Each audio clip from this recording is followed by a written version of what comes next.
Chapter 830. Looking at the figure that walked out of the smoke and dust and stepped on the collapsed ground, Pelosi and Marcus' pupils slowly shrank. Wu Yan. The entire place was silent. The word Wu Yan reverberated in the ears of all the guards present. Their expressions turned sluggish as they stared at the figure in front of them with their mouths agape. Could it be that the person who scared the peak Tier 8 Andrew to the point where he coughed up blood is the same Wu Yan who just graduated from Silveria World Institute? Silence ensued, no one dared to make even the slightest sound. Only Wu Yan's footsteps could be heard in this space. His footsteps were rhythmic and gave off an illusory feeling. If it wasn't for the painful wails coming from their bodies due to the shock waves, they would have thought that they were dreaming. In the back, Shokuhu Misaki watched all of this quietly. She didn't react until she heard a few shouts behind her. Shokuhu, Hinajuku, Mikoto, and the other girls all rushed to Shokuhu Misaki's side. "What's wrong?" Mikoto asked. "What happened?" "Yeah." Chuju looked at Wu Yan with a strange glint in her eyes. "What the hell is going on? I've never seen Yan like that before." Shokuhu Misaki smiled lightly. There was sweetness and bitterness in her smile, but most of it was helplessness. She slowly shook her head and explained the entire matter to the many young ladies in a simple manner. When the girls heard this, their expressions changed as well. They looked at Andrew in front of them with cold light and anger in their eyes. Don't come any closer." As Wu Yan got closer and closer, Andrew's expression became more and more fearful. His collapsed body kept shuffling backwards. It was as if something terrifying was approaching. That unbearable appearance made it hard for many to believe that he was actually a powerhouse at the peak of the 8th step. This also proved how much of an impact Wu Yan had on him. Wu Yan narrowed his eyes and he continued walking towards Andrew like he didn't hear anything. Andrew finally broke down. He turned around and shouted. "Pelosi! Marcus! What are you guys doing? Hurry up and save me!" Pelosi and Marcus finally reacted and hurriedly stepped forward. "Stop!" Wu Yan glanced at them indifferently and ignored them. He looked at Andrew again and a surge of mana surged out of his body. He raised one hand and from the looks of it, he wanted to kill Andrew. "I told you to stop, didn't you hear me?" Marcus was enraged. Ice blue do-chi also surged out from his body, but almost at the same time, a flame and a gunshot impatiently resounded. Then, behind Marcus, a huge flaming battle axe and an ancient long rifle were pressed against his head. "I can't allow you to move around like that." Kotori, who was in her fairy form, she was wearing a kimono and holding her scorched destroyer demon. She had a sinister smile on her face. "I didn't allow you to get close to my brother. It's rare for Lord Husband to want to make a big fuss." Kurumi, who was wearing a black and red gothic princess dress and a pair of ponytails of different sizes, revealing 2 pupils of different colors, one red and one gold, was also holding her own angel. She pressed the rifle against Marcus's head and licked the corner of her mouth devilishly. "Hey! Can you please not disturb him?" Marcus' figure stiffened. The ice-attributed chi on his body also stagnated as if it was being choked, and a drop of sweat slid down his forehead. When did these 2 women? "Marcus!" Pelos exclaimed and reflexively intended to step forward to rescue, but he soon froze like Marcus, not daring to move again. The reason was naturally because of a blue light sword and a slender hand that had been placed on his neck at some point in time. It was Ikaros and Astria. "Stand here and don't move." Astria's usual liveliness was gone, her beautiful face was taut with tension. "If you move, I will cut you down." Ikaros didn't say anything. She just stared straight at Pelosi's face with her crimson pupils. Looking at this beautiful face in front of him, Pelosi didn't doubt that if he moved, his neck would definitely be broken by her. 2 peak Tier 8 combatants fell into the hands of Kotori, Kurumi, Ikaros, and Astria in the blink of an eye. The surrounding guards all took a step back. Seeing that the 3 strongest people in charge of their own camp had fallen into the hands of others, they were at a loss. They didn't know what to do at all, and for a moment, it almost caused chaos. Pelosi, Sama. Marcus, Sama. Andrew, Sama. Quick. Save the three lords. Let go of the lords. Calm down, all of you. Pelosi raised his hand and shouted. Everyone, do not act rashly. Hearing Pelosi's words, the crowd slowly calmed down. In the end, it didn't cause any real chaos. However, Pelosi and Marcus's expressions were quite unsightly. Perhaps they didn't expect that they would be taken down by a few little girls in a single move. Pelosi. Marcus. Andrew's expression changed drastically when he saw this. It was also at this moment that a foot kicked him in the chest. Boom. Ah. Andrew howled miserably. His body flew out in a beautiful arc and crashed into the ground not far away. Then, the foot that kicked him came down from the sky and stomped on his chest. The ferocious force caused the air in Andrew's chest to leak out of his mouth and nose. He almost suffocated. Andrew. Pelosi's face trembled, and Marcus shouted angrily. Wu Yen. Do you know what you are doing? You shut the F***ck up. Wu Yen roared at Marcus in a fit of rage. Marcus was stunned by Wu Yan's roar. His face turned from green to white. It's an ugly sight to behold. He, Marcus, has never been scolded by anyone before. Not even his elder brother, the patriarch of the Saito family. You. Marcus's face was ashen. He wanted to flare up, but the cold muzzle of the gun and the scorching hot battle axe behind him forced him to endure. Thus, his ashen face turned red again, and his heart was filled with hatred. Humph. Wu Yen coldly snorted. He looked at Andrew, who was still struggling under his feet. He exerted some force on his foot and Andrew groaned in pain. His struggle weakened as well. Speak. Why did you kill Xiaoqi? Suppressing his violent emotions, he continued in a cold tone. Based on your answer, I can give you a quick death. No. No. Andrew was terrified by Wu Yan's ferocious look. He shook his head and screamed. I don't want to die. I don't want to die. Wu Yan. Calm down.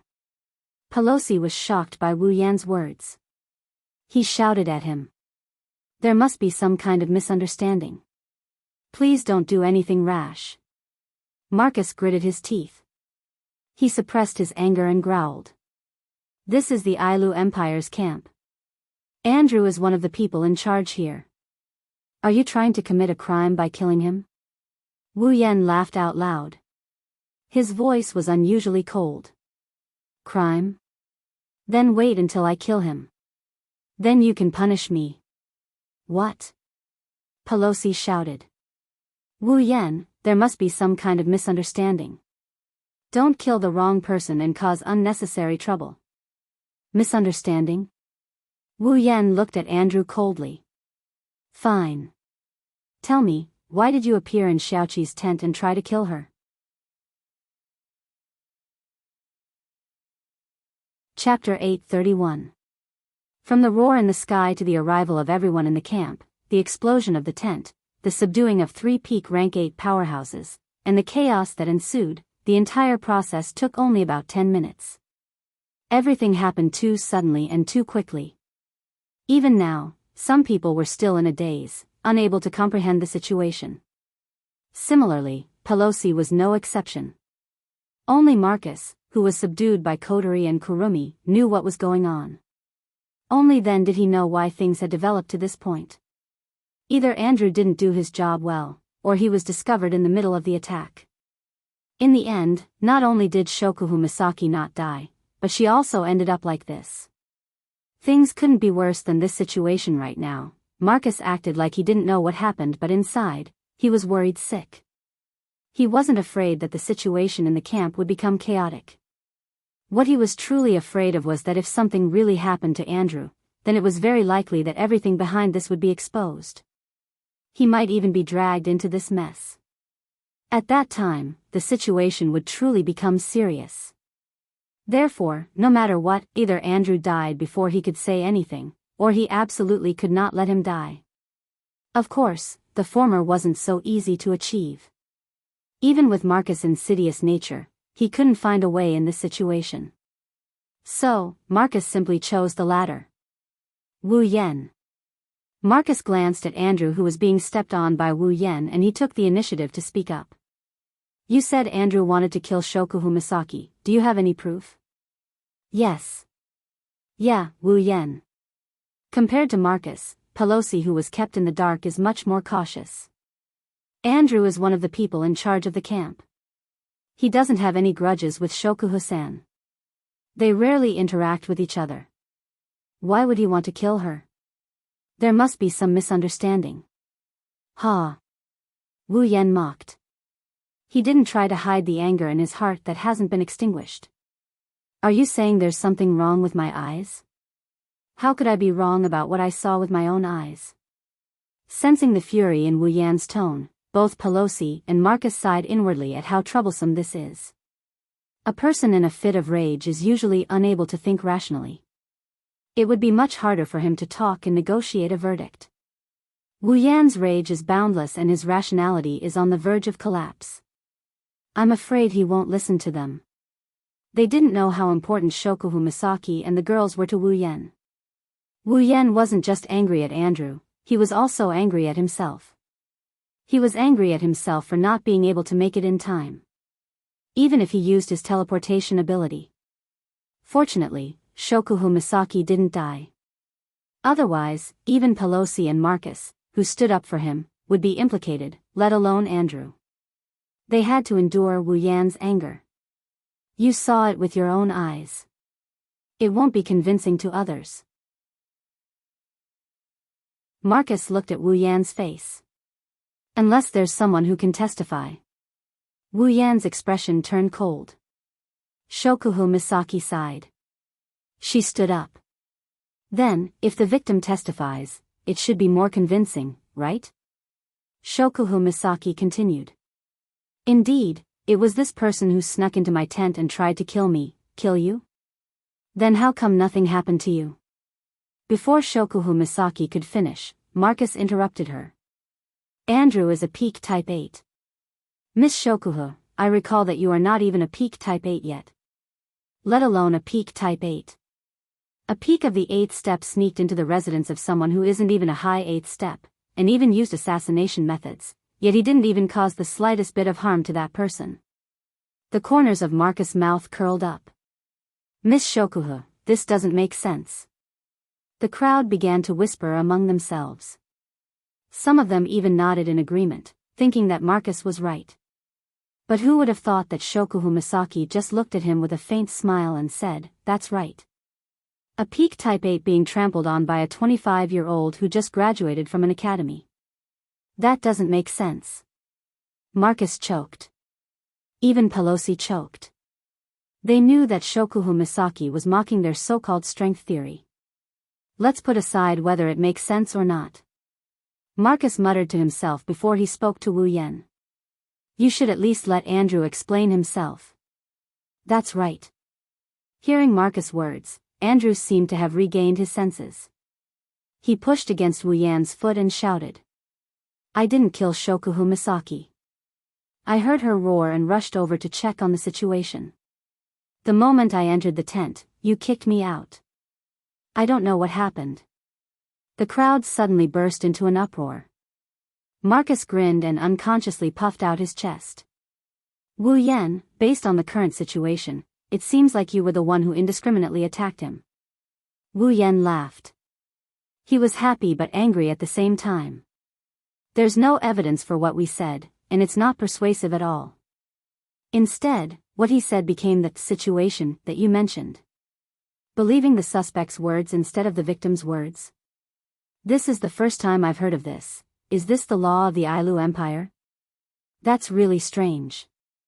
Marcus pursed his lips and said, you don't have any evidence to prove that what you said is true, do you? Proof? Wu Yan clenched his fists and laughed. Are you kidding me, uncle? I can take his life any time I want. Do I need proof? Marcus took a deep breath. He was speechless. Pelosi stepped forward and tried to persuade him. How about this, Wu Yan, let go of Andrew. We will investigate this matter. Before that, we will keep an eye on him. Not only did Wu Yan laugh, Shokuhu Misaki, Kotori, and the others laughed as well. It was a very sarcastic laugh. You guys are here to investigate? Wu Yan snickered at Pelosi and Marcus. Do you think I don't know the way your higher-ups turn big problems into small ones and small ones into nothing? Wu Yan looked at Andrew as if he was annoyed. His eyes were filled with killing intent and anger. Looks like you're not going to answer my question. Seeing the murderous intent in Wu Yan's eyes, Marcus cursed under his breath. He roared at Wu Yan. Wu Yan. He's from the Ladin family, he's the person in charge of this camp. If you kill him, you'll be making an enemy out of the entire Ailu Empire. Enemy. Enemy. Enemy. Marcus' roar echoed through the silent camp. The atmosphere turned heavy. Even Wu Yan lowered his head in silence. Looking at Wu Yan's silence, Marcus thought his words worked. Little did he know, he said the stupidest thing he could have ever said. Wu Yan's lips curled into a dangerous smile. He slowly raised his head, his eyes turned golden once more. In the next moment, a dense blue and white electric light burst out from his body. The fatal electric current passed through the foot that was stepping on Andrew's chest and into his body without leaving a trace behind. Andrew let out a blood-curdling scream. After a short while, his entire body turned into charcoal under the electric current. Wisps of smoke rose from his charred body. Andrew's aura disappeared without a trace. There was nothing left to hold him back. Time stopped at this moment. You. Pelosi and Marcus stared at Wu Yan in disbelief. Wu Yan's golden eyes reverted back to their burgundy color. He tilted his body and looked at Marcus, who is still in a daze. I'm the one who killed him. Don't get it wrong. Wu Yan waved his robe and he walked away. The girls followed after him, leaving the rest of the crowd behind. They stared at Andrew's charred body in silence. They didn't say anything for a long time.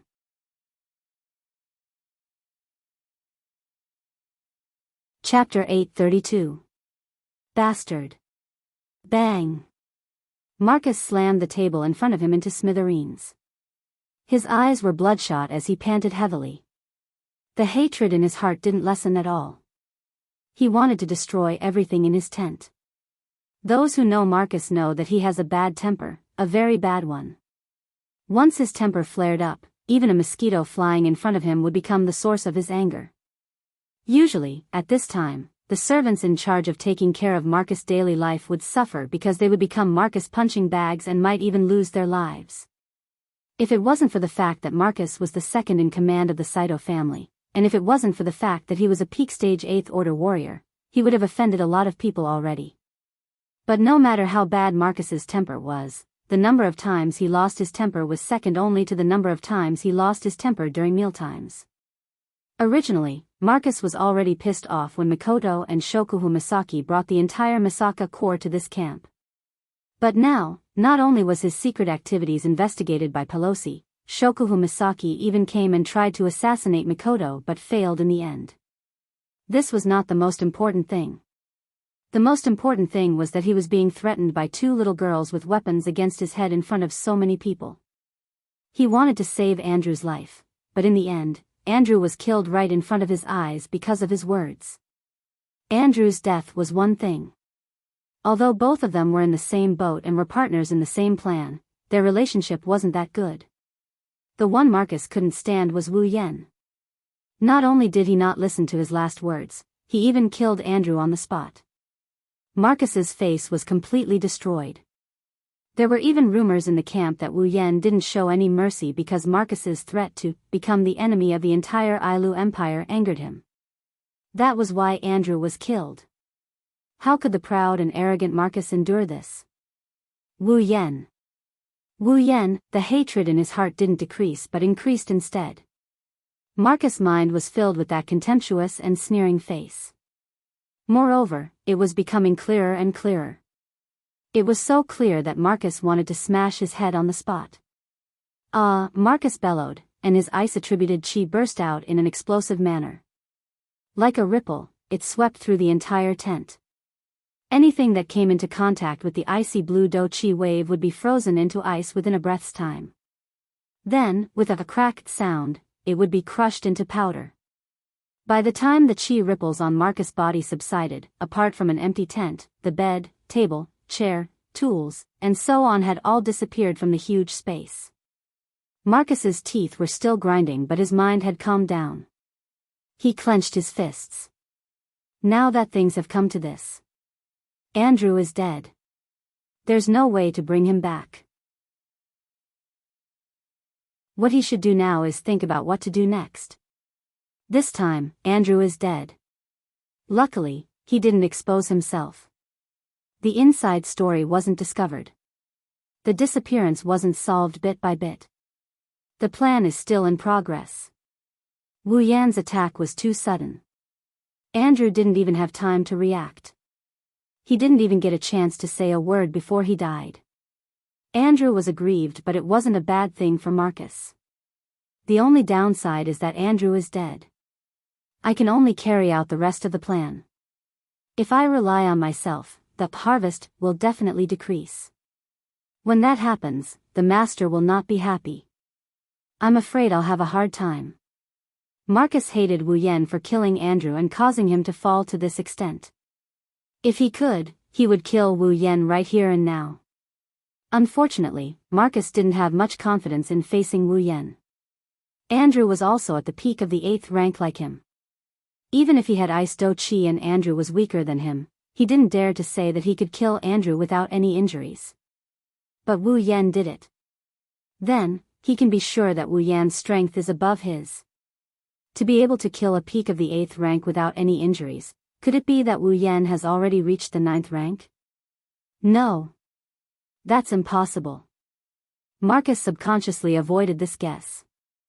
It's not that he knows Wu Yan's true strength. It's just that he doesn't want to admit that the person he hates has already climbed to the peak of the 9th rank. With this thought in mind, Marcus thought of 3 possibilities. First, before the tent exploded, the one who injured Andrew wasn't Wu Yan but the 2 other 9th rank powerhouses. But this possibility can be ruled out. Ignoring the fact that the 2 9th rank powerhouses didn't arrive until later, if it was someone else, then Andrew wouldn't be so afraid of Wu Yan. The only explanation is that he did it himself. Second, Wu Yan must have teamed up with Shokuhu Misaki to defeat Andrew. But that doesn't make sense either. If he teamed up with Shokuhu Misaki, then even if Andrew was defeated, he wouldn't be afraid, even if his life was in danger. No matter what, he's still a peak of the 8th rank. The last possibility is that Wu Yan did it alone. Only if he did it alone and defeated Andrew without any injuries could he have caused Andrew to be in such a state. But that shouldn't be his true strength, it should be some treasure left behind for him. For example, some medicine that can temporarily increase his strength, or a high-grade armament. This possibility is high. After all, his nephew who participated in the Beast King incident with Wu Yan said that he has a medicine that can temporarily prevent injuries. With that medicine, defeating Andrew shouldn't be difficult. Furthermore, his nephew also said that Wu Yan has a gold armament. That was an armament that even he, and even his elder brother, the patriarch, did not have. Normally, gold armaments can only be obtained after reaching the 9th rank. For example, his father, the previous head of the Saito clan, had a gold armament. Other Type 9 powerhouses also have one. Other than Type 9 powerhouses, it's almost impossible for a Type 8 to have a gold armament. Come to think of it, in the Spalier World Academy, only Princess Sylph managed to obtain a gold armament during the auction. Others like Kaya and Jaffer, who were the pillars of the royal family, did not manage to obtain a gold armament even though they were also at the 8th rank. One can imagine how valuable a gold armament is. Wu Yan must be a Type 8 powerhouse. To be able to become the strongest student in the Spalier World Academy, he must be stronger than Shokuhu Misaki. Shokuhu Misaki was a mid-Type 8 while Wu Yan should be a high Type 8 powerhouse, or even a peak Type 8. A high rank 8 warrior with a gold armament would be able to defeat a peak rank 8 warrior without a gold armament without a single injury.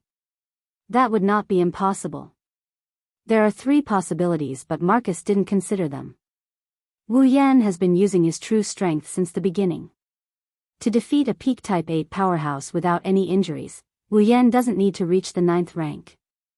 With endless martial arts and the true ancestor's bloodline, he could already challenge those of a higher rank when he was still at the peak of the 7th rank. Now that he has mana and an endless supply of spells, if he still can't defeat someone of the same rank, he'll be dead. Marcus took a deep breath and calmed his heart. Then, he turned around and walked out of the tent.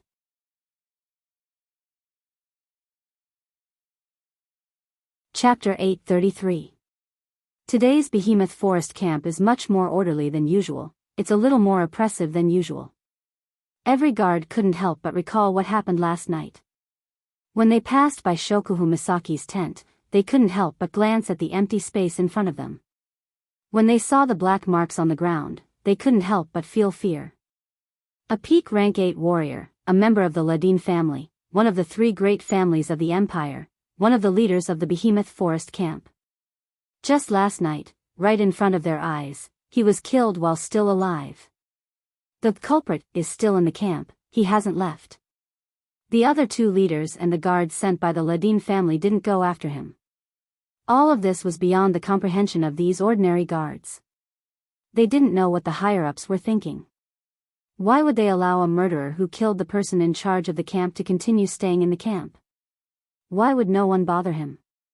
But they had a feeling that a storm was coming. Coupled with the horrifying disappearance of the low-level garrison, although the camp was still operating normally, an oppressive atmosphere lingered around the entire camp, causing everyone's heart to feel heavy.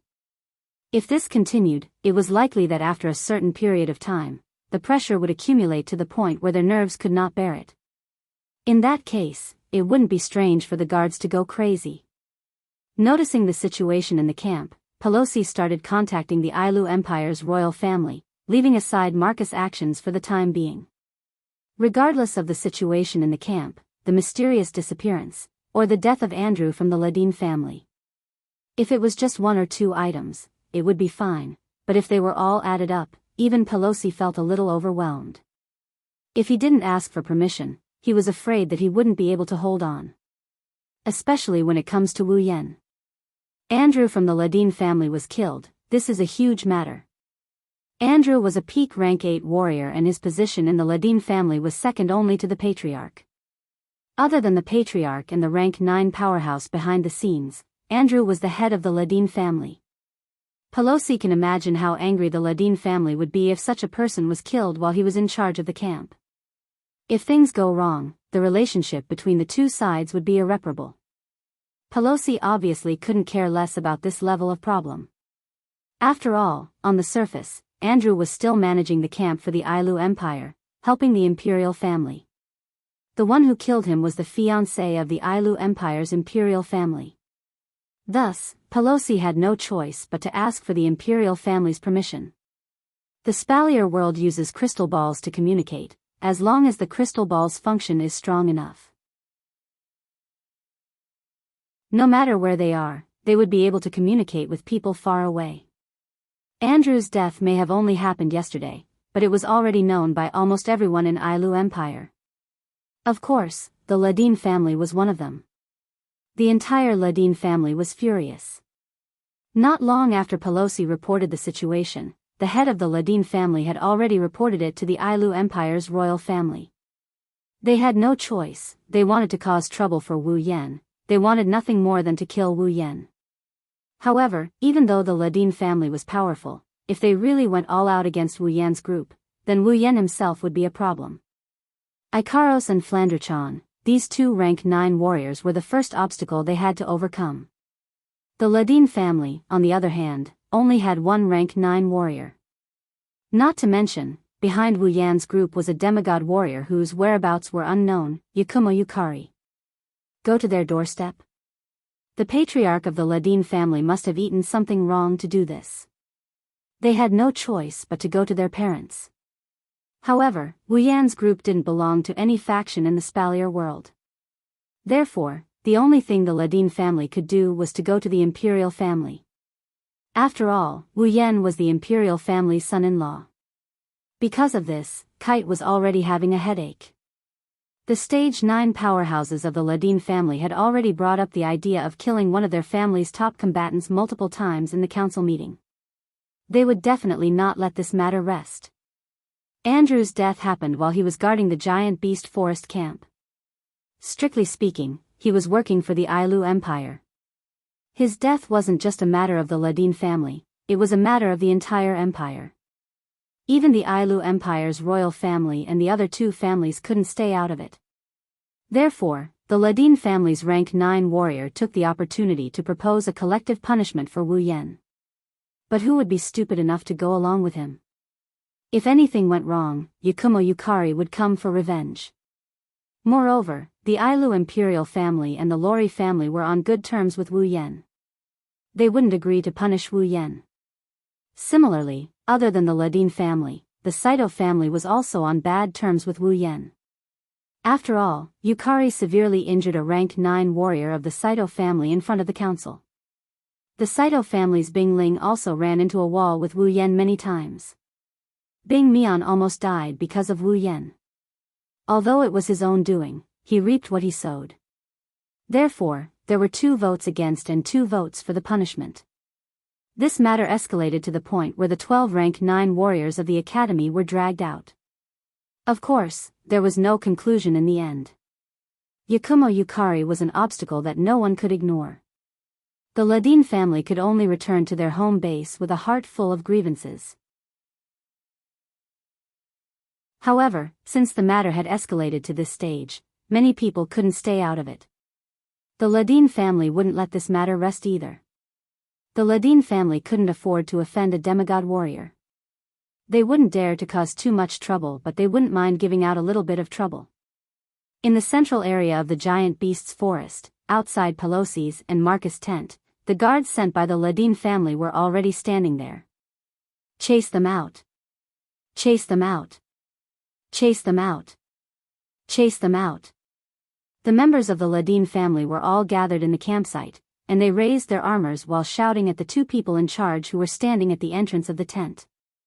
The surroundings were filled with people who had come to watch the show, and many of them could roughly guess what was going on. Pelosi and Marcus glanced at each other, shook their heads, and sighed. Pelosi had a troubled look in his eyes, while Marcus was completely gloating. Be quiet. Pelosi frowned and shouted coldly, what do you think this place is? Is it downtown? Pelosi's scolding had some effect. The crowd gradually quietened down, but they didn't leave. It was obvious that they weren't going to let this matter rest. Not long after, one of the leaders walked out. Sir Pelosi. Sir Marcus. He bowed to the 2 people in charge of the camp, but his tone wasn't polite at all. We know that our actions have caused trouble for you, my lords, but please understand that we really cannot stay in the same place with a group of criminals who do not obey the camp's management, act alone, and do things without any scruples. Therefore, please drive these outsiders out of the camp, my lords. Otherwise, we really can't be at ease. Yes, yes. As soon as the leader finished speaking, someone immediately responded, who knows when they'll attack us if they're unhappy. We're not their opponents. Not only the people from the Ladin family, but even the people who were watching the commotion exchanged glances with each other and began to ponder. Some of them also responded, and it seemed that they had the same concerns as Linley. As time went by, more and more people responded. At this point, there were so many voices that they couldn't be separated.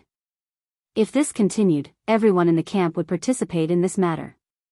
Things were getting serious.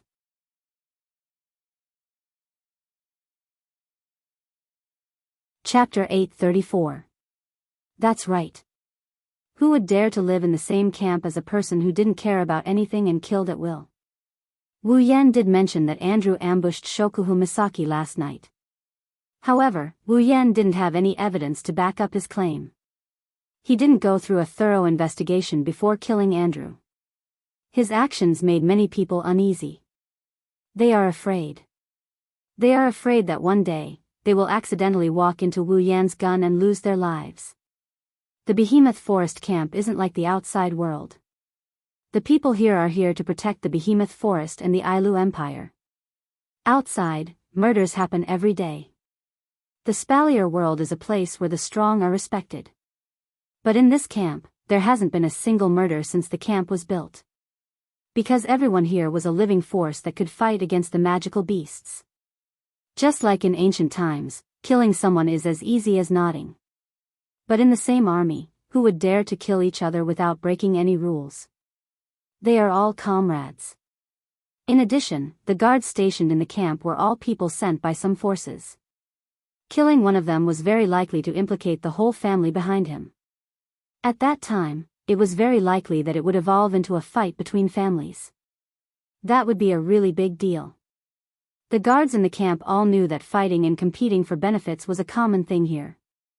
However, if someone died, it wouldn't be so easy to solve the problem. Therefore, no matter how serious the conflict is, they will try their best to avoid killing each other. However, Wu Yan and his group didn't have such scruples. Even a peak rank 8. If he dared to kill the Ladin family, who wouldn't he dare to kill in the camp? Ladin family took advantage of the crowd's thoughts and organized this operation. They wanted to unite the guards in the camp to pressure the higher-ups. Pressure Wu Yan. They don't believe that Wu Yan would just kill everyone in the camp.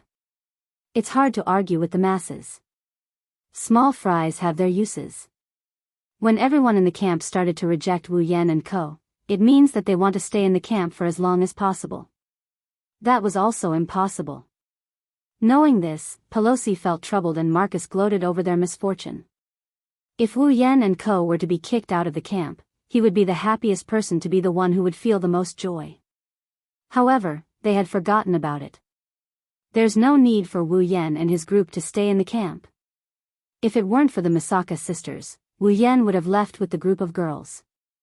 Who wants to stay? The Misaka sisters hunted for resources in the giant beast's forest every day. Killing demonic beasts gave Wu Yan quite a bit of EXP. However, those EXP and EXP are nothing compared to the treasures inside the Ring of Gold. Every member of the party is tier 8 and above, it's just a bland meal for them.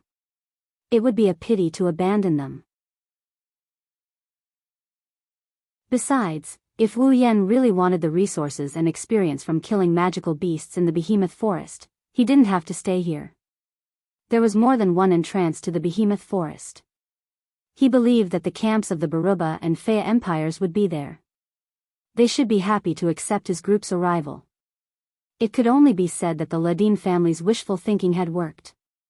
But in the end, a small problem was still a small problem. Of course, it was a big problem for Pelosi and Marcus. Hearing the responses around them, how could the two of them not understand the nature of the Ladin family's operation this time? The two of them could only curse in their hearts. If you want to chase them away, go ahead and do it yourselves.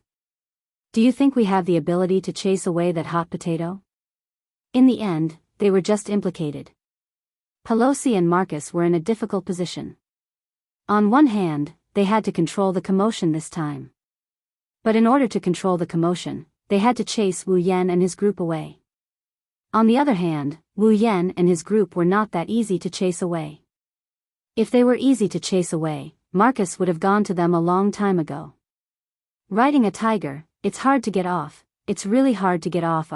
Just as the two of them were at their wits' end, the commotion around them grew bigger and bigger, and even some of the onlookers joined in the protest. All of a sudden, a team in heavy armor barged into the crowd and suppressed all the noise. They even formed a circle and surrounded the entire Ladin family's garrison in the middle. The garrisons of the Ladin family were all shocked. They were surrounded by this team, and couldn't react in time. Pelosi and Marcus, on the other hand, were startled when they saw the situation. That's... Pelosi looked at the team in surprise and said with uncertainty, "Imperial Guards? Why are they here?" Marcus furrowed his brows. Aren't the Imperial Guards in charge of searching for the Beast King? Aren't they not restricted by the camp? Yes, the guards sent by the Ailu Empire's royal family were tasked with searching for the Beast King. Even though they were stationed in the camp, they weren't under Pelosi's command. Instead, they were directly under the Ailu Empire's emperor. Normally, due to the task of searching for the Beast King, it's hard for anyone to meet the Ailu Empire's imperial guards. But now, they're all gathered here. The sudden change caused the surrounding crowd to fall silent. They looked at each other as they watched the change in the middle of the field. Just like the people from the Ladin family, they did not react for a long time. At this moment, a figure flew over from the other side of the sky and landed on the top of a tent in an instant. Seeing that figure, Pelosi and Marcus were stunned, and then their faces abruptly changed. Old Patriarch! Pelosi shouted in surprise. Thunder! Thunder King! Marcus had a bewildered look on his face. The newcomer is the Lei Wang. The Thunder King's elderly face contained a trace of dignity. He stood with his hands behind his back, standing at a high spot. The corners of his eyes, which were filled with wrinkles, opened slightly. His eyes swept across everyone present like lightning. All the guards who met the Thunder King's gaze lowered their heads in pain, their hearts filled with shock. The aura of a Tier 9 warrior. So powerful. Gathering to cause trouble? It was a soft sentence, but it was like a sharp sound that pierced through one's eardrums, causing everyone's ears to hurt. The Thunder Sovereign's face was cold as he said, "Who gave you this right?" Silence, a deathly silence. Do you know how many cities in Ailu Empire are waiting for you to provide them with resources? Do you know how much damage the camp will suffer? Do you know how much damage your families will suffer? Do you know how much damage your families will suffer? Everyone present was slightly taken aback. Immediately after, they lowered their heads in shame and did not say anything else. Even the guards from the Ladin family gritted their teeth and lowered their heads. The loud and colorful demonstration just now was completely suppressed by the Thunder King with just a few words. Seeing everyone lowering their heads, the Lei Wang's expression softened. In a flash, he landed on the ground. All of you, go back. Do what you need to do. Someone else will take care of the rest. Upon hearing that, the crowd immediately dispersed and returned to their posts and jobs. The people from the Ladin family also ran away with their tails between their legs. They couldn't ignore the words of a Tier 9 warrior. At the sight of this, Pelosi heaved a huge sigh of relief. Together with Marcus, whose head was lowered and whose expression could not be seen, he walked up to the Thunder Monarch. He opened his mouth, but just as he was about to say something, the Thunder Monarch extended his hand and interrupted him. "Where is that little guy?" Pelosi and Marcus tilted their heads in confusion. By the time they realized who the little fellow the Thunder King was talking about was, Pelosi hastily spoke. "Old Patriarch, Wu Yan should be at the border of the camp." The Lei Wang nodded and waved his hand. "You two can go back as well." Hearing the Lei Wang's words, the two of them bowed. "Yes."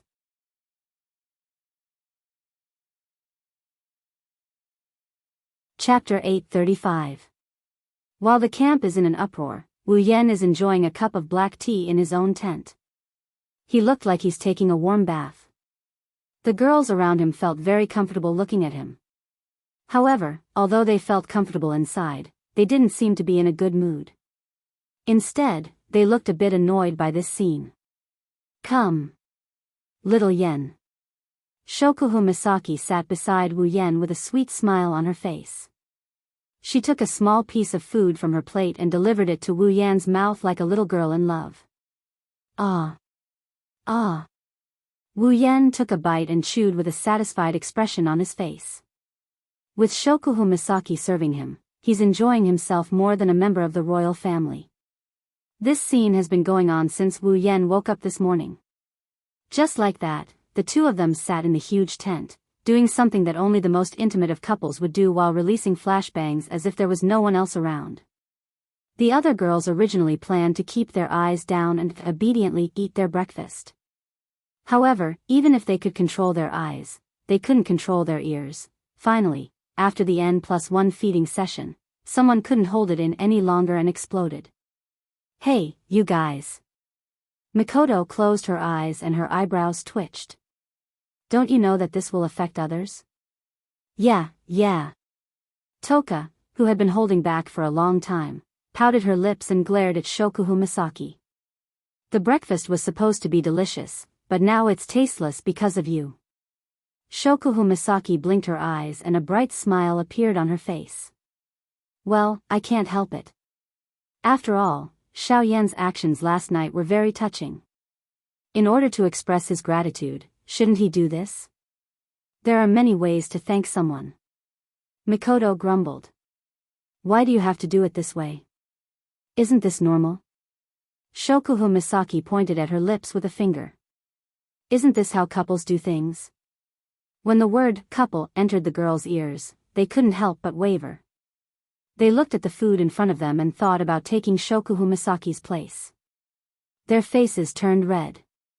That's true. Mikoto hesitated for a moment, but she still said it in exasperation. But it's still very unpleasant. Can't you do it in a different way? Is that so? Shokuhu Misaki tilted her head. She seemed to have thought of something and her face blushed a little. She acted like a little girl and stole a glance at Wu Yen. Then. Little Yen, I'll give you your reward tonight. Pfft. Wu Yen lost his cool and spat out everything in his mouth. The veins on the surrounding girls' foreheads popped out. In addition to Kurumi, who had a seductive smile on her face, Toka, who didn't know what was going on, and Flandre-chan and Yoshino, who were still in a daze, the other girls' pretty faces were all red. You woman. Sparks flashed across Mikoto's forehead as she tried to suppress her anger. You must have done it on purpose. Era, there's nothing bad about it. Kurumi covered her mouth and chuckled. The corner of her mouth raised into an incomparably evil arc. Her cheeks were red and her eyes were misty. I don't even have the chance to do it. When will Aotsusama make a scene for me? Hey. Kotori squinted her eyes and looked at Kurumi speechlessly. I knew it, you're the most dangerous one. Anyway. Mikoto stood up and yelled at Shokuhu Misaki. Stop what you're doing. All right. Shokuhu Misaki pursed her lips and placed the thing in her hand on the table. Mikoto wasn't the only one who felt the same way. Even Shiju, Kotori, Toka and the others breathed a sigh of relief. Shokuhu Misaki's flashbangs put a lot of pressure on them. Unfortunately, right after they breathed a sigh of relief, Shokuhu Misaki's next sentence made them realize that they were too sweet. Little Yen, I'll make it up to you tonight. Hinajaku and Kotori raised their hands and covered their foreheads. They couldn't bear to watch anymore. Mikoto's body was crackling with electricity. Her body was trembling. Obviously, she couldn't take it anymore. You. Just as Mikoto was about to give Shokuhu Misaki a bento, an old voice with a bitter smile came from the tent. The campsite is about to be turned upside down because of you two, and here you are flirting with each other. I really don't know what to say about you two. The noisy crowd was startled and quickly turned their heads to look at the source of the sound, which was the entrance of the tent. There, the Thunder King was looking at them with a helpless expression. He looked like he wanted to say something but was unable to express it, looking extremely conflicted. Grandpa Lei Wang. Wu Yen stood up in shock. Why are you here? Why am I here? I'm here to watch a good show. Lei Wang grumbled at Wu Yen. You caused such a big ruckus that His Majesty almost lost his throne. If I didn't show up, who knows what kind of ruckus you guys would have caused in this camp.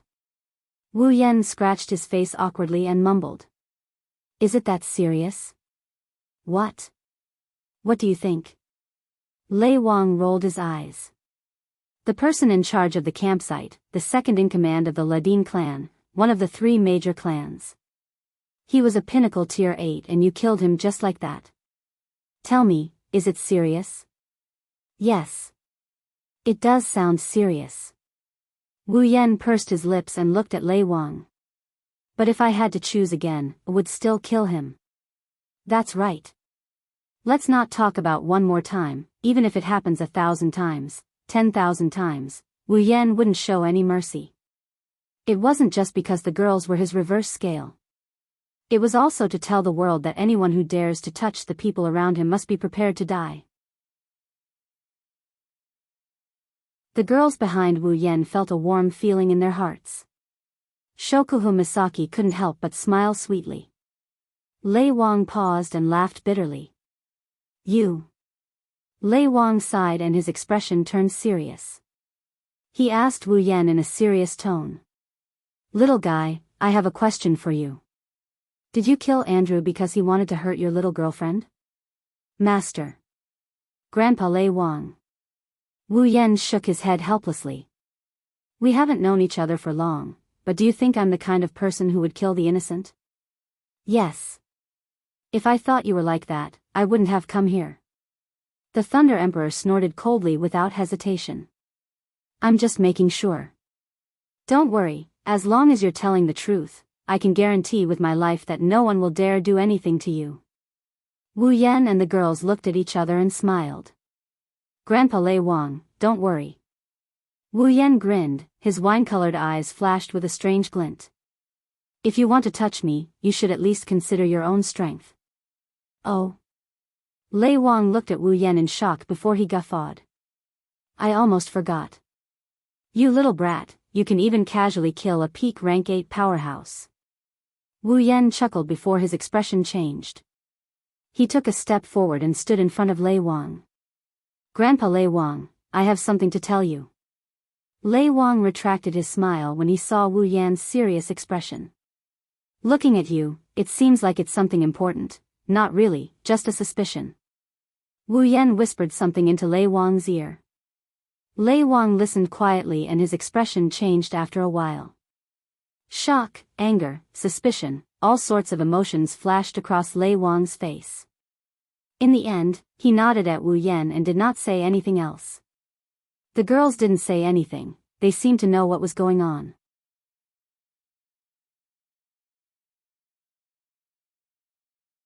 Chapter 836.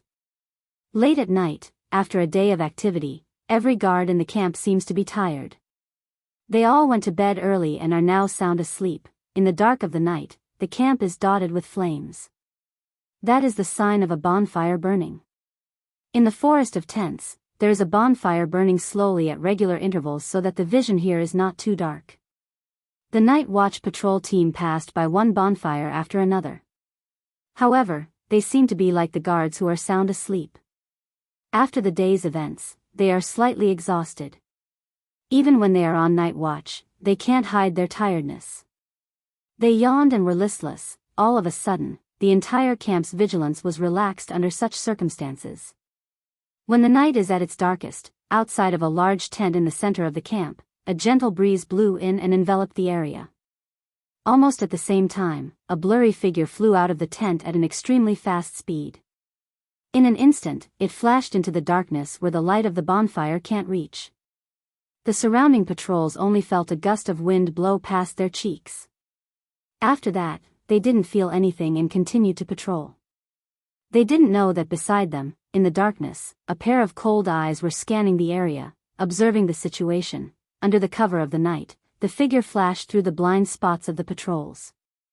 Every time he stopped, he would arrive at a place where the light of the bonfire couldn't reach and where the patrols passed by just a second ago.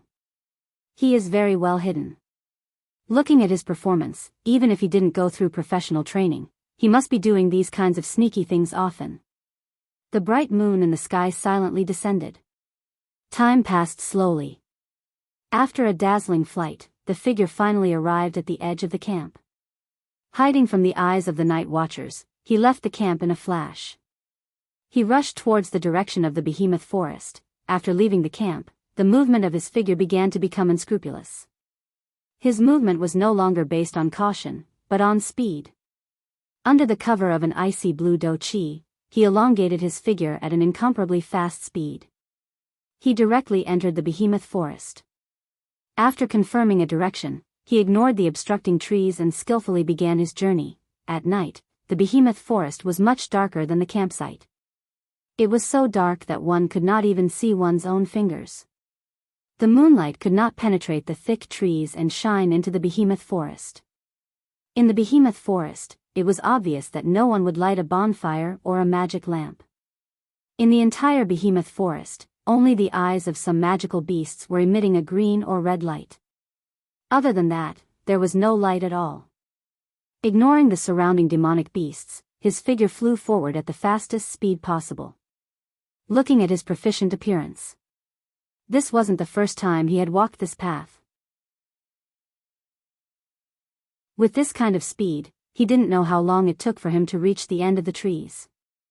In front of him, an open space appeared in front of him. Seeing this empty space, the eyes of the figure hidden in the darkness narrowed slightly. Clearly, this empty space was his destination. However, not only was there not the slightest bit of joy from reaching their destination in his eyes, it was instead filled with indescribable caution and fear. His fearful expression caused his flying figure to slow down quite a bit. However, after a flash, his figure once again increased his speed. He continued to fly forward until he passed through the forest. Standing in the open space, the moonlight lost its object and shined on the figure, exposing his full appearance to the air. Impressively, it was Marcus. Marcus raised his head and looked forward. At the end of the open space, there was a barren mountain. There was not a single blade of grass growing on the barren mountain, giving it a lifeless appearance. In the middle of the mountain, there was a very well hidden and not easy to attract attention to, there was a cave. The cave was small and the entrance was small. However, upon closer inspection, the inside was very spacious, at least 100 meters in diameter. Looking at the pitch-black cave entrance, Marcus gradually lowered his head and lost his mind. His memories returned to that day. That was not long after the Beast King's existence was confirmed. In order to build a camp that could resist the invasion of magical beasts, Marcus, Pelosi, and Andrew were ordered by their respective patriarchs to bring a group of people to the behemoth forest. Just like the other two empires, they built a camp. After the establishment of the camp, Marcus was the first to understand the potential value of the camp. He wanted to fish in troubled waters and collect the resources that the people in the camp worked hard to hunt every day. Most of them would be turned over to his family, while a small portion would be pocketed by him to enrich his own pockets. Originally, everything was going well. However, during a coincidental trip, he and Andrew coincidentally discovered this barren mountain in the behemoth forest. They also discovered this strange cave. This strange cave that had never been discovered before naturally attracted the attention of the two. Relying on their skills and courage, the two peak 8th rank powerhouses did not hesitate and directly entered the cave.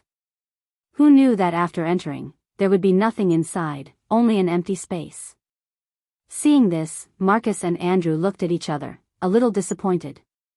After all, in the behemoth forest, there might be some hidden treasures. The two entered the cave with this thought in mind. There was nothing wrong with this idea. Unfortunately, they were too blinded by greed.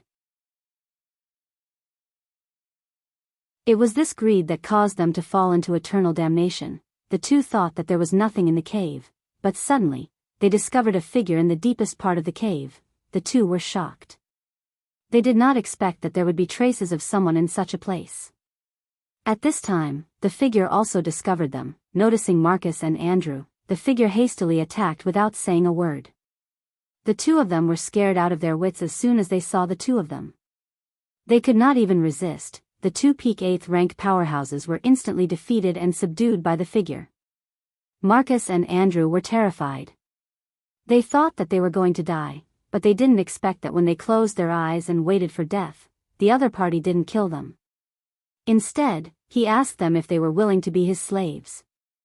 People under the eaves have no choice but to lower their heads. In this situation, the two did not dare to refuse. They quickly nodded and agreed, but in their hearts, they did not have the slightest intention of submitting. They started to fantasize about escaping. Unfortunately, their wishful thinking was completely destroyed by the figure's next move. It wasn't anything strange or shocking. The other party just stuffed two strange-colored insects into their stomachs. It was these two insects that caused Marcus and Andrew to lose the ability to resist. Because these two insects seemed to be able to live in a person's body and listen to the other's orders.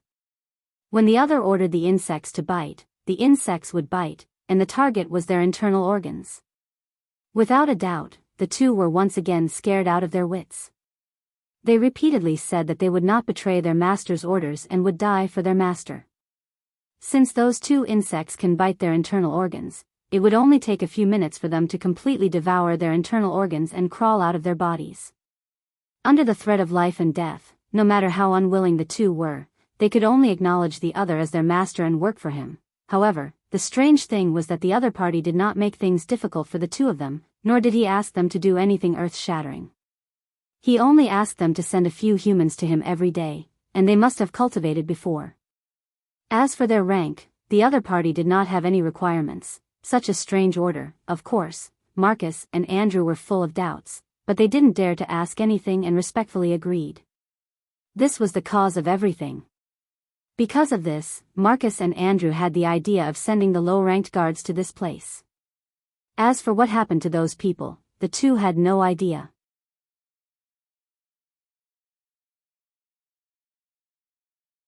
Chapter 8:37. Looking at the pitch-black hole in front of him that seemed to represent the abyss, Marcus smiled bitterly. Back then, there were two of them, but now, he was the only one left. Even with Marcus's temperament, he couldn't help but feel a burst of sorrow, accompanied by a strong sense of sympathy. Who knew if he wouldn't be able to come the next time? Marcus forcefully shook his head as if he wanted to get rid of the thought that made his heart tremble. He took a deep breath of the cold night air and calmed the complicated emotions in his heart. He lifted his foot and walked into the cave before him. The surrounding light rapidly dimmed at a speed visible to the naked eye. The surrounding atmosphere became deathly silent and frightening. Even the temperature seemed to have dropped a little. Marcus was already used to all of this. He expressionlessly walked inside until he reached the end of the cave. Marcus's footsteps suddenly stopped. The tall rock wall was 10 meters in front of him. The surrounding area was very wide. Aside from rocks, there was nothing else. It looked like an ordinary cave. But Marcus's eyes were fixed on the figure in front of him, in other words, the figure in the shadow of the rock wall. As usual, when Marcus saw this figure, his pupils couldn't help but tremble. Then, he hurriedly knelt on the ground and lowered his head. "Master!" The echo of the shout spread throughout the entire cave. It maintained this state for more than 10 seconds before the echo slowly dissipated. However, the figure didn't have the slightest intention to pay attention to Marcus. There was still no movement. Marcus didn't say anything. He lowered his head and quietly waited. Until a certain moment, the figure gradually swayed. It seemed to be moving. Accompanying it was a calm and indifferent voice. "Why are you empty-handed?" A simple question directly swayed into Marcus's heart. It caused a trace of fear to appear on his face. He could feel that as these words were spoken, a monstrous pressure descended from the sky and mercilessly pressed down on his body. His shoulders fiercely sank. His bones also made a caw-caw sound of friction. It was as if the pressure wanted to crush Marcus into pieces. The ice-attributed chi within his body unexpectedly stopped circulating. Although it wasn't the first time Marcus had faced such a situation, cold sweat still trickled down Marcus's back in fright. "Moss. Master," Marcus said with a hoarse voice. "Today, there was a situation in the camp." "Situation?" The silhouette repeated his words calmly. The originally indifferent voice became even colder. "The first time, someone interfered. Last time, that trash died. What is it this time?" Marcus's face paled. He couldn't help but swallow a mouthful of saliva. Although the figure's voice was no different from before, Marcus could clearly feel the anger contained within. According to the situation, if he doesn't give a good explanation, he won't be able to escape death. One wrong word and he will die. This is the style of the master he spoke of. Even if he was still useful to him. But if he angered the other party, Marcus knew that the other party wouldn't show any mercy. "Master." Marcus could only grit his teeth and whisper. Today, a strong person from the council came to the camp. A Tier 9 fighter. A Tier 9 fighter? The figure's voice paused. Then he said with slight dissatisfaction. Didn't you say that there are no Tier 9 fighters in the camp? The strongest ones are the few of you? Master, that Tier 9 fighter is here for another person. He's here for another person. Marcus replied respectfully. Normally, a Type 9 expert would not appear in the camp. However, that Type 9 expert has a good relationship with the person who killed Andrew. He is here for this matter as well. The one who killed Andrew. Marcus didn't know if it was an illusion, but he felt that his master seemed to care a lot about the one who killed Andrew, Wu Yan. You're talking about the one called Wu Yan, right? The figure's voice turned cold again. What does that have to do with you coming here empty-handed? Master. Marcus bitterly clicked his tongue. With that rank 9 powerhouse around, this subordinate doesn't dare to act rashly. He's a member of the board. Once he discovers something, not only this subordinate, but even you, Master, might be implicated. Hearing that, the figure went silent. The cave was deathly silent, the air seemed to be very heavy. Seeing the silhouette's silence, Marcus didn't dare to speak again. His expression changed rapidly. He didn't know what his master was thinking at this time, but from the fluctuating aura of the other party, he could see that his emotions were very unstable. After a long time, the figure opened his mouth. The words made Marcus' heart clench. Since you can't carry out my orders, what's the use of keeping you alive? Saying that, a terrifying aura burst out from the figure's body. It was like an explosion that could turn the world upside down. Unable to bear the heavy load, the entire cave began to shake. Strands of dust sprinkled down from the top of the rock wall. Marcus seemed to have suffered a severe blow. He spat out a mouthful of blood and fell straight to the ground. He pressed his hand on his chest and looked at the changes in the cave. His face was filled with shock. Master. Master, please spare my life. Marcus cried out in fear. Please give me another chance, Master. Next time. This subordinate will complete the mission Master gave me. Next time? The figure laughed coldly. This is already the 3rd chance I've given you, Master. It's this subordinate's fault. But it's all because of that Wu Yan. Marcus shouted himself hoarse. If it wasn't for Wu Yan, this subordinate would have completed the mission. Master, please give this subordinate another chance. Let this subordinate eliminate Wu Yan. Eliminate Wu Yan? The imposing aura of the figure leaked out and slowly retracted. Seeing this, Marcus finally heaved a sigh of relief and got up from the ground. Ignoring his injuries, he knelt on the ground again. Yes, Master. The reason Andrew and I couldn't complete the mission Master's mission is because of this Wu Yan. If it wasn't for him, since you understand this, then why did you keep him alive all this time? The figure said indifferently. Marcus smiled bitterly. Master, it's not that this subordinate didn't want to kill him, but there's a demigod behind him. This subordinate didn't dare to, the demigod behind Wu Yan. To Marcus' surprise, when he heard his words, his figure trembled violently, and his voice sank. Is that demigod also in the camp? No, that's not it. Although Marcus did not know why the figure had such a big reaction, he still replied, that demigod powerhouse is not in the camp. Not here? The figure murmured, there's a trace of unknown emotion in his voice. He laughed coldly. If that's the case, go kill Wu Yan. That demigod, didn't you say that demigod isn't here? The figure glanced at him. That demigod isn't here. Marcus pulled a long face. But Wu Yan has 2 Tier 9 powerhouses by his side, that's something you need to deal with. The figure's eyes flashed sharply. Remember. This is the last chance I'm giving you. If you're still as useless this time, don't blame me, yes. Yes.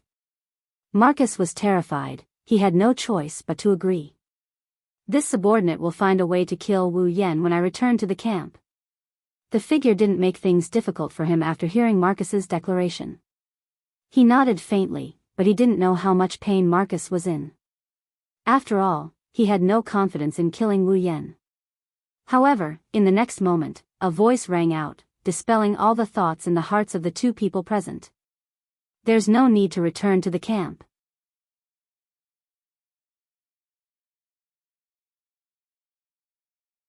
Chapter 838. There's no need to return to the camp. The sudden voice caused both Marcus and the figure's pupils to shrink at the same time. The figure's body instantly emitted a ferocious killing intent, almost causing Marcus to fall to the ground. Who is it? The roar-carrying killing intent swept out in all directions like a shockwave, causing a sharp explosion. Marcus let out a miserable shriek and covered his ears. His entire face paled, and his eyes flickered with shock and disbelief. Although he knew his master was very strong, he did not expect him to be this strong. This is no longer a strength that a 9th-rank powerhouse can possess. Could it be? Just as Marcus was still unable to adapt to his own thoughts, a rain-like flash flickered in an open space not far in front of him in the cave. The figure and Marcus turned around abruptly and stared at the center of the flash. Then, in the next moment, two figures emerged from the flash and appeared before their eyes. Seeing these two figures, the figure and Marcus' expression changed at the same time. The difference was that the figure's face sank, while Marcus took 2 steps back in horror. He pointed a trembling finger at the two figures and shook his head vigorously, as if he did not dare to believe his eyes. Marcus. An old voice filled with anger sounded. I did not expect it to really be you. Lei Wang. Marcus finally had no choice but to believe his eyes. However, he could not accept this and shouted, Why are you here? Why? Lei Wang sneered, looking at Marcus as if he was looking at a dead man. I also want to know why are you here? I. A drop of sweat flowed down Marcus' forehead. For a moment, he did not know what to say. He could only stand there and step back with a helpless expression. Seeing Marcus like this, Lei Wang's cold face could not help but reveal a trace of sorrow. Originally, when the little guy told me you had a problem, I did not believe him. But I did not expect that you would really do something detrimental to the camp. Little fellow. Marcus was stunned. He immediately turned his head and looked at the other figure standing beside the Thunder King. His face was ferocious as he roared wildly. Wu Yan, she heard Marcus' crazy roar. Wu Yan didn't even look at him. His wine-red eyes stared straight at the figure in the dark corner. He didn't put Marcus in his eyes at all. Bastard. Marcus was furious.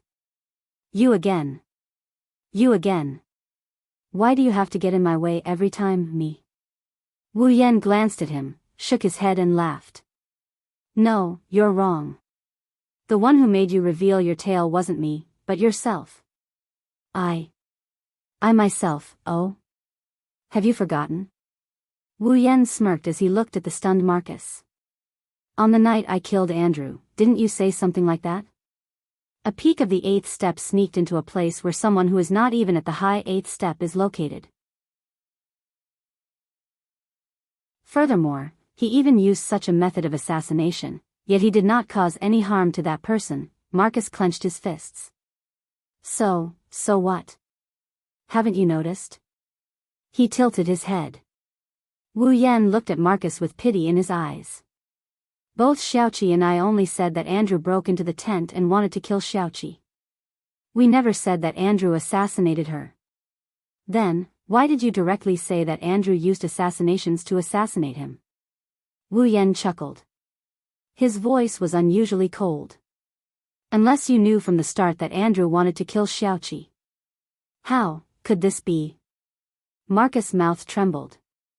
He looked at the Thunder King, who was also looking at him with pity. The last nerve in his brain snapped. He knelt on the ground, his face ashen. Wu Yan sighed when he saw this. I only suspected that you were in cahoots with Andrew to kill Xiaoqi.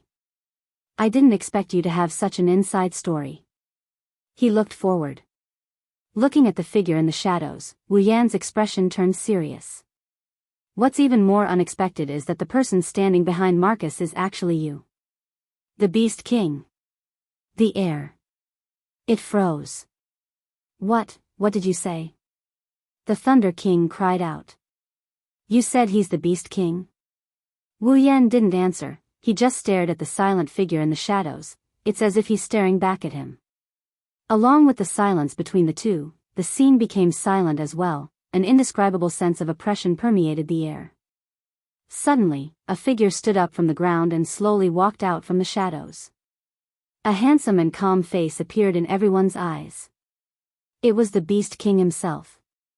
It's not that I didn't expect to be discovered by humans one day, the Beast King said in a daze. But I didn't expect you to be the one to discover me. Wu Yan's eyes were serious, but he mocked the Beast King. What? You're a demigod, aren't you afraid of a kid who hasn't even reached tier 9? Afraid? The Beast King pondered over this word for a while before laughing out loud. From the moment I was born in this world until now, I have never experienced the feeling of fear. His eyes looked at Wu Yan like arrows. The Beast King's smile was mocking. Even if Yakumo Yukari can kill me, she can't make me afraid. Is that so? Wu Yan snickered without holding back. Coming from you, the one who ran away with your tail between your legs, it doesn't sound convincing at all. Wu Yan's mocking did not infuriate the Beast King. Instead, it startled the Thunder Sovereign and Marcus. That's a demigod. How dare he mock the Beast King? Is he not afraid of death? Ran away? The Beast King shook his head. He did not show any signs of anger. It's just a stopgap measure. You're even talking about expedient measures? Wu Yan flinched and then he laughed. You're becoming more and more like a human. The Beast King's expression darkened as he said angrily. You're still as sharp-tongued as ever. Same here. Wu Yan's expression turned cold. I've always remembered the care you gave us back then. This time, the Beast King was surprised and laughed out loud. What? Are you trying to take revenge? As if amused by his own words, the Beast King let out a series of thunderous laughter, causing the Thunder Lord and Marcus' eardrums to hurt. Without Yakumo Yukari, can you do it? As soon as he finished speaking, the Beast King's terrifying aura once again surged out from his body, filling every corner of the cave. A strong gust of wind was also stirred up, blowing in all directions, hitting the walls of the cave, as well as the bodies of the other 3 people present. Wu Yan groaned and took a step back. His wine-red eyes suddenly turned golden. The aura of a true ancestor erupted and collided with the Beast King's aura. Lei Wang roared and his body burned with magic to block the Beast King's aura. However, Marcus was not so lucky. He did not have Wu Yan's powerful bloodline to support him, nor did he have the strength of a 9th-tier Thunder King. Under the full force of the Beast King's aura, he had already fainted on the ground. Grandpa Thunder King! Wu Yan shouted. Leave this place first. What? Lei Wang exclaimed. Little guy, you're not joking with me, are you? Don't worry. Wu Yan grinned. He stared at the Beast King without a trace of fear in his eyes. I won't do something I'm not confident in. Lei Wang's expression turned gloomy.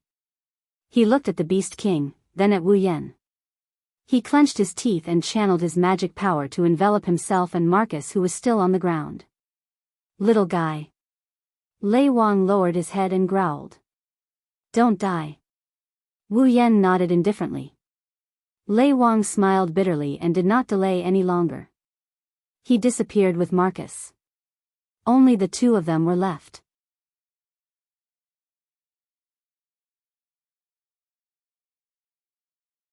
Chapter 839. Pressure invisible to the naked eye collided with each other, and the surrounding space emitted creaking sounds like wood being twisted. The ground beneath the feet of the 2 people facing each other in the distance had already started to crack inch by inch. Before the fight had even started, the cave was already showing signs of not being able to hold on. Hua. The Beast King narrowed his eyes as he looked at Wu Yan, who seemed to be able to resist his full aura. You're obviously very weak, but your aura is comparable to mine. If you were at the same level as me. No, if you were only one level lower than me, I wouldn't even have a chance of winning. The Beast King raised an eyebrow with interest. You're neither human nor demonic beast. I'm really curious as to what kind of existence you are. The Beast King's tone was relaxed when he said that. That was only natural. In front of a demigod like him, a peak tier 8 was nothing but an ant. Wu Yan could clearly sense the Beast King's relaxed tone. How could he not know that the Beast King was looking down on him?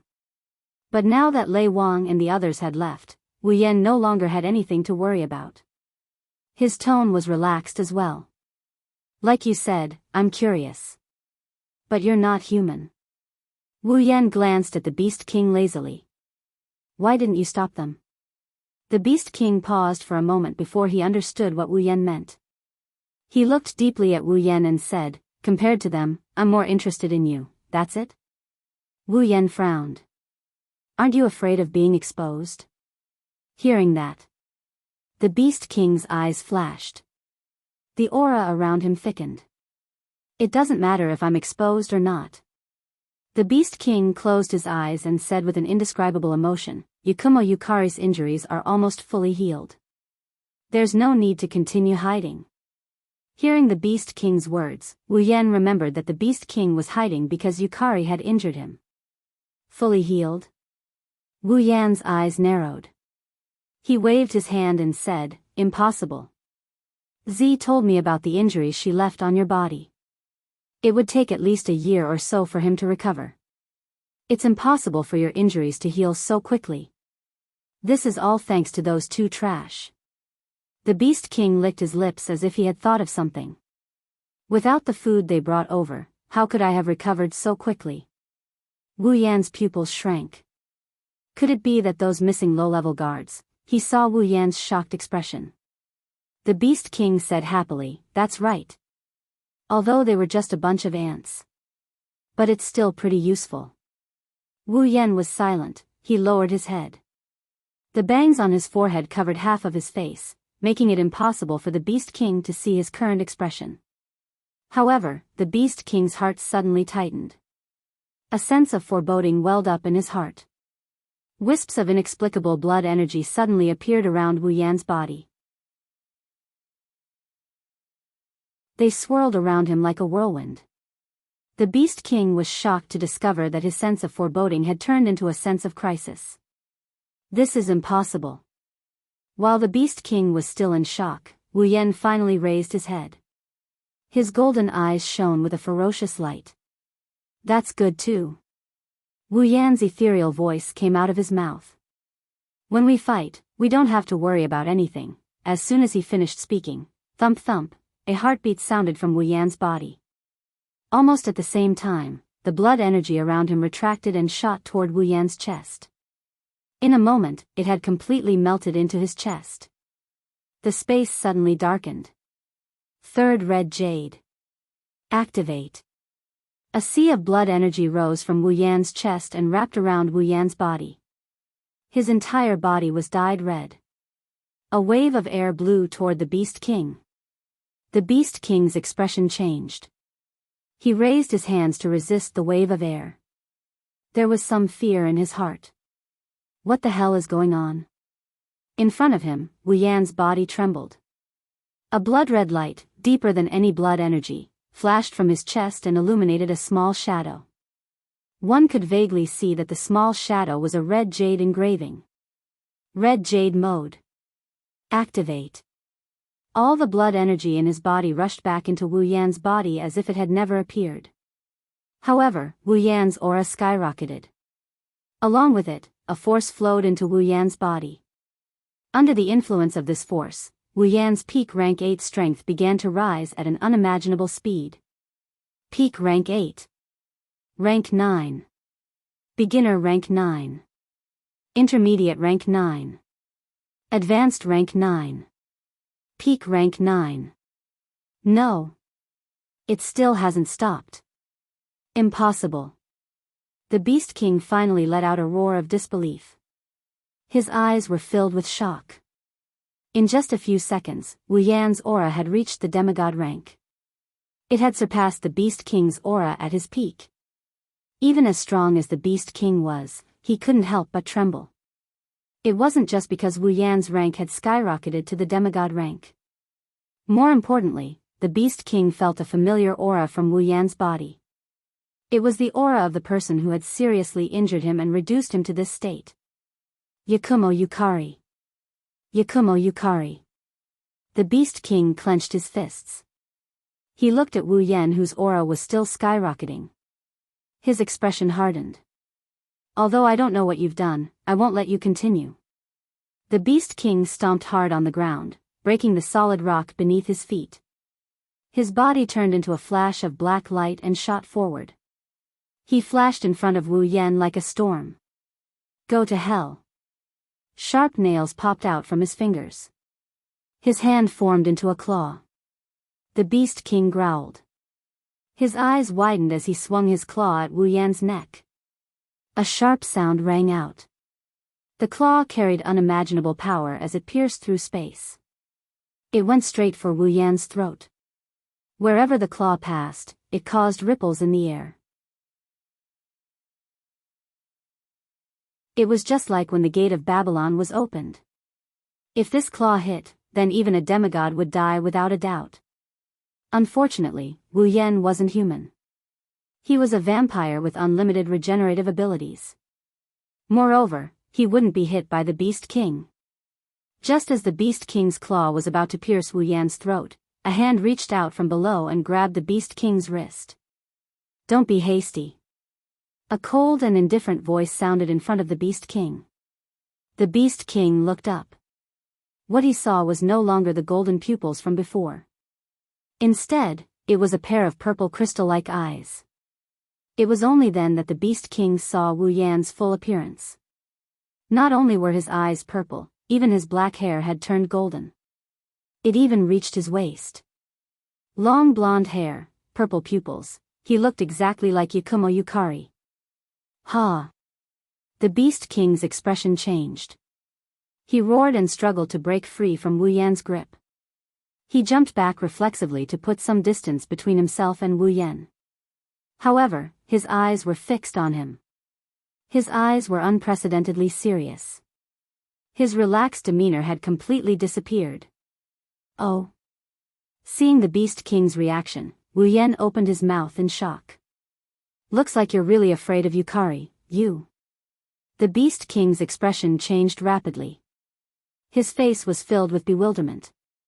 What the hell did you do? What did I do? Wu Yan tilted his body and he replied nonchalantly. It's nothing, I just borrowed someone else's power for a bit. Borrowed someone else's power? The Beast King gritted his teeth. Yakumo Yukari? Wu Yan looked at the Beast King's gloomy expression. He didn't answer. He lowered his head and looked at his hands and the golden hair that reached his waist. His purple eyes revealed a trace of nostalgia. This is Yukari's power? So strong, Wu Yan clenched his fists, a devilish smile appeared on his face. At this moment, Yakumo Yukari's figure overlapped with Wu Yan's. He raised his head and looked at the Beast King, who was on high alert. Alright, let's get started. After all, I don't have much time in this state.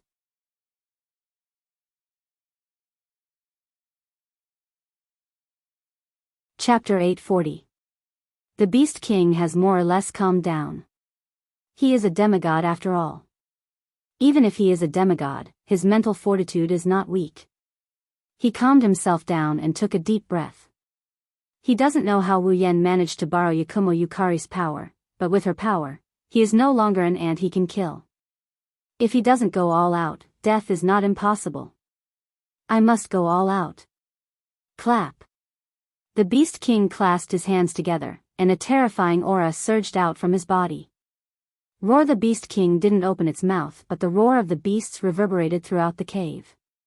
It was as if tens of thousands of lions were roaring at the same time. The sound waves rippled through the air and dust as they surged towards Wu Yan with a force that could topple mountains and overturn seas.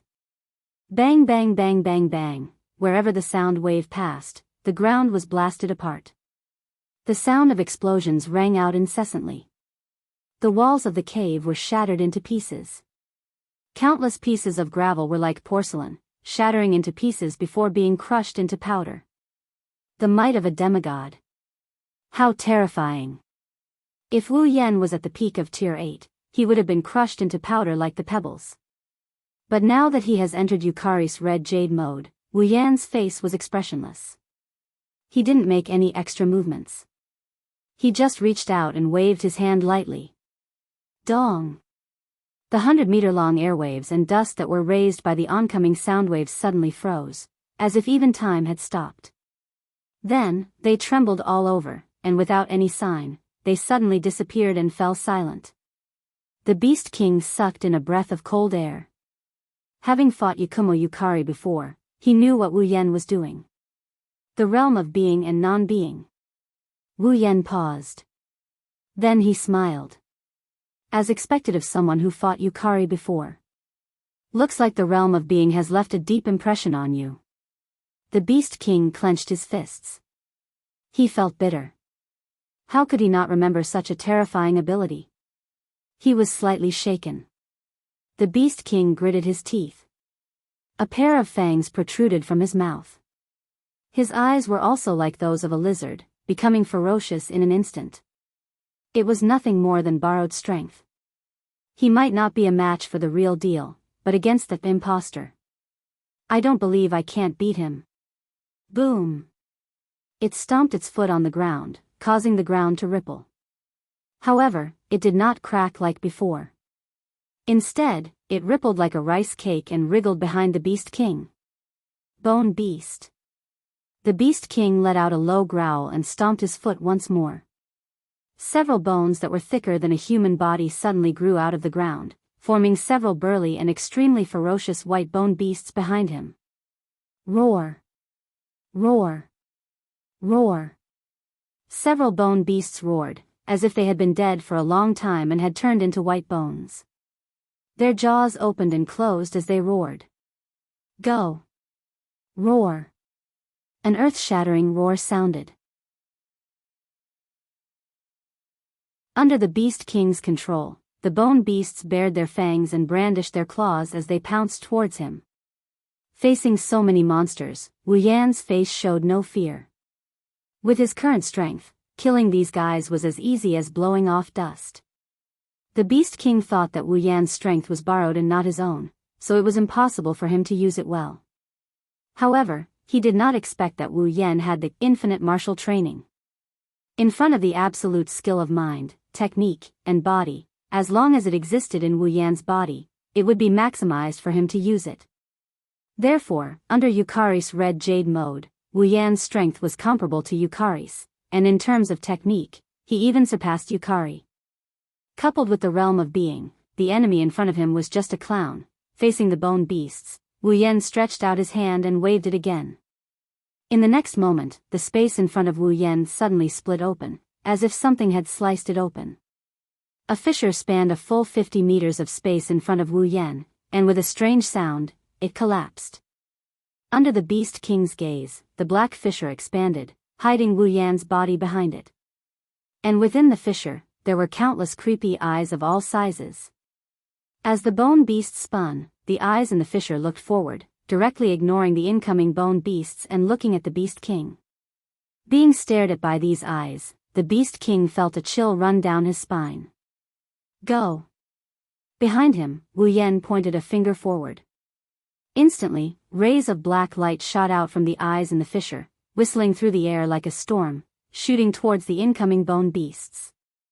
Not good. The Beast King had never seen Yukari's fissure ability before, so when the raindrops of black light shot towards him, the Beast King was startled, and with a flash of green light in his eyes, he disappeared from where he stood. Just a step too late, a dozen or so rays of black light blasted the ground where the Beast King was standing, landing on empty space, and the Beast King managed to dodge them in time. But the bone beasts were not so lucky. Chi. Roar, miserable roars accompanied the black light, and in the blink of an eye, several bone beasts were crushed into nothingness, not even leaving a bone behind. Pang. At this moment, an earth-yellow mana storm instantly erupted from an area not far in front of them. Wu Yan frowned, turning his head to look at the huge magic storm.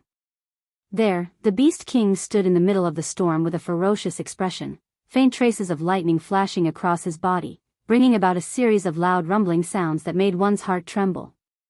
The huge magic storm was nearly 10 meters in diameter, and a vast demonic aura spread out from it. Such a demonic aura could only be possessed by a magical beast. As the king of magical beasts, the demonic aura of the Beast King was so evil that even Wu Yan could not help but have a solemn expression on his face. Such a spectacular scene was completely created by the Beast King relying on the magic within his body. It could be seen that the Beast King had a vast amount of magic in his body, and even as a true ancestor with an unparalleled amount of magic, he could not compare to it for the time being. It was obvious that the Beast King was preparing a powerful spell. A ferocious suction force was emitted from within the magic storm. Under the tearing force of the storm, the hard ground seemed to be experiencing an earthquake as cracks as thick as an arm continuously spread out. The entire cave began to tremble at this moment and collapsed one after another. Wu Yan did not move, allowing his body to be sucked in by the storm. His gaze was firmly fixed on the center of the storm, and he clenched his fist slightly, and an inexplicable force surged in his palm. Roar!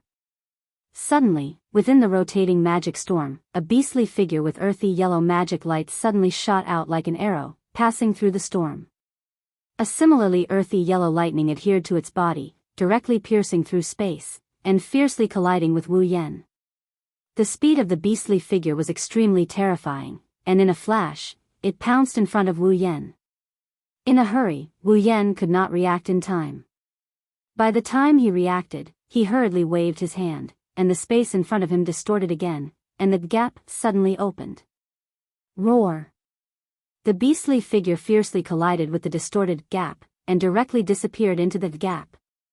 The moment it collided with the gap, the lightning on the beastly figure's body suddenly surged, brushing past Wu Yan's body and shooting behind him, causing Wu Yan's long golden hair to almost be burnt. Humph! Within the magic storm, a cold snort faintly sounded, and with a flash of light, the storm rolled, and a snake completely formed by magic power shot out, directly towards Wu Yan's head. Feeling the sound of wind breaking above his head, Wu Yan's body moved slightly, and directly appeared more than 10 meters away. Chi! The snake figure trembled, and once again rushed out, like a maggot in one's bones, and directly shot towards him. Just as his body stabilized, the sound of wind breaking entered his ears again. Wu Yan frowned slightly, and immediately became a little angry. Raising his hand, a rich fluctuation emerged from the palm of his hand. Immediately, he viciously grabbed at the snake figure that was flying towards him. A grip. Bang! The world seemed to have lost its color.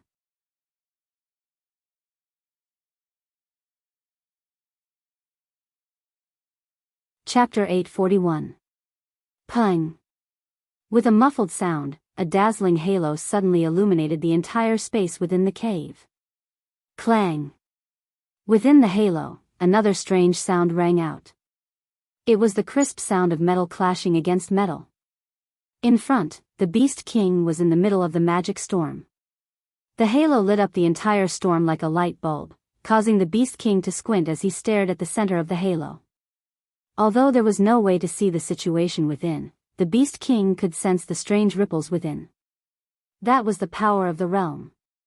Is he using the power of the realm again? The Beast King's face was filled with a troubled expression. Then, he ruthlessly dug his sharp claws into the magic storm and slashed with all his might. For a moment, the entire magic storm stopped. Then, there was a continuous whooshing sound as the storm spun in the opposite direction at an even faster speed. Then, snake shadows formed by magic power continuously formed from the storm. They raised their heads, hissed, and shot out explosively, engulfing the center of the halo in all directions. Clang, clang, clang, clang, clang. The overwhelming number of snake shadows poured down like rain and rushed into the halo, causing a series of crisp sounds to ring out in the dilapidated cave. Hearing this strange sound, the Beast King knew that his attack had failed once again. His entire face darkened as hatred flashed in his eyes. His entire body shook. Within the storm, an even more majestic magic ripple spread out and fused into the spinning storm. The storm instantly expanded a little. The boundless magic that filled the skies suddenly intertwined with each other and formed a huge beast shadow. Floating in the center of the storm, the Beast King's expression was cold as he pointed his finger at the halo below and shouted coldly. "Beast attack! Roar!" The beast shadow raised its head and roared. As if it had a life of its own, its huge body directly turned into a beam of light. As if it had pierced through space, it appeared above the halo in a flash. Roar! In the next moment, the beast shadow flew into the halo, causing a series of ripples. Wherever it passed, the halo instantly collapsed. It was clearly light, but it shattered like glass and rushed straight into the center. Seeing this, the Beast King was overjoyed. However, just as he was about to rejoice, a beautiful jade-green halo quietly emerged from the beast figure. Then, it slowly dissipated. It was like an exquisite lotus flower that was blooming. The emerald light was entwined in it and it was breathtakingly beautiful. However, the Beast King's expression changed when he saw this beautiful scene. Under this astonishingly beautiful halo, a destructive and violent energy was leaking out. The moment the lotus blossomed, the beast shadow also charged in fiercely. It collided with the center of the lotus halo. Boom! An earth-shattering explosion resounded in the sky. The walls of the entire cave collapsed, revealing the rocks in the mountain range. A huge hole was blasted in the ceiling of the cave. If someone were to look from the outside, they would see that the center of the barren mountain that contained the cave was completely ventilated, and the entrance of the cave went straight to the top. It shone into the sky. The cave had long been reduced to ruins and completely disappeared. In the center of the ruins, a ferocious beast shadow was entangled with the emerald lotus halo. They continuously eroded each other.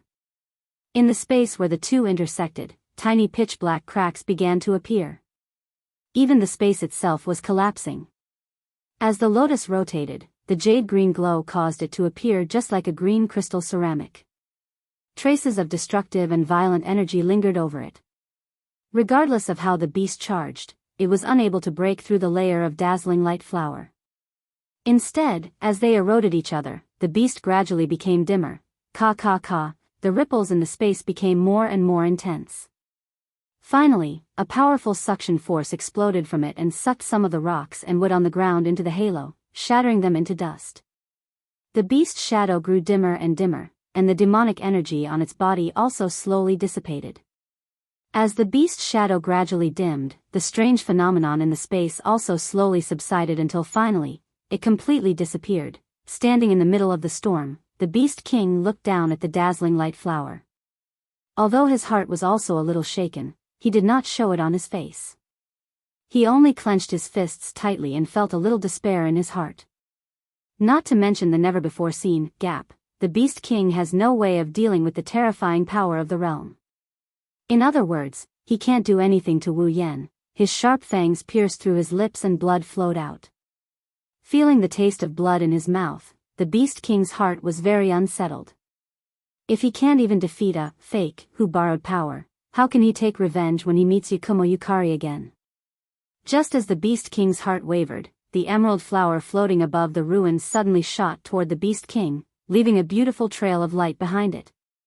The Beast King hurriedly calmed himself down when he saw the light flower rushing towards him. He spread out his arms and a huge magic storm let out a sorrowful cry. It expanded like a light shield and wrapped around the Beast King. Bang! Just as the light barrier was formed, the light flower suddenly flashed and exploded on top of the light barrier like a bomb thrown into water. Like a magnificent firework, the berserk energy charged downwards.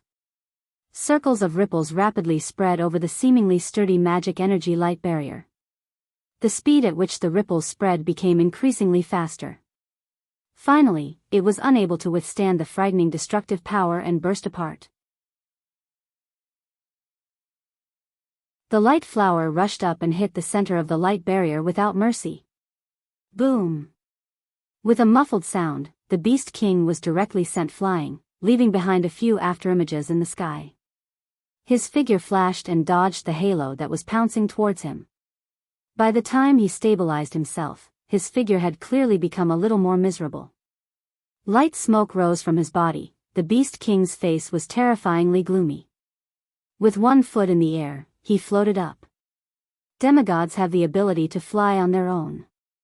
The collapse of the cave gave the Beast King more space to move around.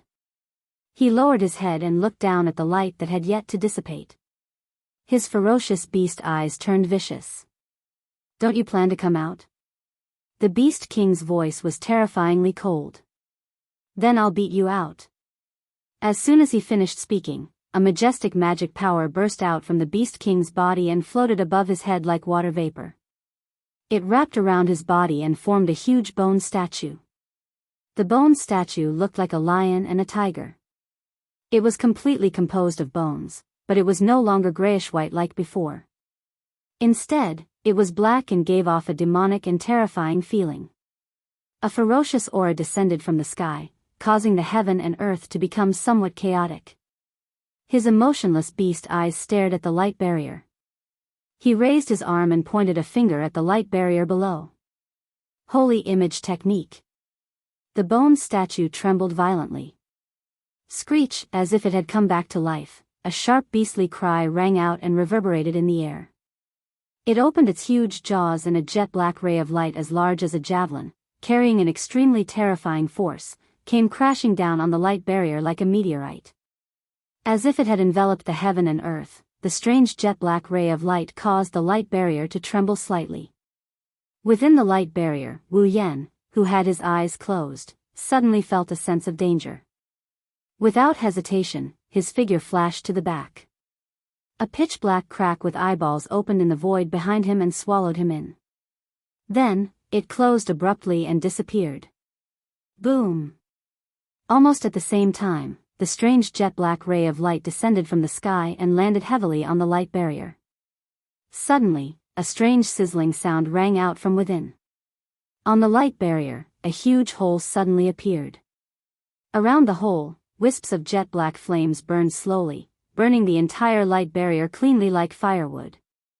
In mid-air, Wu Yan appeared and stared at the wisps of extremely faint jet-black flames. He was a little surprised. The strange flames, which seemed to have spread out from the depths of hell, carried a sinister and chilling aura. This was the source of the sense of danger that Wu Yan had felt earlier. Seeing Wu Yan's surprised expression, a smile finally appeared on the Beast King's face. Then, it suddenly disappeared. With a point of his finger, another jet-black ray of light shot out from the bone statue behind him. Like a black python, it shot out as fast as lightning, bringing with it a series of low sonic booms that resounded throughout the sky as it attacked Wu Yan.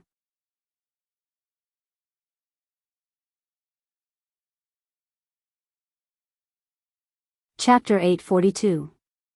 The strange black light caused Wu Yan, who was floating in the air, to frown.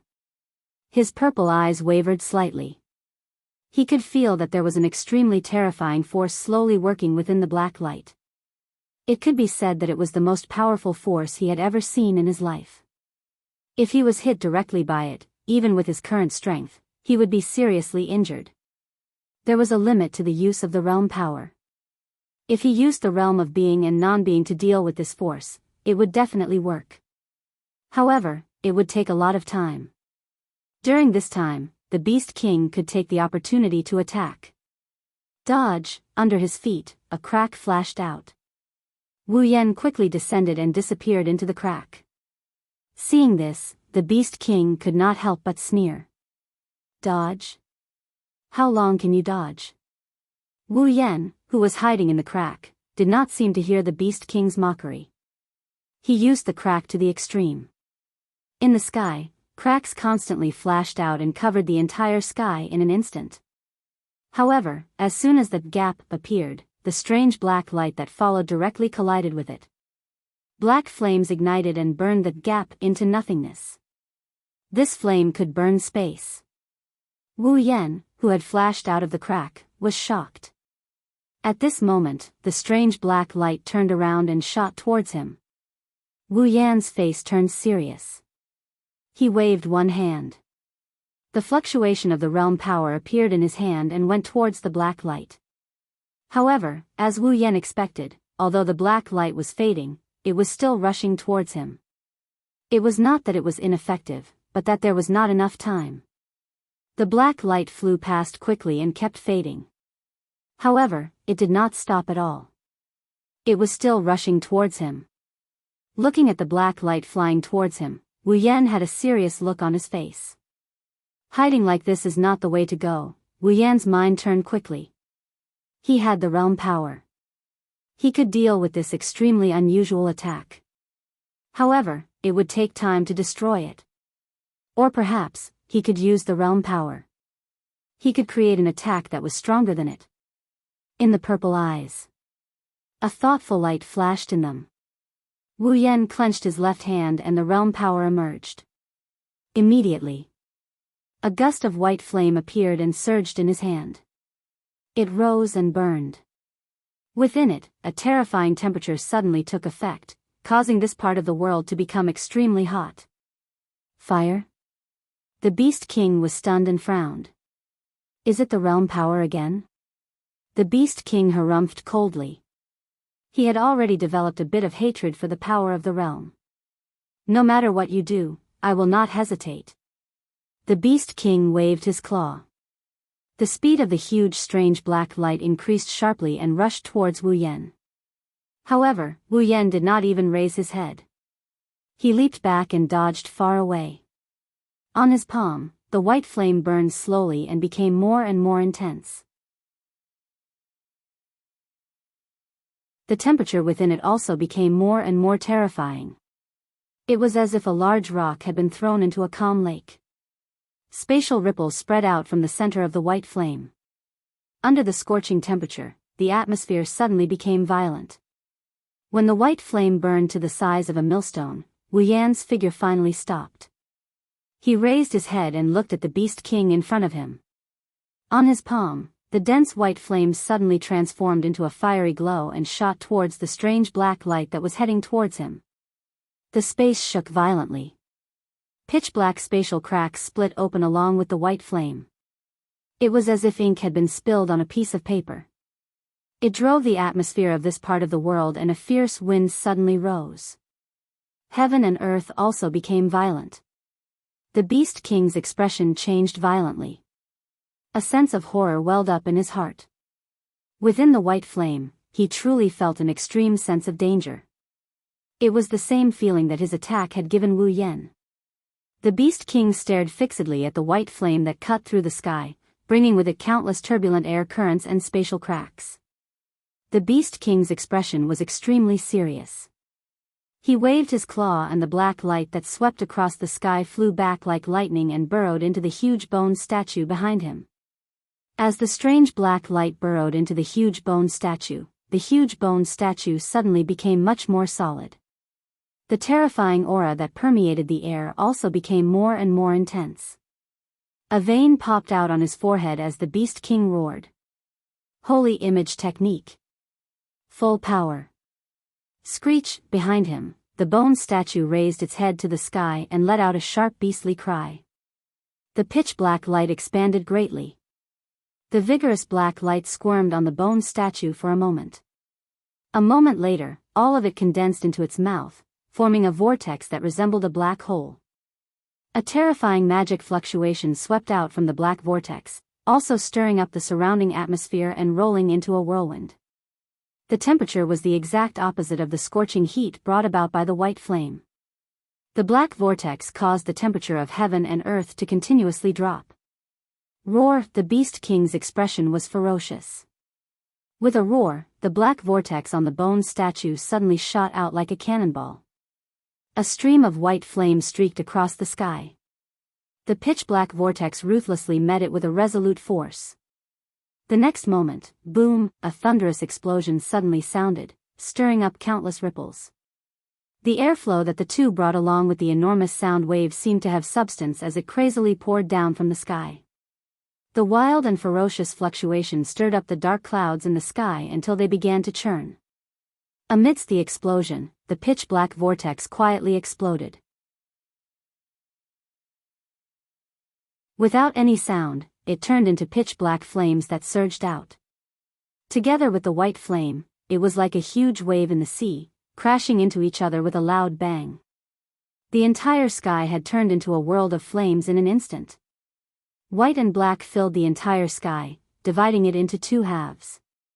In the white sea of fire, the temperature rapidly rose, while the black sea of fire crazily froze the air.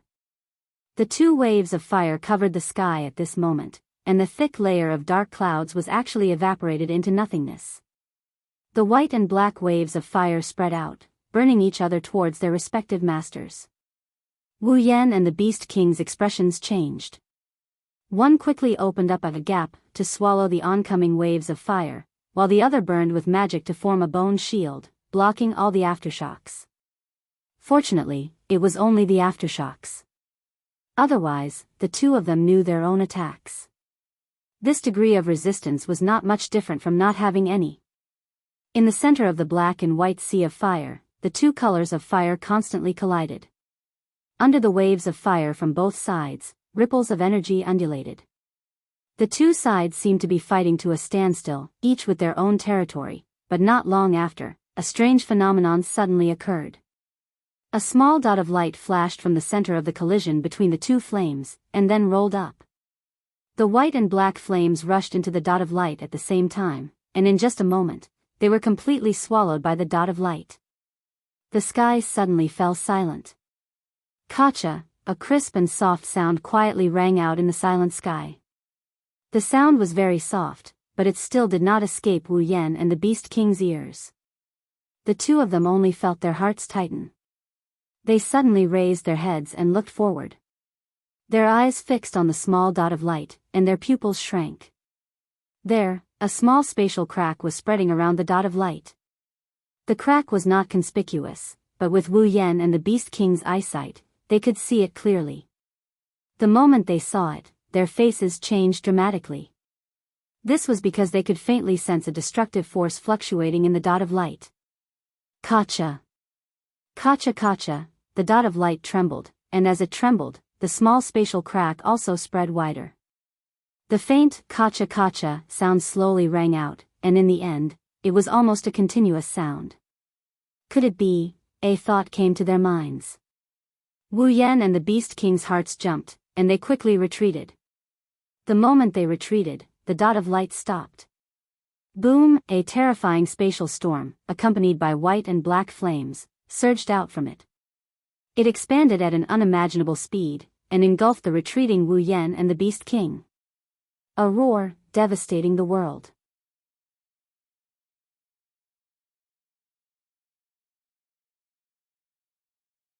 Chapter 843. Woo woo, the sharp sound of the wind was like the sound of a siren. In the sky, the black space storm was like a circle of shock waves, wildly flashing in all directions. The white flames and the black flames were driven by the space storm and turned into flaming meteors. They either rose up and shot into the air, or swept away and exploded in all directions. Some fell down and smashed into the ground. In the surroundings, the trees that had been standing for God knows how many years were blown away like chopsticks by the wind.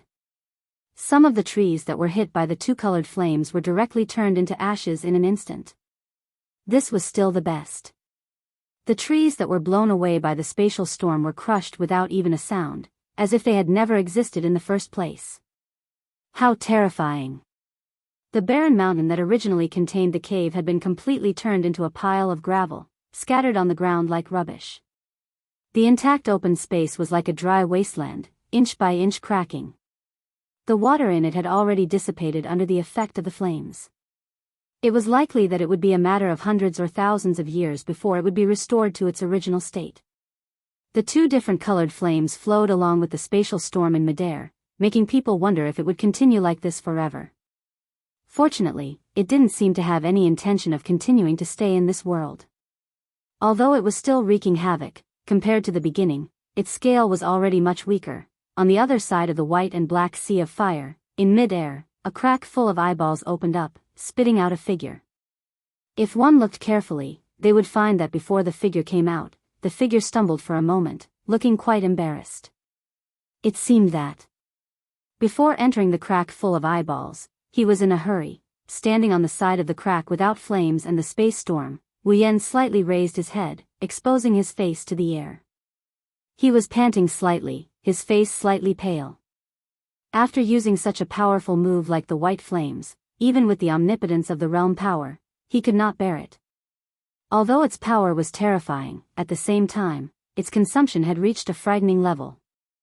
Wu Yan could even feel that the demonic power that he had because he was in Purple's red jade mode was a little weak at the moment. He raised his gaze and looked straight at the raging dual-colored sea of fire and the spatial storm. Wu Yan's purple eyes still had a trace of lingering fear. If he didn't escape in time, even if he didn't die, he would have lost a layer of skin. Wu Yan did not relax just because he escaped. After all, the spatial storm was too terrifying.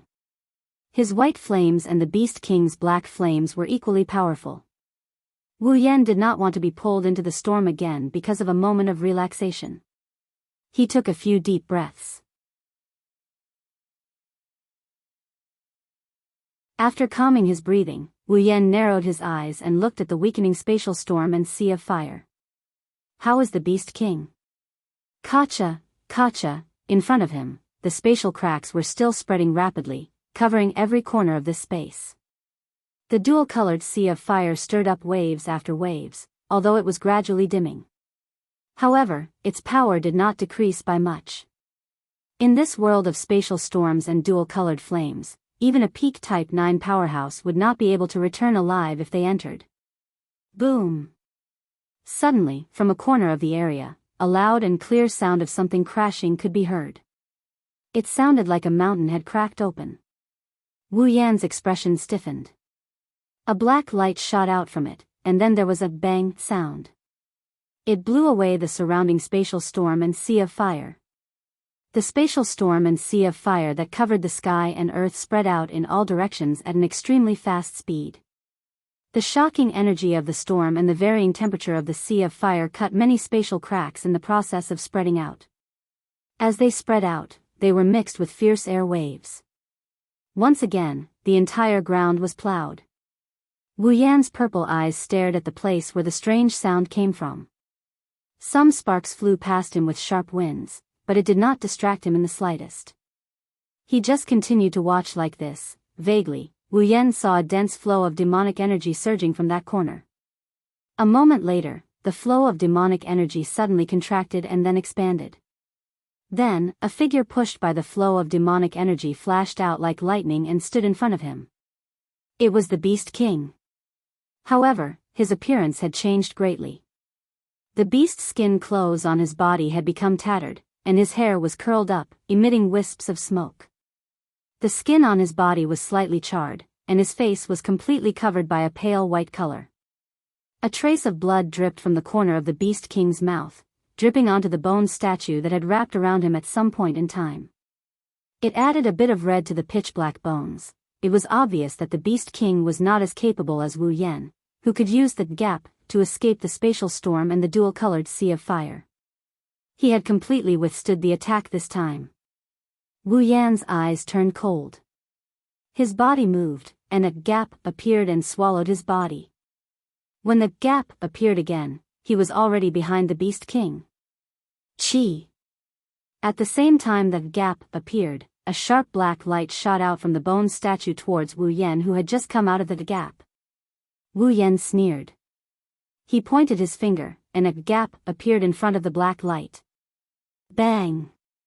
The sound of a collision rang out, and the dark light turned into pitch-black flames that burned the gap into nothingness. The gap had only blocked the dark light for less than a second. But that 1 second was enough. Wu Yan pointed his finger again, and a beam of light shot out from the tip of his finger. Like a cannonball, it slammed into the Beast King's figure in the bone statue. Bang! When the light beam exploded, the violent impact caused the Beast King to let out a muffled groan. It could no longer stabilize its body and fell down, heavily smashing into the ruins of the ground. Pfft! The Beast King spat out a mouthful of blood. The unusual pain caused him to clutch his chest, and his mind went blank. Before he could regain his senses, a crack filled with eyeballs opened up beside him. Holy statue! Alarm bells rang in his heart, causing the Beast King's consciousness to be pulled back in advance. He let out a low roar, and the bone in the sky swayed and disappeared in an instant. When it reappeared, it had already protected the Beast King in the pitch-black bone. Bang, bang, bang, bang. At the same time, a few black and white balls of light smashed into the bone statue, causing a cloud of dust to rise. But the Beast King was not harmed. Wu Yan's face did not show the slightest bit of surprise. He closed his eyes, and his palm gently reached forward. His body flashed forward, and he appeared in front of the bone statue.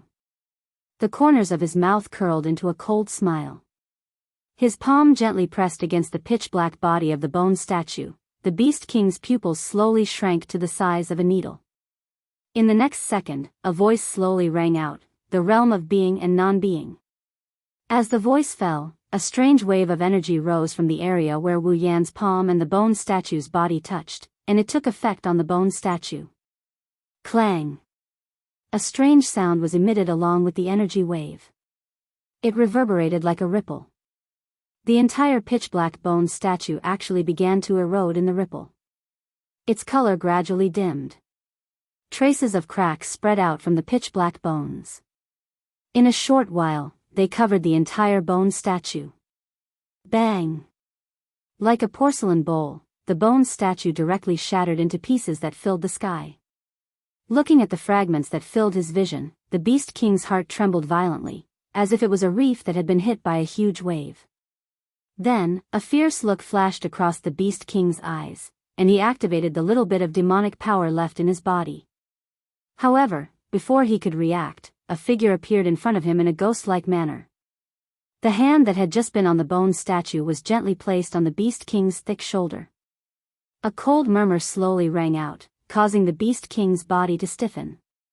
It's over. In his heart, a fatal sense of danger surged up along with a familiar energy. The realm of heaven and earth. The voice that fell into the Beast King's ears was no less than a death sentence, and it became the declaration of the end of this battle. Boom! The sky shattered, the earth cracked.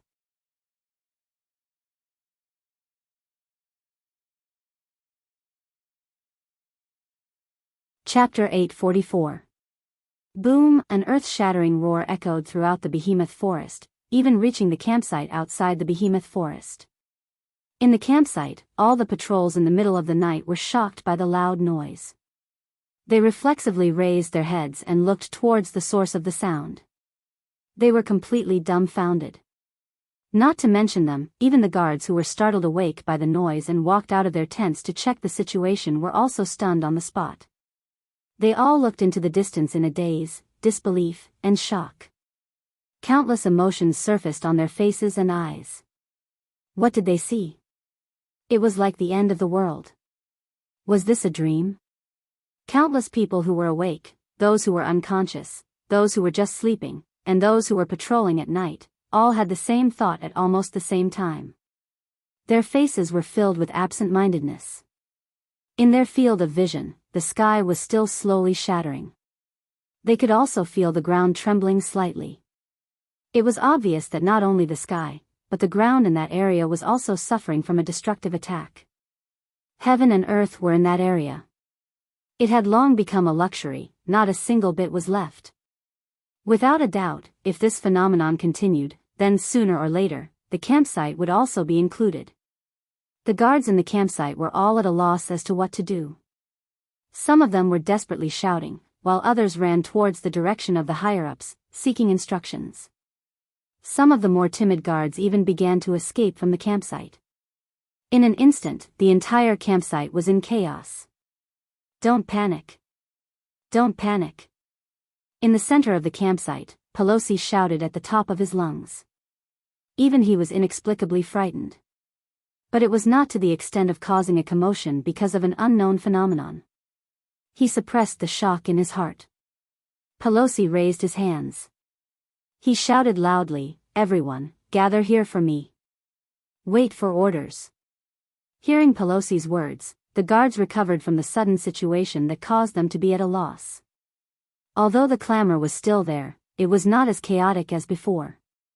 However, the operation was no longer as chaotic as it had been at the beginning. People continued to gather in the open space in the central area, waiting for the higher-ups to make arrangements. Seeing this, Pelosi heaved a sigh of relief. He raised his head and glanced at the shattered world, then glanced at the void hanging in the sky. A drop of cold sweat dripped down his forehead, and his entire back was drenched. His heart was wrapped in a chill, and Pelosi couldn't help but shiver. What the hell is going on here? Pelosi could not understand. Pelosi bitterly shook his head. He felt that ever since Wu Yan and the others came to the campsite, the daily here had disappeared. Many things were out of his control and beyond of his ability. This made Pelosi felt for the first time. He felt that he, as a peak of the 8th rank, was not all that. What Pelosi did not know was that in the battle that caused the sky to shatter, he, as a peak of the 8th rank, was nothing. Clenching his slightly pale hands, Pelosi once again took a deep look at the sky. After which, he walked towards the Thunder King's tent. Pelosi was destined to end up empty-handed as the Thunder King was no longer in the tent. The shattered sky attracted the attention of the people in the campsite. It did not escape the eyes of Chuju, Mikoto, Shokuhu Misaki, Kotori, and the others. The girls came out of their tents and looked at the scene of the apocalypse. Even they were shocked. Too scary. Looking at the black hole hanging in the sky, Hinagiku couldn't help but mutter. The sky shattered? Isn't that terrifying? What the hell is going on? The fearless Mikoto shrunk her neck in fear. Did something happen in the giant beast's forest that gave us a headache? Shokuhu Misaki narrowed her eyes and exchanged glances with Kotori. Both of them seemed to be deep in thought, causing the girls around them to be confused. From the looks of it, you two seem to know something. Kurumi stood on her toes and tilted her head. Not really. Shokuhu Misaki sighed. I just have a feeling that it's not a natural phenomenon. Mikoto rolled her eyes and retorted. Isn't that the same as not saying anything? What kind of natural phenomenon could cause something like this? No, that's not what Shokuhu meant. Kotori replied on behalf of Shokuhu Misaki. She meant that the sky shattered because of someone's actions. Huh? Hinagiku and Mikoto looked at each other with an amused expression. Are you trying to say that the shattering of the sky was caused by someone? I'm afraid. Shokuhu Misaki lowered her head. I think so. Kotori said with uncertainty. Hey, are you two joking? Kinohata Sai was the first to react. Is there really someone who can shatter the sky? I think so too. Mikoto furrowed her brows. I don't believe anyone can do that, even if it's a demigod, unless. Chuju laughed bitterly. Unless it's a celestial. But celestials don't exist anymore, right? Frenda hit the bullseye. That's the same as not saying anything. The girls laughed bitterly. Indeed, they have been discussing this for so long and there's no way they can come up with anything. Unless they go there and take a look. The girls raised their heads and looked at the sky that was still filled with debris. The thought was extinguished in less than a millisecond. Kotori suddenly noticed something. Ikaros, who was standing behind everyone, was looking at Wu Yan with her indigo eyes. In her eyes, a data box was floating back and forth. It was very unstable. What's wrong? Ikaros didn't turn around. She was still looking at the sky, but the answer that came out of her mouth shocked the girls. Master is there, what did you say? The girls were shocked. Mikoto screamed. You said that guy is there? Ikaros. Shokuhu Misaki's expression turned serious. Can you sense Xiaoyan's presence? Ikaros shook her head. I don't know, but I know that Master is there. The girls looked at each other in confusion, but they didn't doubt her words. They knew Ikaros wouldn't lie, especially when it comes to Wu Yan. I'm afraid Ikaros is right.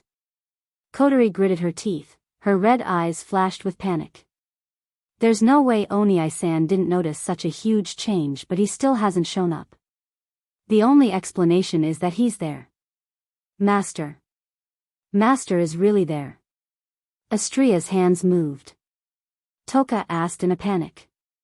Shido is fine, right? No way. Shokuhu Misaki denied it. If something happened to him, we would be dead already. Let's go. Mikoto said. Let's go take a look. The girls nodded without hesitation. They forgot that they didn't want to go take a look. It was at this moment that a cool breeze blew over from afar, heading toward where the girls were. By the time the breeze dissipated, the Thunder King, who was carrying Marcus with one hand, appeared from within. Great! You're all here. Without waiting for the girls to speak, the Thunder King took the initiative to shout. Quick! Come with me to support the little guy.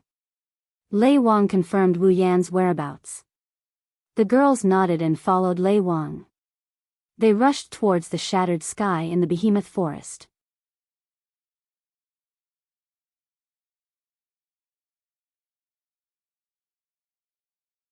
Chapter 845. The shattered sky isn't just shocking to look at. Only those who are in this world would know that there is a terrifying power comparable to a spatial storm here. Just as the people in the campsite had imagined, if the sky continued to shatter, by the time it reached the campsite would have no choice but to disappear. Unfortunately, the master who shattered this world doesn't have that much power. At a certain moment, the speed of the shattering of the sky started to slow down. Although it's not easy to notice, it is indeed gradually stopping until it completely stops. Under the empty black hole, the rain-like fragments from the shattered sky also slowly disappeared. The terrifying power contained in them gradually dissipated, and together with the things in the sky, they were crushed into nothingness. Then, the sky returned to normal. At a speed visible to the naked eye, the empty black hole was covered by a dark cloud and retracted, returning the curtain of night to the spalier world. After an unknown amount of time, when the empty black hole completely disappeared, the strange changes in the sky returned to normal. It was still silent, only a little bit of starlight and moonlight were showing their existence. Everything seemed like nothing happened. Of course, if someone came to this world, they wouldn't think so. Not only did the sky shatter, the ground also disappeared. A huge crater with a diameter of more than a kilometer stood in this corner. It's as if the entire behemoth forest was dug out alive. Not to mention the magical beasts and creatures that were living here a moment ago, even the trees are gone. Only in that huge crater, several hundred meters deep, there are still 2 breaths. Looking up, Wu Yan bitterly smiled as he looked at the sky that returned to normal and the pitch-black crater that filled his field of vision. Her pale complexion made her look exceptionally sorrowful.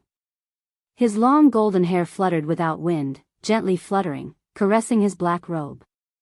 His purple eyes were filled with endless exhaustion, his chest was violently rising and falling. His rough breaths turned into hot breaths in this world that has returned to normal, showing his master's current state. He sensed the little Yao energy left in his body. The bitter smile on Wu Yan's face also turned into helplessness. Before he used the realm of heaven and earth, he had never thought of playing with such power, but in the end, he almost collapsed from playing with it. With infinite arms refinement, even if it's an unfamiliar power, he can perfectly control it. The same goes for his realm power.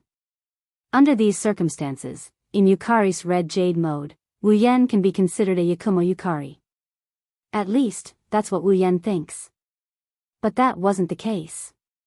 Being able to perfectly control one's abilities did not mean that one would be able to fight perfectly.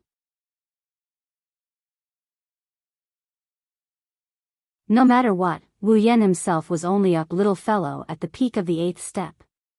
Even though he had grasped the power of a demigod, he was still unable to adapt to it. As a result, even though there were no problems during the battle, Wu Yan did not fully understand what kind of power the realm of heaven and earth possessed. In a situation where he didn't understand the power of the skill, in order to guarantee that he could defeat the Beast King, Wu Yan had no choice but to go all out. In the end, it led to the current situation. He took a deep breath. Wu Yan lowered his head and looked at his feet. The Beast King was lying there. Only the last bit of clothing was left on his body.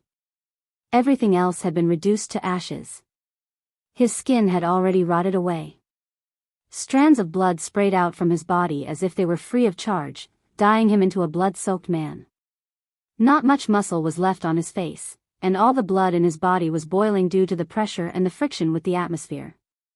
The right side of his body was almost unrecognizable, and not a single bone was intact, other than that. One of his arms and two of his thighs disappeared from his body.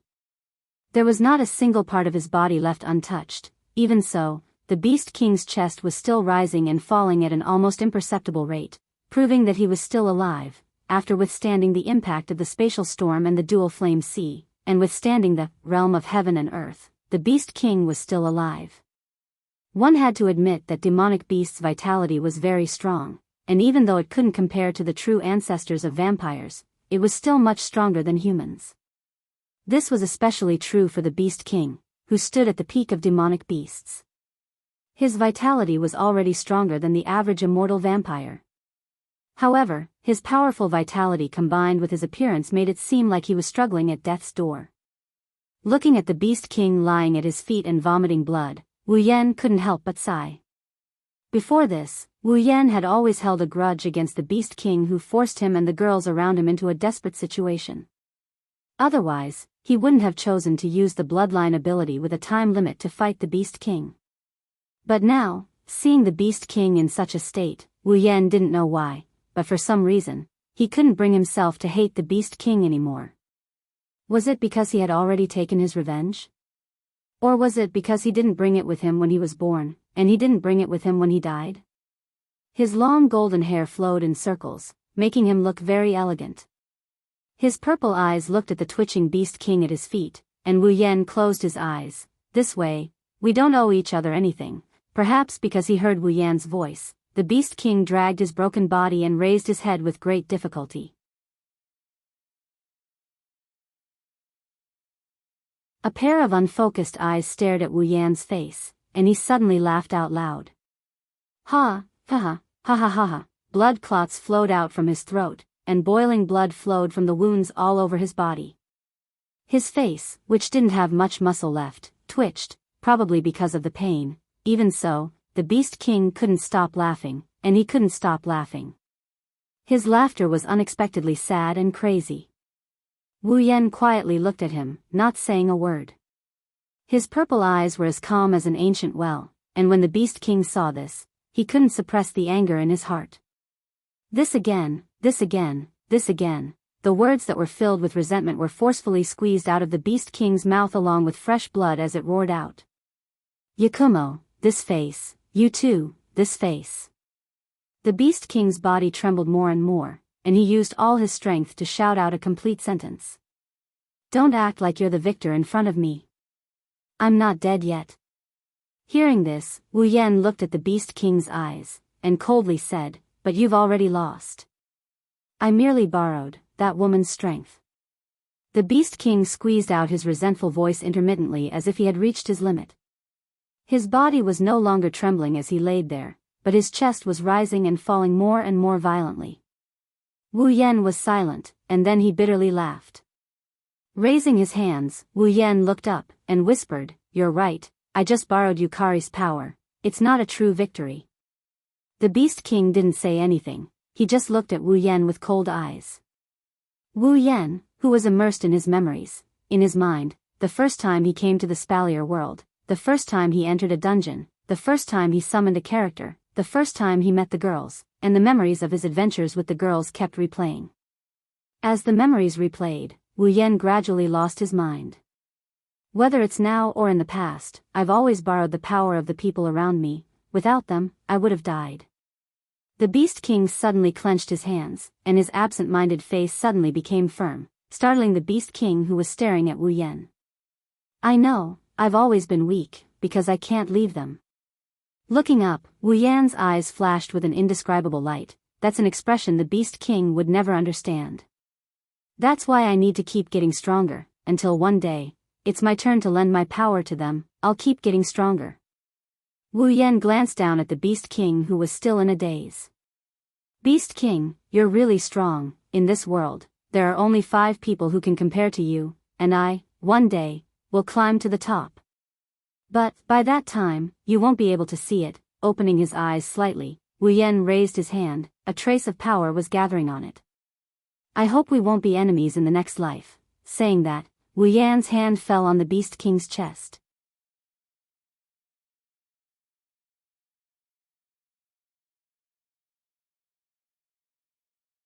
Chapter 846.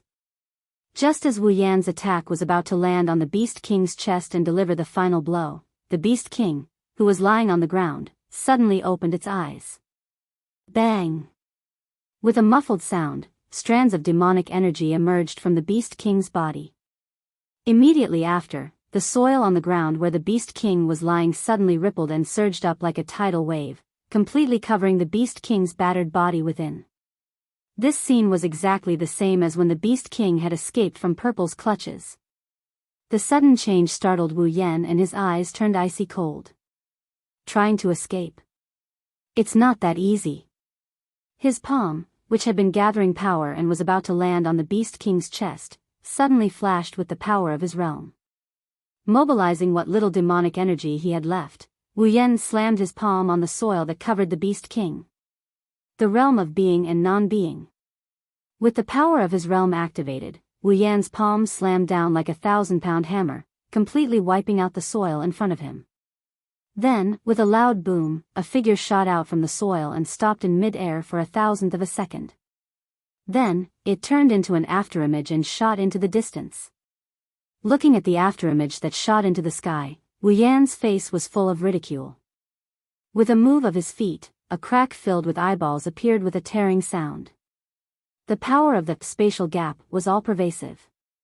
After entering the spatial gap, Wu Yan could freely choose to open the spatial gap at any place and achieve the effect of teleportation.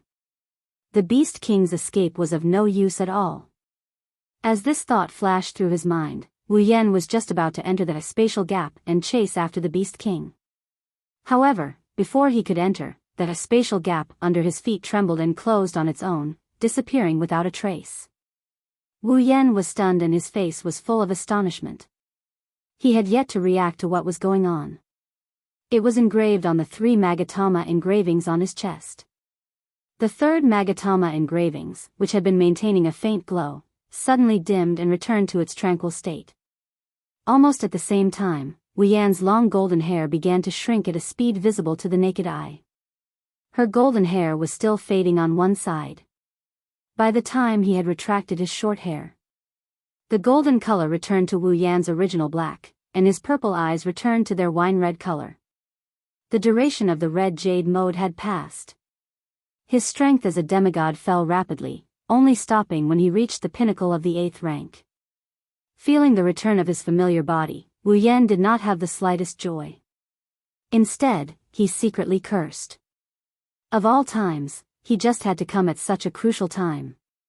Seeing that the Beast King was about to escape from his line of sight, Wu Yan didn't have much time to think. He roused the undamaged mana in his body and used spatial teleportation to appear on the horizon. However, there was still a considerable distance between him and the Beast King, who was flying away at an extremely fast speed. Although the spatial manipulation magic was miraculous, it was still somewhat lacking compared to the elusive spatial rift. If Wu Yan's strength was still at the demigod rank, it wouldn't be impossible for him to win against the spatial rift. However, the current Wu Yan was only at the peak of the 8th rank. Naturally, the spatial rift did not have such a powerful effect. Although he felt helpless about this fact, Wu Yan still roused his mana and continued to teleport in the direction of the Beast King. No matter what, even if he didn't have the powerful movement range of the spatial rift, with teleportation and flight, it was only a matter of time before he caught up. Looking at that broken figure, Wu Yan's eyes flashed with a cold light. You can't escape. In the sky above the behemoth forest, a streak of light flashed past like a bolt of lightning. In the blink of an eye, it rushed into a continuous mountain range in the behemoth forest. Pushing his speed to the limit, the Beast King also increased his speed to a rather terrifying level. As his figure flashed, his expression was incomparably gloomy. Although he was heavily injured, with the Beast King's strength, how could he not have noticed Wu Yan's pursuit? His heart filled with hatred, the Beast King suddenly felt a sense of danger. At the same time, he also noticed Wu Yan's current rank. His figure paused, but he quickly flew away again. His rank has dropped to the peak of the 8th rank. It seems that the power Yakumo Yuzi lent him has been used up. The Beast King's mind spun rapidly, but his speed did not decrease at all. Like a meteor streaking across the sky, he disappeared into the horizon. In my current state, I should be able to win against him at the peak of the 8th rank. But that fellow's methods are very clever. If he dares to chase after me, he must have some kind of trump card. It's best not to take the risk. Just as the Beast King was muttering to himself, a strange whistling sound suddenly came from not too far away, causing the Beast King's body to come to a sudden stop. Looking up, his eyes narrowed slightly as he fixed his gaze not too far away. There, a black-robed Wu Yan was floating in the air, his wine-red eyes looking at the Beast King with a hint of mockery in them. This despicable brat, what a terrifying speed. The Beast King sucked in a breath of cold air. After a moment of hesitation, his broken body shook violently and turned into a streak of light, flying wildly in another direction. Wu Yan frowned. He took a step forward, and when he was about to teleport again, the space around him started distorting and a bone sword materialized out of thin air. Seeing this, Wu Yan's body stopped moving. Bright lightning immediately crackled and surged out of his body. As the lightning surged out of his body, the clouds in the sky gradually darkened. Then, he stretched out his hand and grabbed forward. Lightning flashed, and a long spear condensed from lightning appeared with a sizzling sound. Almost in an instant, a wave of energy swept out from the front. The bone sword that appeared out of thin air brought with it a whistling sound as it violently pierced towards Wu Yan. It's not a fight, but a hindrance? Seeing that the demonic energy on the bone sword was not very strong, Wu Yan immediately understood the Beast King's plan. The lightning spear in his hand carried an unparalleled amount of blue and white electricity, crackling non-stop. Then, Wu Yan threw it out fiercely. Ding! The crisp sound of collision resounded throughout the entire sky. Hearing this sound, the Beast King's body rushed out like a ray of light. He didn't even know how far behind he was, he didn't even turn his head as he fled with all his might. I never thought that there would be a time when I would be chased by a peak level 8 ant. Gritting his teeth, the Beast King's face became a little ferocious. Because of the change in his expression, the Beast King's face started to bleed, but he didn't notice. The killing intent and hatred in his heart had long surpassed the pain. But the Beast King didn't slow down in the slightest. His body streaked across the sky, and in the blink of an eye, he disappeared into the forest. This desperate escape continued for more than 10 minutes.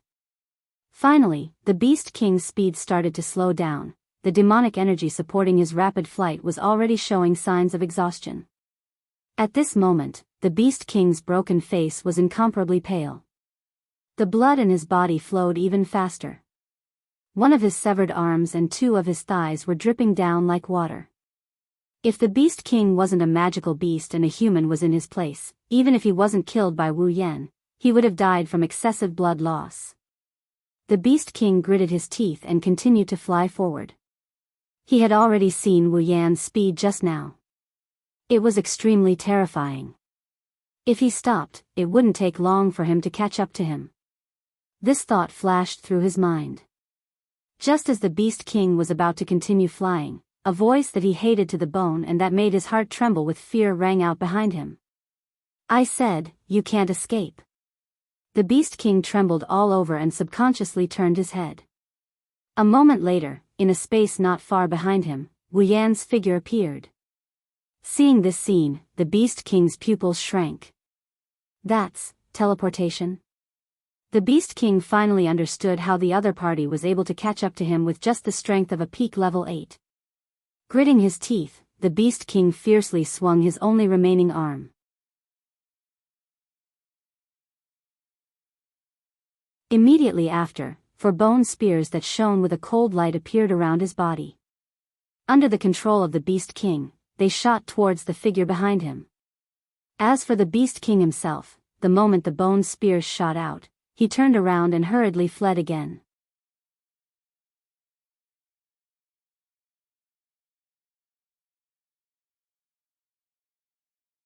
Chapter 847. As soon as he appeared, Wu Yan's expression changed. 4 thick bone spears shot out from the front like ribbons, twisting at different angles during the shooting process, mercilessly stabbing towards his front, back, left, and right from 4 different directions. Judging from the mana fluctuations on the 4 bone spears and the explosive sounds, it was clear that the Beast King wasn't just trying to obstruct him with this attack. Even though his magic was about to run out, the Beast King did not hesitate to use a powerful spell. He was very bold. After all, the reason why the Beast King was able to drag its battered body and escape at such a high speed was because of the support of its magic power. Once the magic power in its body is depleted, the Beast King would no longer have any chance of escaping. Humph. Wu Yan snorted and turned his head. He looked in the direction the Beast King had escaped and smiled coldly. His body disappeared with a bang. As soon as he left, the 4 bone spears stabbed into each other and collided with each other. Under the pitch-black night sky, the Beast King's body was wrapped in a stream of light as it dashed through the giant beast's forest in an arc. His aura has disappeared. The Beast King glanced behind him and frowned. He did not think that Wu Yan had given up on chasing him. Based on what he saw just now, the other party must have used that mysterious teleportation technique again. Can we shake him off? As soon as he finished speaking, the Beast King's voice changed abruptly. He waved his hand, and a powerful magic power shot out, slamming into the void in front of him. Bang! The magic hit the empty space and the space rippled. A figure slowly emerged from it. It was Wu Yan. Seeing this, the Beast King immediately retreated. Wu Yan immediately teleported. When he reappeared, he was above the Beast King's head. Do you still not understand? He looked coldly at the Beast King. Wu Yan said in a low voice, if we're competing in speed, there's no way you can beat me. The Beast King clenched his fists and sneered. So ruthless. Looks like you're much more decisive than the first time we met. Wu Yan chuckled when he heard this. There was a hint of mockery in his smile. It started when you planned to kill the most important people around me. I didn't plan on letting you live for long. Whether it was Andrew or not. Whether it was Marcus or the Beast King, they were normal people. Wu Yan could not be bothered with them. But if you touch his reverse scale, don't think you'll get away with it. As soon as he finished speaking, Wu Yan's eyes turned gold. With a swoosh, he charged towards the Beast King. You're at the peak of the 8th level. The Beast King was infuriated when he saw Wu Yan charging at him. He channeled his magic power into his palms and he extended his sharp claws. The Beast King also rushed out and collided with the former. Boom! A huge wave of magic and a thunderous sound resounded in the sky above the forest. The explosive airflow swept out. Like fireworks, dust flew in all directions from the collision. Both of them flew backwards and pulled apart some distance. The Beast King endured the pain in his body and stared at Wu Yan on the other side of the smoke. There was some shock in his eyes. Although he was now seriously injured, he was still a demigod. In this state, it might be a little difficult to fight against a 9th level. But against a 8th level, even if the other party was at the peak of the 8th level, the Beast King had no reason to lose. But in fact, the collision just now was evenly matched. This Wu Yan was not a simple person. While he was daydreaming, opposite him, Wu Yan's figure trembled and strangely disappeared on the spot. Immediately after, he flashed out from the space behind the Beast King. Raising his hand, a bluish-white electric current containing surging magic power struck the Beast King's back like lightning. Thunder Light Fist. Boom! A low muffled sound was heard. The magic power on the surface of the Beast King's body flowed rapidly and forcefully resisted Wu Yan's attack. However, his body started to sway slightly. Seeing that the body wrapped in magic power could not bear the burden and was shaking, Wu Yan narrowed his eyes. With a clench of his hand, bluish-white electric light filled his entire body. With a flick of his finger, the bluish-white electric current whistled through the air with a crackling sound.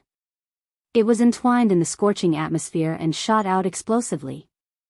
With the Beast King's experience, he could of course see that these few small electric currents were definitely not something that he could withstand in his current state. A trace of fear flashed in his eyes.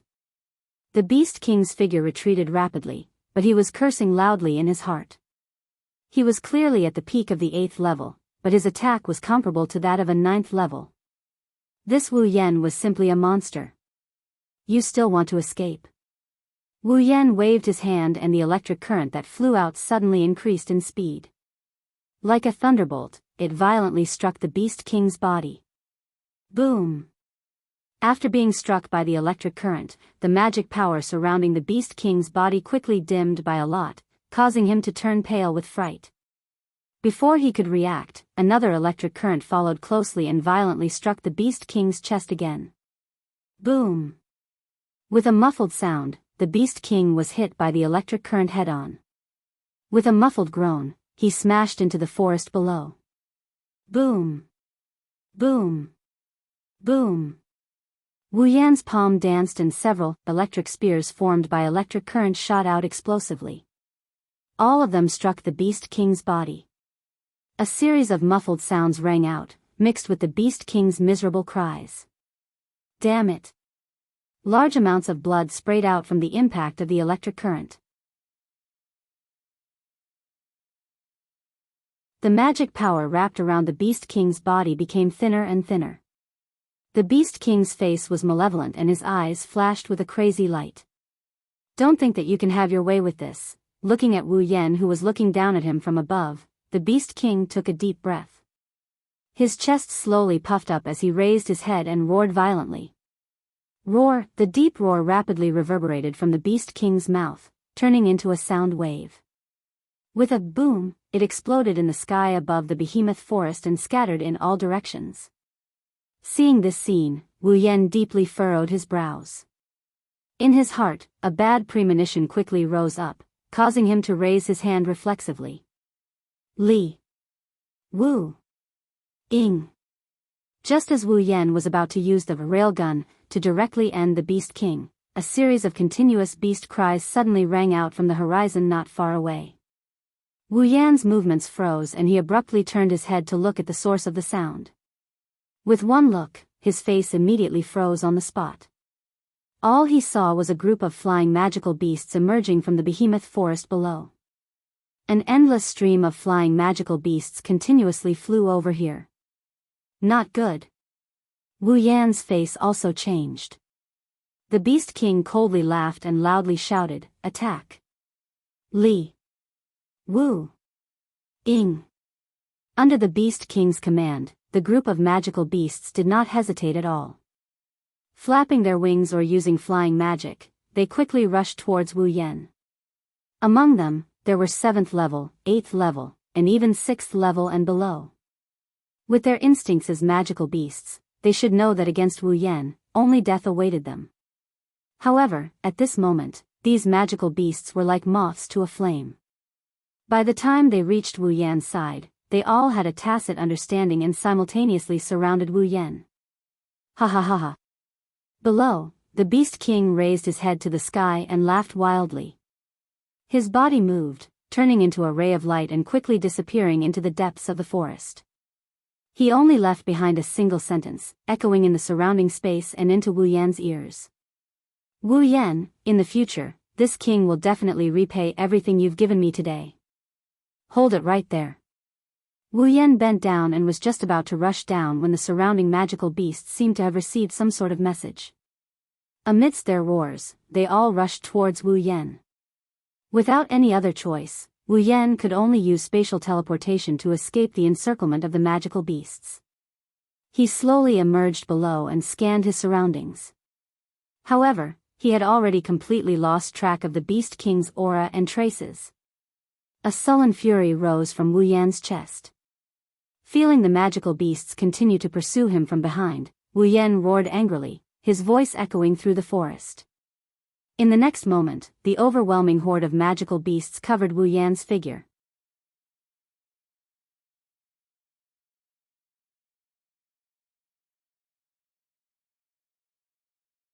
Chapter 848. More than a dozen shadows are moving at a terrifying speed. They are running around the tree-filled behemoth forest. They are like thin black ribbons, shuttling back and forth, heading towards a certain direction. One could faintly see that a few of these figures had a pair of wings on their backs as they floated in the air. However, their speed was not inferior to the formers. In fact, they were even faster than the formers as they nimbly shuttled through the forest. From the looks of it, they seemed to be in a hurry. Shokuhu Misaki may have a unique ability, but in terms of physical strength, she was at the bottom of the pack. That's why Ikaros was holding her in her arms as they flew through the air. Shokuhu Misaki took a look at the sky and frowned.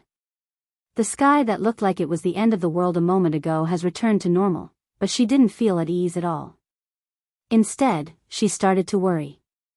According to Lei Wang, that scene was probably caused by Wu Yan's battle with the Beast King. Shokuhu Misaki doesn't know who caused that scene, but the thought of Wu Yan fighting alone made her uneasy. Back then, Wu Yan, her group, and Feifei couldn't do anything to the Beast King. Only Flandre-chan was able to inflict some minor damage to him. Now, Wu Yan is fighting alone. Compared to back then, no doubt. Now, Wu Yan is definitely stronger. Not only did he level up, he also has a new ability. He is strong enough to dominate all those below Tier 9. Wu Yan can even take on those who just reached Tier 9. But the Beast King is a demigod. Even if Wu Yan uses Flandre-chan's Ruby mode, he is still no match for the Beast King. Thinking of this, Shokuhu Misaki couldn't help but start to worry. Shokuhu Misaki didn't know that Wu Yan had Yukari's Ruby mode other than Kurumi and Flandre-chan's. When Yukari left, she and Mikoto were still looking after their sisters in the behemoth forest. Naturally, they didn't know when Yukari left. She even gave Wu Yan a drop of her blood. After that, Wu Yan returned to the Spalier world and reunited with them a few days ago. It's understandable that she didn't tell Shokuhu Misaki about this. Chuju and the others knew about this. However, she was still worried and didn't explain it to Mikoto and Shokuhu Misaki. Now, everyone here only had one goal, and that was to get to Wu Yan's side. Li. Wu. Wu. Ing. Just as the group was hurrying forward, the faint cries of beasts reverberated in the distance. The Thunder Sovereign, who was most sensitive to wind, was the first to hear this sound. Did you guys hear a beastly roar? Beastly roar? The girls paused for a moment. What's so strange about that? Mikoto pursed her lips. Her gaze never left the front, not even for a second. This is the behemoth forest. There are demonic beasts everywhere. How can there be no beastly roars? Lei Wang didn't feel relieved. Instead, he became even more confused. That's not right. It's nighttime. The demonic beasts in the behemoth forest wouldn't roar so loudly. The nocturnal demonic beasts wouldn't roar to scare away their prey. Also, this roar sounds like... Kotori suddenly looked up. The flames on her feather robe started to glow. It doesn't sound like the same type of demonic beast. It sounds like many types of demonic beasts are roaring at the same time. Many types of demonic beasts roaring at the same time? Shokuhu Misaki was surprised. You mean there are many different types of demonic beasts gathered together? Kotori nodded. Seeing this, Hinajaku was confused. But that's not right. The demonic beasts in the behemoth forest aren't of the same species. It's impossible for them to gather together. No. That's possible. Shokuhu Misaki's eyes lit up. Lei Wang's eyes lit up as well. The girls who knew what was going on also realized. Demonic beasts gathering together, isn't that what happens when the Beast King appears? Only the king of demonic beasts, the Beast King, has the ability to gather all the different types of demonic beasts together. The Beast King is there. Shokuhu Misaki concluded. Then Mikoto looked up, sparks flew from her forehead. Yen must be there as well. Kotori narrowed her eyes. She turned into a streak of flame and flew to the front of the group. The rest of the girls and the Thunder Emperor immediately changed their direction and followed Kotori to the source of the sound. As the group of people got closer, the faint cries of beasts entered their ears very clearly. It was no longer as vague as it was at the beginning. This time, everyone could hear the different sounds contained within the cries of beasts. For example, angry roars, and also screams. After exchanging glances with each other, the group of people became even more certain of their guesses. They used 120% of their speed to rush forward. Very soon, they also saw it. In the sky above a certain area, countless demonic beasts were charging towards a single direction.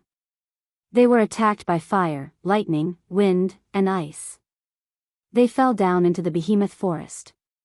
The one who caused this scene and used all sorts of elemental attacks is a tall figure floating in the middle of the demonic beasts. Almost at the first moment they saw this figure, all the young ladies recognized his identity. Yen. Master. Ikaros's indigo eyes trembled violently before turning a deep red. Her hair swelled up slightly and a pure white halo appeared on top of her head. Sky Queen mode. On. Ikaros put on a pure white light armor and her pink wings turned into a pair of blue wings. Ikaros passed Shokuhu Misaki to Astria as fast as she could and shot into the sky like a rocket. The next moment, cherry-colored missiles appeared out of thin air around Ikaros's wings and turned into streaks of pink light. Like a swarm of locusts, they flashed towards the demonic beasts surrounding her figure. Boom boom boom boom boom, cries of agony followed by explosions resounded throughout the night sky. The demonic beasts that were hit by Ikaros' homing missiles were reduced to ashes without any suspense.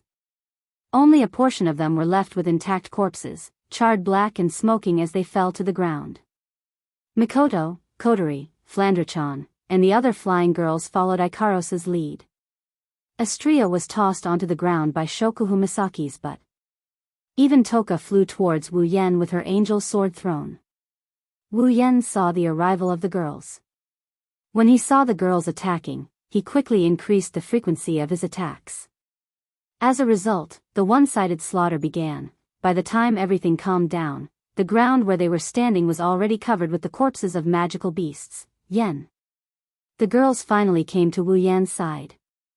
Mikoto pointed a finger at Wu Yen, it almost hit his nose.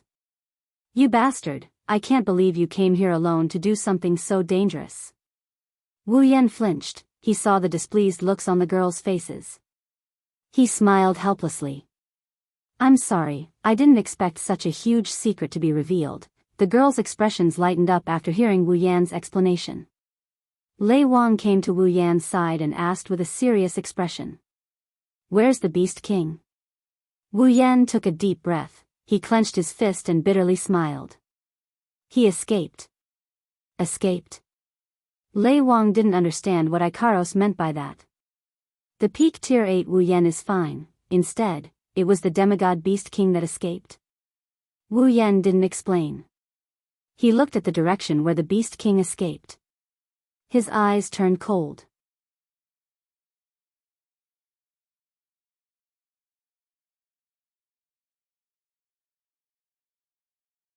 Chapter 849.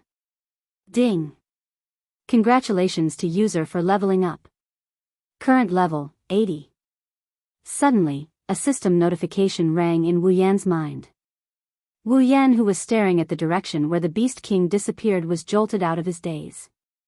Before he could react, a thick blood-colored aura rose from Wu Yan's body and quickly spread throughout his body. The sudden change startled everyone, including Wu Yan himself.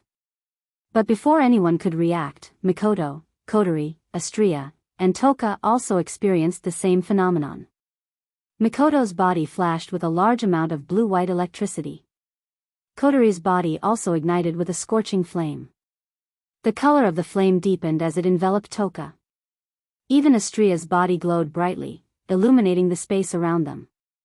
For a moment, blood red, blue-white, fire-red, purple, and white lights flashed from the 5 people's bodies. They emitted a dazzling light in the dark night, eroding the surrounding darkness. Even the ground where the 5 people were standing began to crack under the effect of an inexplicable force. With a loud bang, 5 holes were blasted out. Everyone's expression changed. The girls who were closer to Wu Yan's group were almost caught in the shockwaves caused by the phenomena. They all shrieked in shock and hurriedly retreated. Lei Wang, who was closer to Wu Yan, was the first to suffer. He was hit by a few streams of blood qi and the shockwaves forced him to retreat. Everyone looked at Wu Yan, Mikoto, Kotori, Toka, and Estrella in a confused manner. If they didn't see the people involved, they wouldn't know what's going on. They thought the other party was playing a prank on them. What's going on? Lei Wang clutched his aching chest as he stared at Wu Yan and company. His face was filled with shock. He could feel that as the 5 people's strange phenomena occurred, their auras were becoming stronger and stronger. Their auras were slowly rising until now. It had already surpassed the strength of an ordinary peak tier 8. The Thunder Emperor did not know what was going on with the strange phenomenon that was happening to Wu Yan and the others. However, it was not as if the Thunder Emperor had never seen the phenomenon of their auras gradually rising. In fact, he had even experienced it himself. This was a phenomenon that would only happen during a breakthrough. A breakthrough. The moment this thought appeared in the Thunder Sovereign's mind, he was stunned. Although the Thunder King wasn't very clear about the strength of the girls, he was still very confident. However, he had only inquired about Wu Yan's strength during the day. At that time, Wu Yan had told him that he was already at the peak of the 8th rank. Wouldn't the peak of the 8th stage be the 9th stage? Ah. The Thunder King's mouth slowly opened wide.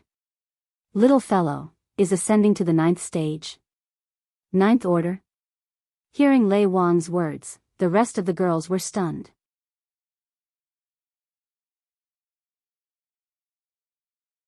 Even Mikoto and the rest who didn't know how to react to the strange phenomenon on their bodies were stunned for a moment. Then, they were overjoyed. That should be it. Shokuhu Misaki pretended to be calm. However, the sparkle in her starry eyes revealed her current mood. The other girls also had joyous looks on their faces. Wu Yan, Mikoto, Kotori, Toka, and Estrella were already at the peak of the 8th rank. Now that the Beast King was defeated by Wu Yan, the experience of a demigod allowed the 5 of them to take the crucial step into the 9th rank. Lei Wang was the only one who was stunned. He looked at the happy faces of the 5 in front of him and couldn't close his mouth for a long time. Right in front of his eyes, 5 tier 9 powerhouses were about to be born. Lei Wang felt dizzy just thinking about it. When he first found out that Ikaros and Flandre-chan were already at the 9th rank, he couldn't accept it at first. It was only when he saw it with his own eyes that he had no choice but to accept it. But now, the 5 of them who were at the same level as him were ascending to the 9th rank right in front of his eyes. If it was just one of them, Lei Wang's reaction wouldn't be that bad.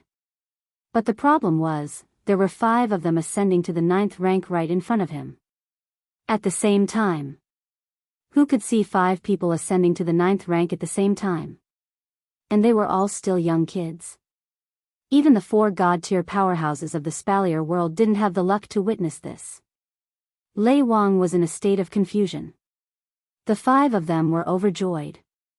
They closed their eyes and started adjusting the energy in their bodies. Mikoto slowly retracted the electricity flowing around her body. Kotori retracted the flames around her body. Estrella and Toka did the same. Only Wu Yan was confused by the blood aura floating around him. This wasn't a power that came from his body. It came from his bloodline. How was he supposed to control it? When the 4 girls returned to normal, Wu Yan was still surrounded by blood aura. However, the girls didn't have the energy to pay attention to Wu Yan. Estrella shrieked as soon as she returned to her normal state. Everyone's attention was on her. The girls turned their attention to Estrella, who was screaming in fear. They were stunned by what they saw. The light gathered at Astria's chest. To be more precise, it gathered at Astria's heart. It gradually dimmed until it reached an undetectable level. Then, it stopped dimming and stayed there for a long time.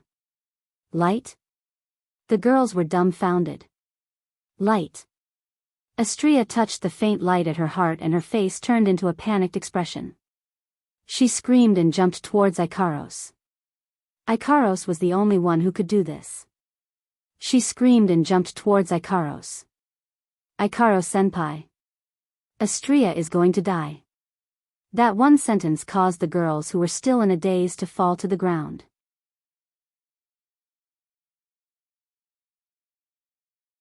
Astria, on the other hand, had tears streaming down her face. Ikaros-senpai. I'm about to die. I'm about to die. Ikaros wasn't able to keep up with Astria's rhythm. She used her pitiful indigo eyes to look at the ball of light above Astria's heart. A stream of data flashed across her eyes and she froze. This phenomenon. Ikaros placed her hand on Astria's chest and said in a daze, I experienced it before as well. Hearing this, the girls all seemed to have thought of something, and Shokuhu Misaki suddenly understood. That's right. This phenomenon happened when Ikaros ascended to Tier 9 as well. Phenomenon? Kotori, Kurumi, and the others who were summoned later asked, but Shokuhu Misaki didn't answer immediately. Instead, she said something thoughtfully. If I remember correctly, this phenomenon happened when Ikaros ascended to Tier 9. The Pandora system in her body started to awaken. That means... Chuju and Mikoto looked at Astria in shock. Astria, are you going to start your Pandora evolution as well? If I'm not mistaken, that should be the case. Astria blinked. Her panicked expression collapsed as she let out a sigh of relief. What? So she's not going to die, the girls sweated profusely. While the girls are still mesmerized by Astria's transformation, Wu Yen, who lost his bloody aura, looked a little out of sorts. Kurumi tilted her head when she noticed this. What's wrong? Aotsusama. Wu Yen snapped out of his daze. He felt warmth in his heart when he saw the concerned looks on the girls' faces. He quickly shook his head. It's nothing, don't mind it, Wu Yen grinned as he immersed himself in his sea of consciousness. The system notification that rang in his mind just now, ding. User's level has met the awakening requirement of True Ancestor Bloodline.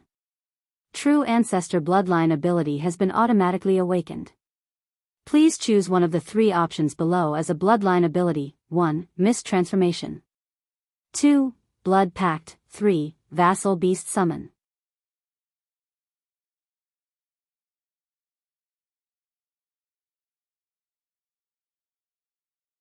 Chapter 850.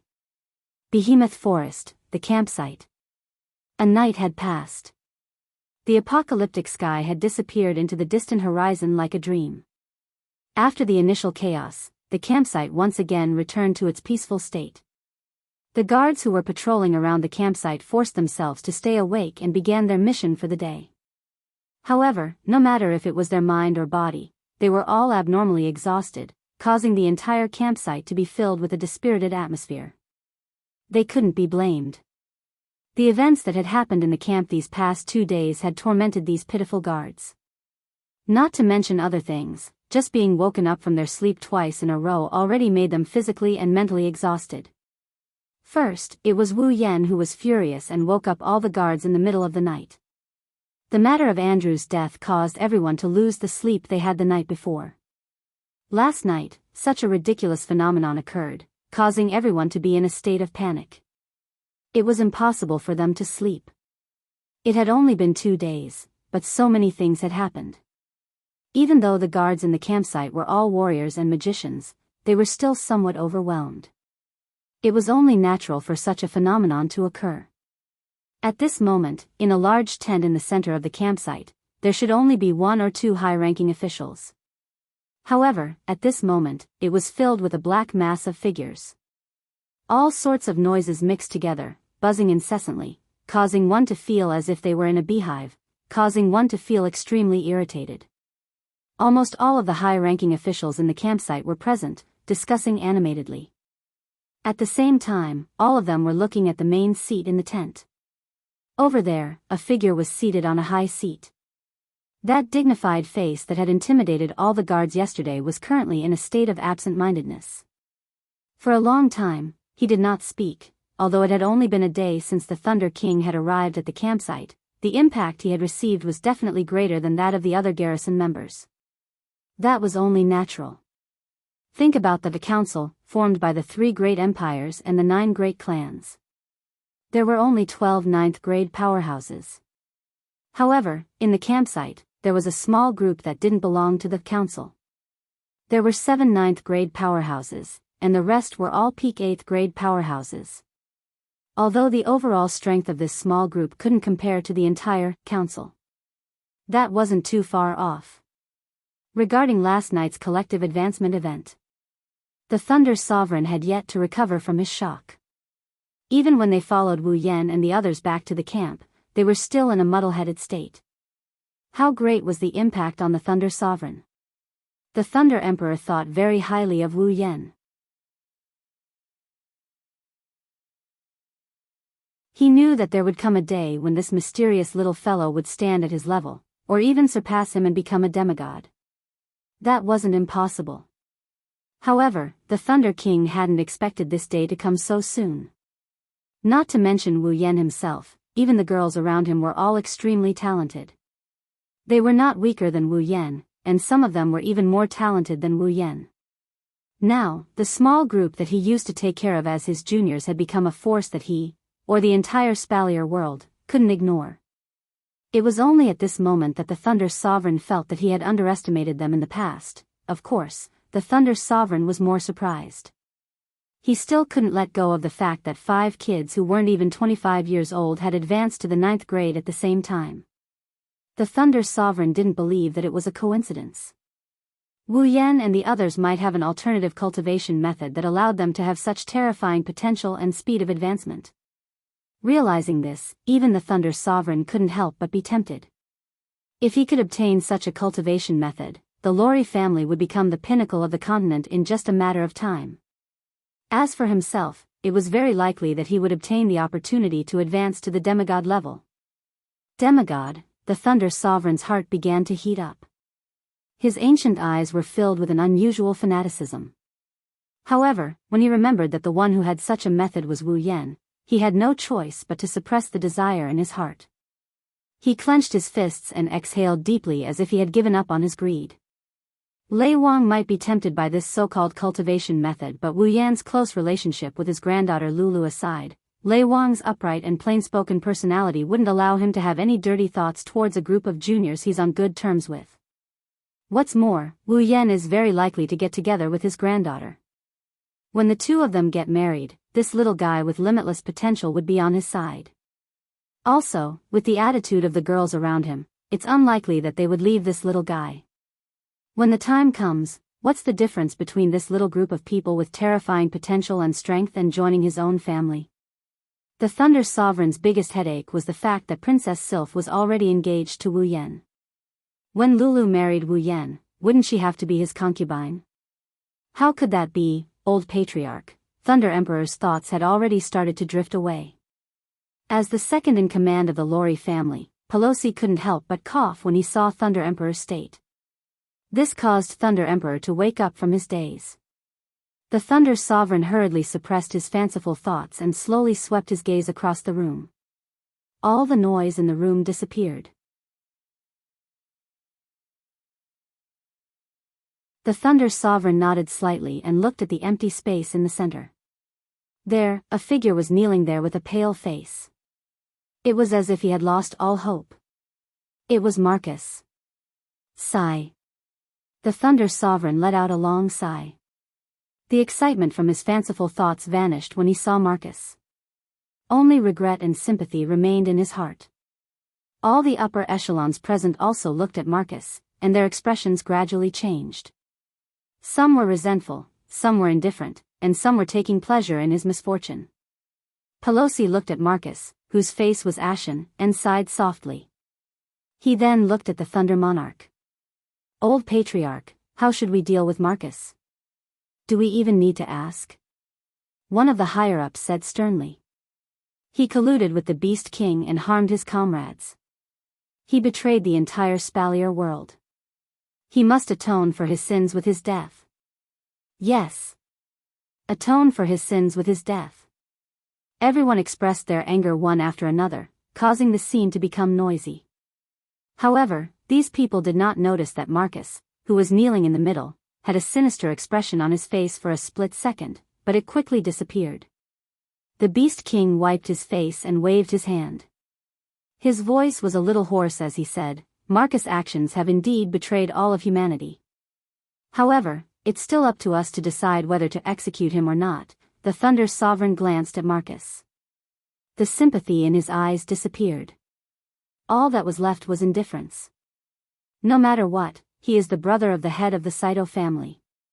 His father is also an elder of the council like me. I have already reported his punishment to the higher-ups. The final decision will be made by the council. Hearing this, the group of higher-ups had nothing more to say, and they all stopped talking. Just then, Marcus suddenly looked up. Lord Thunder Sovereign, since you have heard my conversation with the Beast King, you should know that I was forced to do this, right? So what? The Thunder Monarch glanced at Marcus indifferently. In the end, you still betrayed the entire human race. That is an undeniable fact. In other words. Marcus smiled. It was a strange smile. Am I going to die this time? The Thunder King frowned. He had a vague feeling that something was amiss with Marcus, but he still said, this is not something I can decide. The true judgment will be carried out by the entire council. Ha! Marcus laughed softly. Soon after, his laughter grew louder and louder. In the end, it turned into a loud laughter. Ha ha ha ha. Hearing Marcus' laughter, everyone present felt an inexplicable palpitation. Even the Thunder King felt an inexplicable sense of irritation. Frowning, he waved his hand. Take him down. 2 8th rank guards immediately came in from outside the tent and suppressed Marcus. Marcus lowered his head. His lips curled into a twisted smile.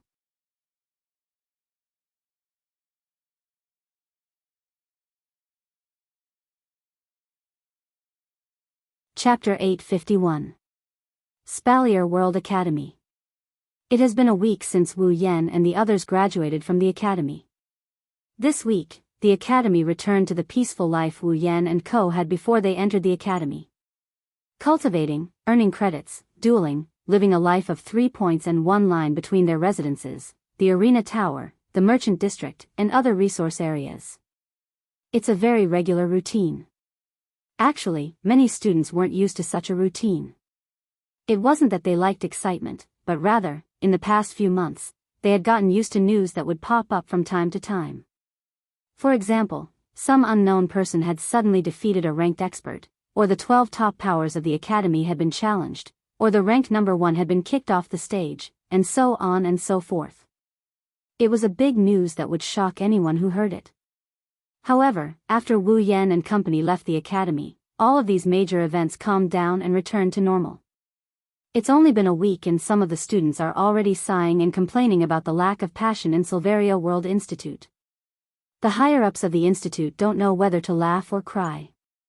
They're cursing the bastard who caused this to happen, but they've forgotten that some of the girls around him are even more perverted than he is.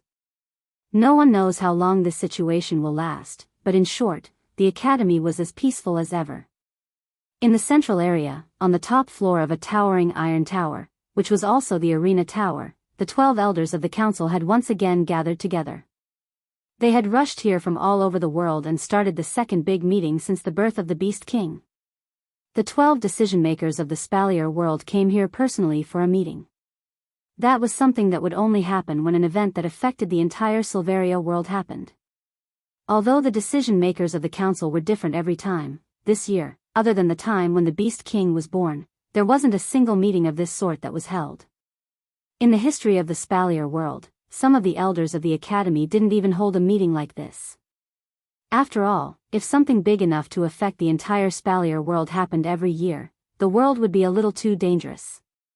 2 meetings in one session, but the number of such meetings in the history of the Spalier world didn't exceed 5. The 12 elders of the academy could feel it. The Spalier world is becoming more and more restless. It was as if the peace had already begun, and there was even a premonition that a storm was coming.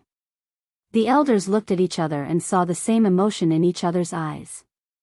They smiled bitterly. Old Lei, you explain. Kite sighed and said to the Thunder Sovereign. Lei Wang nodded and took a step forward.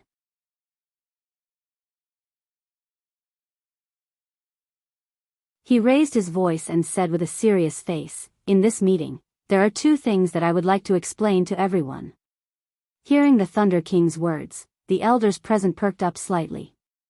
However, if one were to take a closer look, they would discover that among these elders, there was one who was somewhat reluctant. Firstly, I believe all of you should have already received some information, right? The Thunder King swept his gaze across the crowd. Is it about the discovery of the Beast King? The Emperor of the Baruba Empire looked at Lei Wang. The Thunder King nodded. Then, the faces of the 12 elders all darkened. I was the one who discovered Lei Wang's tracks personally. Lei Wang ignored the sudden change in expression and said expressionlessly, I have good news and bad news to share with everyone here. Everyone held their breaths, allowing the Thunder Emperor's calm voice to resound clearly. Let me share the bad news first. Lei Wang shook his head and sighed. The Beast King had a battle with Lord Purple and was severely injured. Moreover, he was severely injured.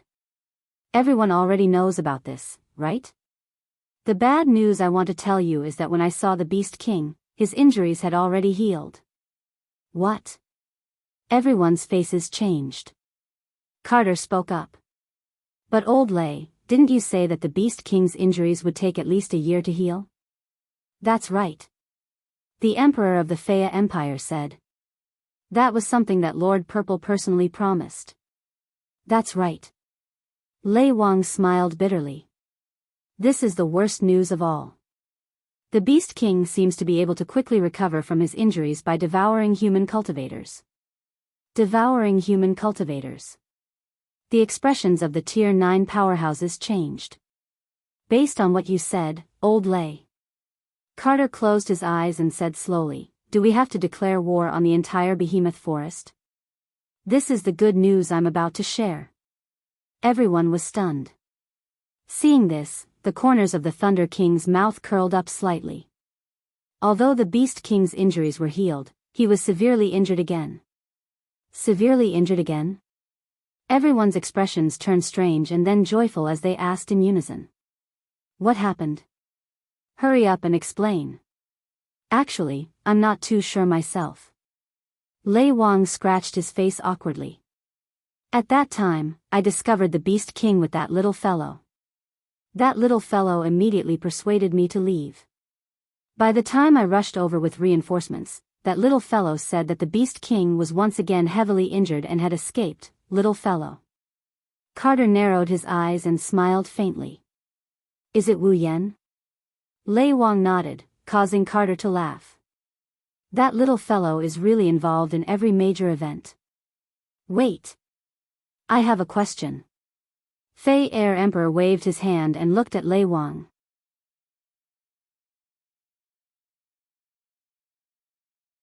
You said that you and that little fellow, Wu Yan, discovered the Beast King's tracks and he persuaded you to leave, right? Yes.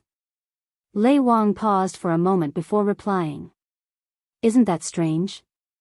The Baluba Emperor also spoke up, his eyebrows furrowed. According to the reports, Wu Yan is a peak tier 8, right? Not only did a peak of the 8th step dare to face a demigod Beast King alone, but he even persuaded you, a 9th step powerhouse, to leave. Isn't this a little too illogical? The other Grand Elders all nodded and began to whisper amongst themselves. Kite did the same.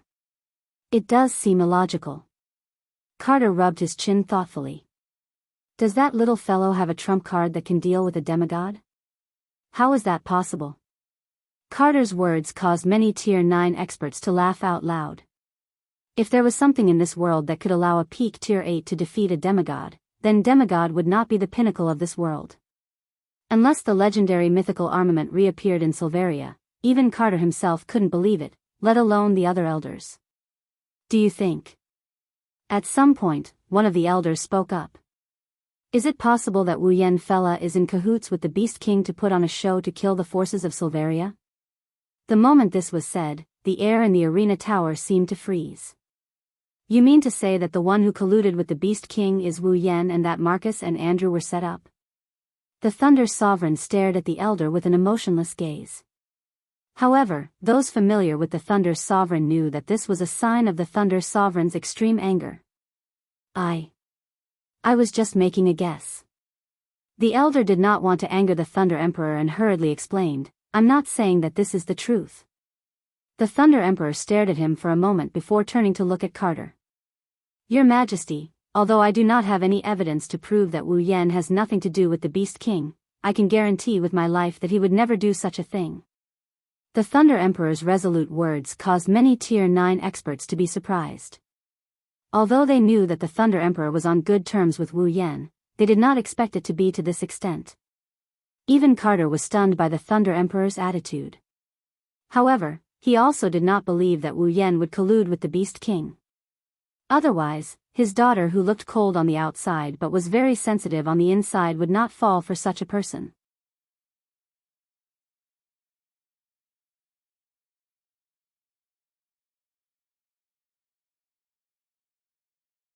Chapter 852.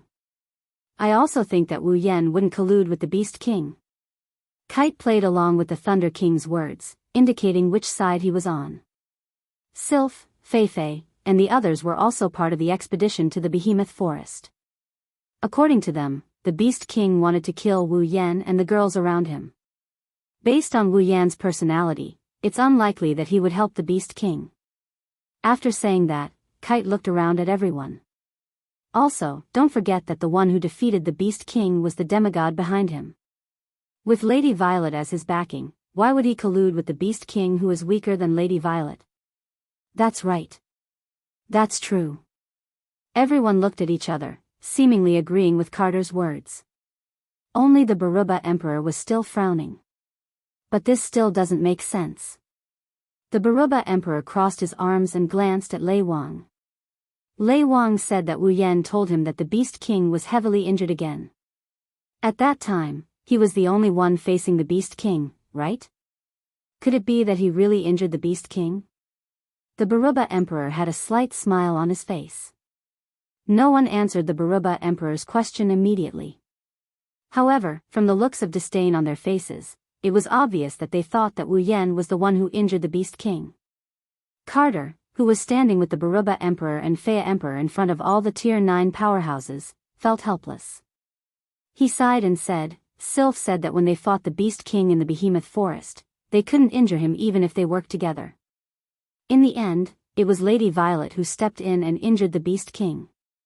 Lady Violet wasn't originally in the Behemoth Forest. However, at the critical moment, Wu Yen used some sort of summoning magic to summon Lady Violet to their side. Carter's eyes lit up. I think so. That little fellow must have used that summoning magic again to summon Lord Z over. That was why the Beast King was injured again, wasn't it? This statement received the unanimous approval of the senior elders, including the Thunder King. That should be the case. Lei Wang pursed his lips. There was a hint of envy in his eyes. It was the same for the rest of the Board of Elders. There was a hint of jealousy on their faces as well. To have a demigod realm expert at his beck and call to support him, what a great honor this was. One must know. Even if the Ailu, Baruba, and Fea empires each had a semi-god guardian deity behind them, they would only appear when the royal family or Silveria was facing a true calamity to help them survive. Normally, those semi-god guardians deities would hide behind the scenes. Don't even mention ordering them around. They wouldn't even respond if you called out to them. Yet, Wu Yen has a demigod who can call. That's a good thing. In the end, all the good things were taken away by Wu Yen. Not only does he have a demigod to support him, he also has a group of girls with heaven-defying combat power and potential. It's as if he has all the good things in the world. The three emperors couldn't help but feel jealous. Not to mention the tier 9 powerhouses from the families without a demigod. Humph. A white-haired elder sneered. I agree with the previous speculation. Maybe the reason for all the trouble in the Spalier world is because of this brat. Hearing this, Kite's and the Thunder Emperor's faces sank. Lei Wang sneered. I know your Ladin family suffered a loss in his hands. Andrew deserved it. Using public office to avenge a private grudge. That's all you can do. What did you say? The elder's expression froze. Anger flashed across his face. Is that not the case? Lei Wang curled his lips. Don't forget, Andrew is in cahoots with Marcus. They colluded with the Beast King to harm the entire Spalier world. You. The elder's face turned red. At this time, another elder with a gloomy expression lifted his head.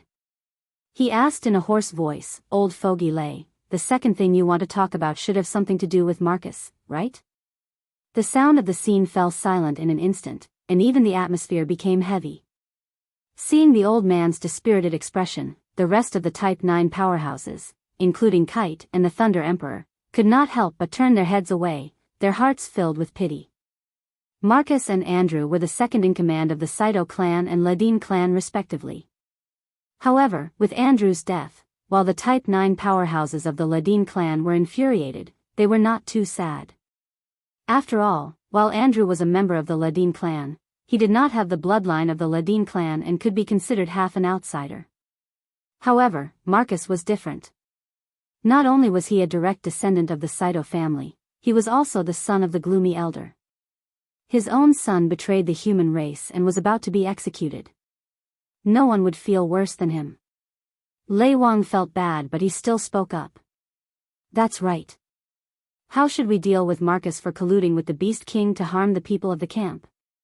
The gloomy old man clenched his fist and took a deep breath of cold air, as if he was trying to suppress his emotions. He said, as far as I know, Marcus betrayed us because the Beast King planted a foreign object in his body that could threaten his life. He had no choice, but he shouldn't have died, right? What a joke. The Balba Emperor roared. No matter how much he had no choice, he still committed a crime that would endanger the entire Spalier world. The gloomy elder clenched his fists and turned his head away.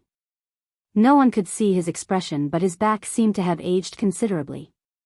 Suddenly, the Thunder Sovereign's expression changed, turning incomparably ugly. Old Lei. Carter frowned when he saw this.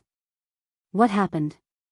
The Thunder Lord clenched his teeth and said hatefully, the magic cage I used to imprison Marcus has just been broken. I'm afraid Marcus has already escaped. What? The gloomy elder stood up and jumped in front of Lei Wang. He grabbed him by the collar. Old Lei. Are you telling the truth? Lei Wang looked at the gloomy elder calmly. He didn't say anything, but the elder already knew the answer. Letting go of the Thunder Lord's collar, the gloomy old man's mouth trembled. He shook his head with a bitter smile and let out a long sigh. Then, he turned around. His originally tall and straight back had bent down quite a bit, as if he was an old man on his deathbed. An aura of someone past his prime enveloped his body, causing many people present to sigh. Although Marcus's crime was unforgivable, but at the very least, he was forced. Even if he was sentenced, he might not necessarily be sentenced to death. In view of this, and with the gloomy old man's words, it was still possible to keep him alive. But now, Marcus had absconded for fear of punishment. There was no longer any possibility of survival. After taking a look at the gloomy old man, Carter turned around and announced, from now on, Marcus will be listed as a felon. All families can dispatch teams to capture Marcus. Once his whereabouts are discovered, they are allowed to kill him on the spot. Yes. The rank 9 powerhouses of the families responded. The emperors of the Baruba and Fea empires also nodded. Only the gloomy elder didn't say anything. But no one would blame him. Also, the mission to find the Beast King is still to be carried out. Like before, report immediately if you discover his whereabouts. Carter looked at everyone and said. Apart from that, don't forget to pay attention to the disappearance of large numbers of practitioners in your respective territories. The Beast Kings are able to quickly recover from their injuries by devouring human practitioners. Paying more attention to this information will help us find the whereabouts of the Beast Kings. After all, we won't be so lucky as to encounter another Beast King who has just recovered from his injuries. Everyone looked at each other and nodded their heads with heavy expressions on their faces.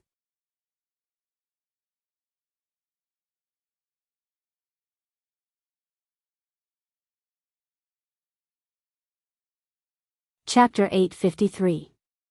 Behemoth Forest Base. Inside the tent, Wu Yan and the girls were gathered in a circle. They stared at Astria, who was sitting in the middle of the circle with a serious expression on their faces. The atmosphere in the tent fell into a long period of silence. Only Astria's restless eyes kept darting around. Even her body tensed up. It's obvious she's nervous.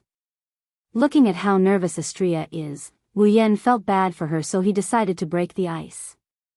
Everyone, have you thought of a solution? Wu Yan's words broke the silence. Astria also looked at Wu Yan with eyes full of gratitude, as if she was freed from the immense pressure she was under. Shokuhu Misaki looked at the two of them and shook her head. Even Astria doesn't know what to do. How are we supposed to know what to do? Hearing Shokuhu Misaki's words, the girls nodded helplessly. Kotoriba smacked her lips and looked at Ikaros. Hey, didn't you already experience it once? Don't tell me you don't know how to make Astria evolve. That's right. Make Astria evolve. Pandora system. It's the evolution system installed in Ikaros and Astria. It was a system designed by Daedalus, the creator of the 3 first-generation angels, to prevent them from being emotionally restrained. It was an existence that allowed the angels to evolve when their emotions were at their peak. Last time, during the Beast King incident, Ikaros ascended to Tier 9. Her body grew to a level beyond what Daedalus set when he first designed her. This caused the Pandora system within her to show signs of awakening. When she faced the Beast King, she activated Pandora and successfully completed her evolution. Now, Astria has finally reached the 9th rank. The Pandora system in her body was upgraded to a level beyond what it was originally designed to be. Similar to Ikaros, the Pandora system showed signs of awakening. Astria's heart kept glowing. Now, Wu Yan and the other girls are gathered here. They are here to figure out how to fully activate the Pandora system in Astria's body. They are here to help Astria evolve. Everyone knows. Once Astria evolves, not only will she gain a new combat form, but she will also gain a new combat form. Her strength and equipment will also receive a huge boost. Everyone clearly remembered that after Ikaros successfully evolved, there was a period of time when she overpowered the Beast King. Teaming up with Flandre-chan, they dealt the Beast King a blow for the first time, and it was also the only time they dealt any damage to him. Now that Astria has the same opportunity, he can't just ignore it. Ikaros' eyes glowed. It's unclear if she was analyzing the situation or her emotions were fluctuating. The Pandora system is designed to be used on angeloids so they won't be affected by emotions. Currently, the close-range combat angeloid Delta, Astria's Pandora system is running.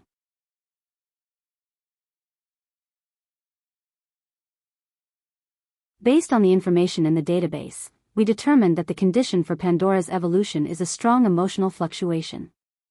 A strong emotional fluctuation. Everyone muttered to themselves.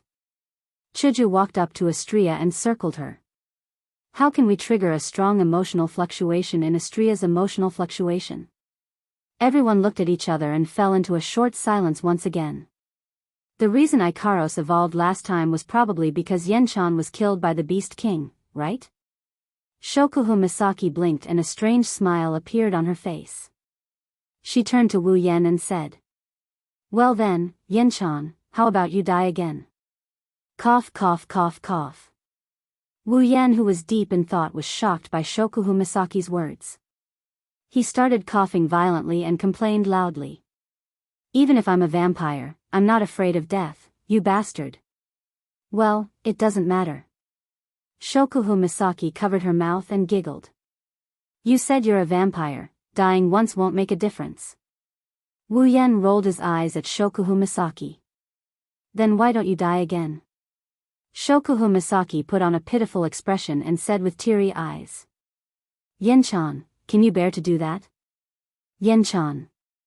Wu Yan's mouth twitched. I might not have the heart to do that before, but now, I really want to sell you off. Is that so? Shokuhu Misaki tilted her head and smiled brightly. Then remember to sell me for a good price. I will get angry if I get too cheap. Wu Yan sweated. Strong emotions. Kotori looked down at Astria. But it doesn't have to be under those circumstances, right? Yes. Ikaros evolved because Oniai-chan died once. She evolved out of anger towards the Beast King. If anger can do it, then other emotions should be able to help Astria evolve as well. Kotori pointed at the pearl in her hand. Joy, fear, sadness, these are all strong emotions. I'm so happy. Toka, who was the closest to Astria, pounded her palms and shouted happily. Then, how about we let Astria eat something delicious? She will be happy. Astria's eyes lit up and she nodded her head furiously. She almost wrote on the paper that she was going to use this method.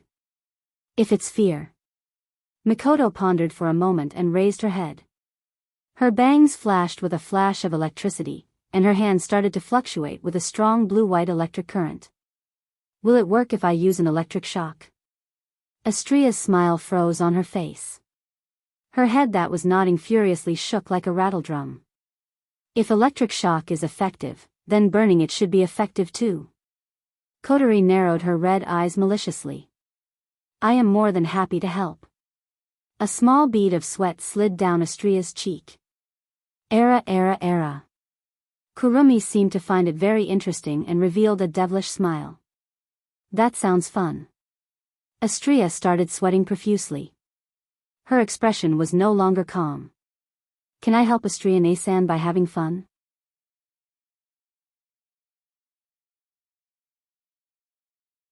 Flandre-chan looked like she just heard the best news in the world. She ran over to Astria and jumped up and down. Her red eyes glowed with blood-red light. Come play with Flandre-chan. Astria Nasan. Wu Yan and Ko started sweating when they heard this. Playing with Flandre-chan is a good idea for the current situation. If they aren't careful, they might break her. That would cause a lot of emotional turmoil. Yua. Astria couldn't hold it in anymore.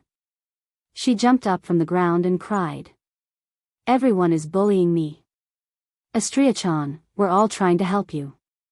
Shokuhu Misaki smirked. She looked like a sly person. That's why you have to listen to us. I don't want to. Astria shook her head without hesitation. However, the previous discussion had awakened some kind of terrifying nature in the girls. Each of them had a bone-chilling smile on their faces as they approached Astria. Astria-chan. Mikoto raised a ball of lightning with an excited expression on her face. Don't worry, it won't hurt. Hee hee. Flandre-chan jumped up from the ground and licked her lips. Come play. Come play with me. Astria backed off in fear until she reached the wall. She stopped when she had nowhere else to run. The girls pounced on her with sinister grins on their faces. No, in the sky above the campsite, an extremely tragic scream began to slowly fluctuate. The sound was extremely mournful, causing one to be unable to bear to listen to it.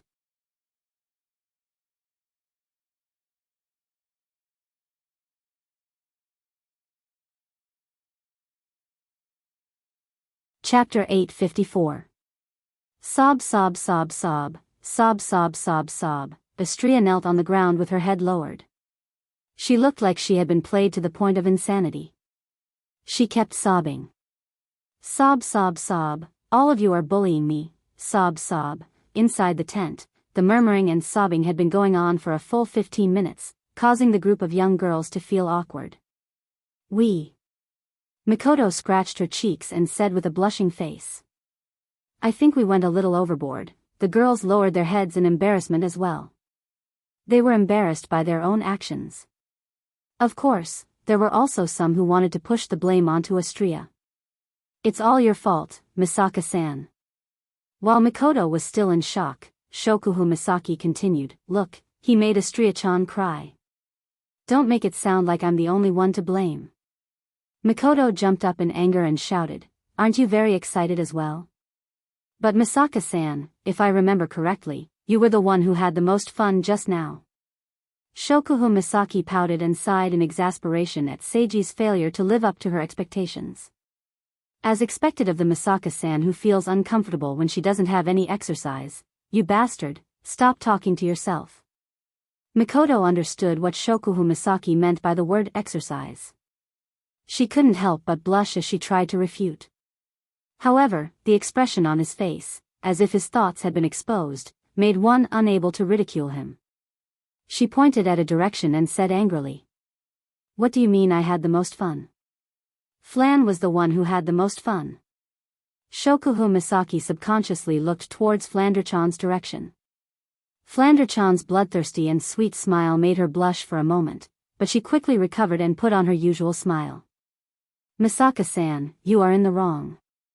Shokuhu Misaki looked like she was lecturing a child.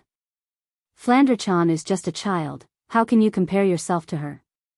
Or should I say?" She looked down at a certain part of Mikoto's body. "You can only compare yourself to a child? What are you looking at?" Mikoto took a few steps back. She crossed her arms in front of her chest. Her face turned red and she glared at Shokuhu Misaki. "Only you would pay attention to that part of your body. You are an evil woman. Era, if you put it that way." Shokuhu Misaki covered her mouth and smiled slyly. "Misaka-san. You don't mind at all?" "Of course. I don't mind, this kind of thing." Mikoto's hands tightened. Mikoto stuttered. She forced a fake smile on her face. With one look, one could tell that this girl was being arrogant. "Ah. Is that so?" Shokuhu Misaki pursed her lips and pretended to be nonchalant as she shook a certain part of her body. Instantly, her breast started to sway and it attracted the attention of a certain group of people. Mikoto and Hinajuku were one of them. Their gazes were filled with envy and jealousy.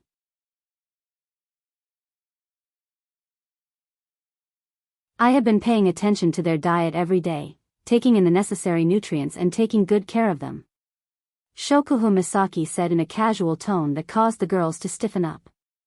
After all, a certain someone likes them a lot. When they heard that, all the girls looked in the same direction. In the corner, Wu Yen was sitting calmly on a chair. He looked like he had nothing to do with this. He was leisurely sipping on a cup of black tea. It was as if this had nothing to do with him. Not just Mikoto, even Hinajuku, Shokuhu Misaki, and Kotori couldn't help but feel angry. "Humph." Kotori snorted and turned her head away. "Sit by the side and watch the members of your own backyard fight with each other? What a disgusting hobby." Chuju walked up to Wu Yen and snatched the cup from his hand. She glared at him with a scary expression. Of course, Wu Yen thought she was just trying to act cute. "I say." Chuju put her hands on her hips and frowned. "We're all busy dealing with Astria's matter, why are you sitting here leisurely drinking your tea?" Wu Yen blanked out for a bit when the cup in his hand was taken away. Only when he heard Hinajuku's voice did he raise his head and asked her with a blank face. "Are you guys done playing?" "Done? You're the one who's finished." Mikoto scratched her head in a frenzy. "Have you been drinking tea since the beginning? Haven't you been paying attention to the situation here? What can I do?" Wu Yen pursed his lips. He glanced at Astria who was still sobbing. His lips twitched. "Who told you guys to have so much fun when we're dealing with serious matters? We're not having fun." The girls spoke up in unison. "We're trying our best to help you." Yes, I am helping." Wu Yen rolled his eyes and he propped his head up with his elbows on the table. He pursed his lips at Astria. "So, this is the result of all your hard work? The girls froze. They stole a glance at Astria and lowered their heads awkwardly. Ahaha. Wu Yan laughed dryly. So you guys went overboard when you were halfway through? The girls blushed, making them look even cuter. Their originally delicate faces were now exuding a different kind of charm. With more than a dozen of them standing side by side in such a state, a certain wolf's eyes were fixed on them. Of course, he was merciless with his mouth. I don't think you guys came up with a real solution. Aya, you're so annoying. Mikoto glared at Wu Yan impatiently. If you have a solution, why don't you give it a try? Huh? Wu Yan looked at Mikoto with an expression that says, are you kidding me? Mikoto almost jumped up in rage, but what he said made the girls jump up in rage. If I have a solution, why would I need a wife? Oh. A dangerous glint flashed across Shokuhu Misaki's eyes. She chuckled, but there was no humor in her laughter. Little Yen, are you saying that you need a wife to help you solve your problems? The girls sneered.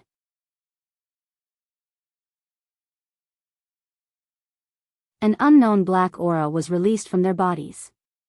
If he doesn't explain himself properly, he won't be able to see tomorrow's sunrise. Gulp.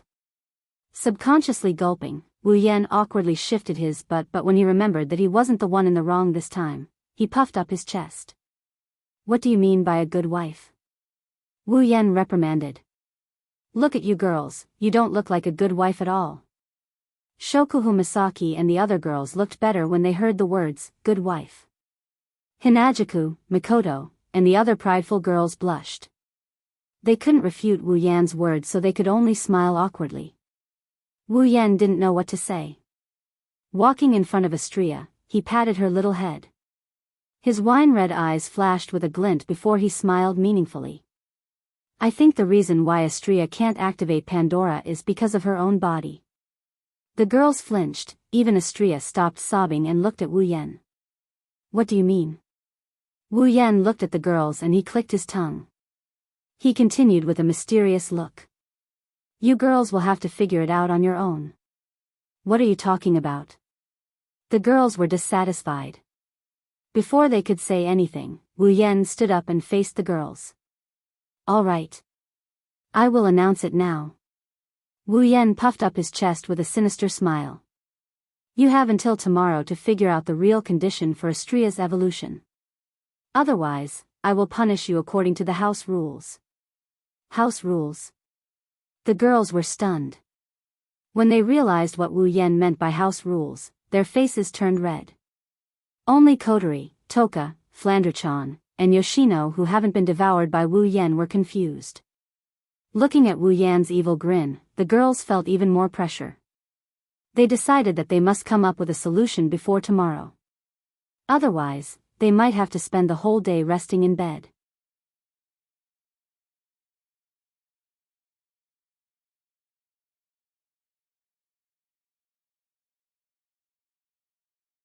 Chapter 855. At the southeastern end of the camp, there is a mountain range that is neither big nor small. There were many natural caves in the mountain range, surrounded by rocks, so it was impossible to set up tents here and provide a resting place for the garrison and the camp. In the past, the caves in the mountain range were only used to store some resources and act as a small base for warehouses. However, a few days ago, the nature of one of the caves here changed. From a warehouse of supplies and provisions, it had turned into a prison. The person imprisoned in the cage was none other than Marcus, who was awaiting the council's verdict. While the girls are racking their brains trying to figure out a way to activate the Pandora system for Astria, Wu Yan is happily watching from the sidelines. Something big is happening here. Illusory waves of light rippled faintly at the entrance of the cage cave.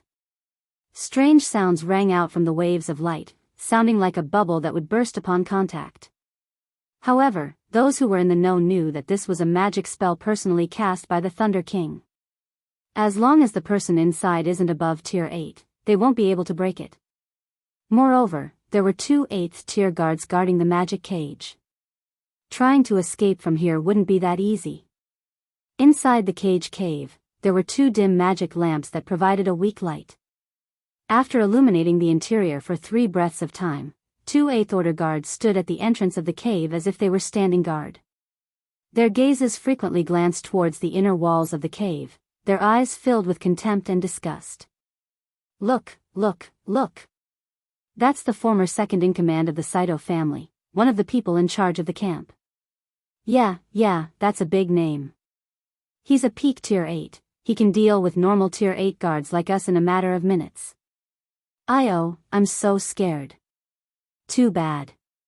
He is now a traitor of humanity, he colluded with the Beast King and is now a prisoner. Ha ha ha ha. Marcus, who was sitting in front of the cave wall, didn't respond to the undisguised mockery. He didn't even raise his head. He looked like he was about to be sent to his death. The disheartened criminal made the 2 Tier 8 guards laugh even louder. The heavy iron shackles dragged on the ground, producing a series of ear-piercing clanging sounds. Marcus' face, which was covered by shadows, didn't have the slightest trace of death. Instead, it gave off a chilling aura. Marcus had been locked up for almost 3 days since he entered this place, but these 3 days felt like a century to Marcus. Sensing the taunting and thought-provoking gazes from the 2 guards, his expression became even more indifferent. His heart, however, was filled with hatred. He wished he could immediately kill them, destroy their corpses, and leave this damned place.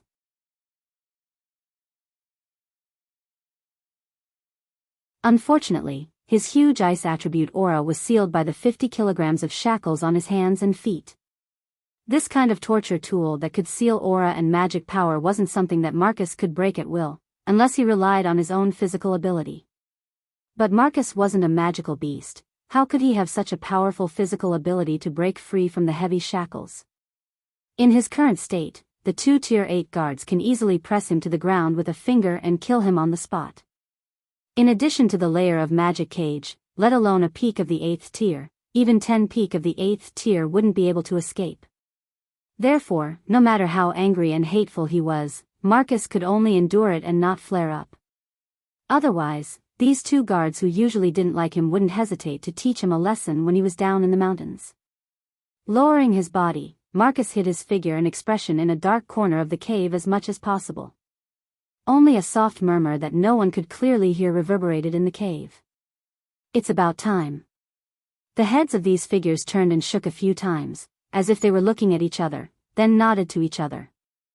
Hiding behind the trees like this, their breathing was so light that it was almost non-existent.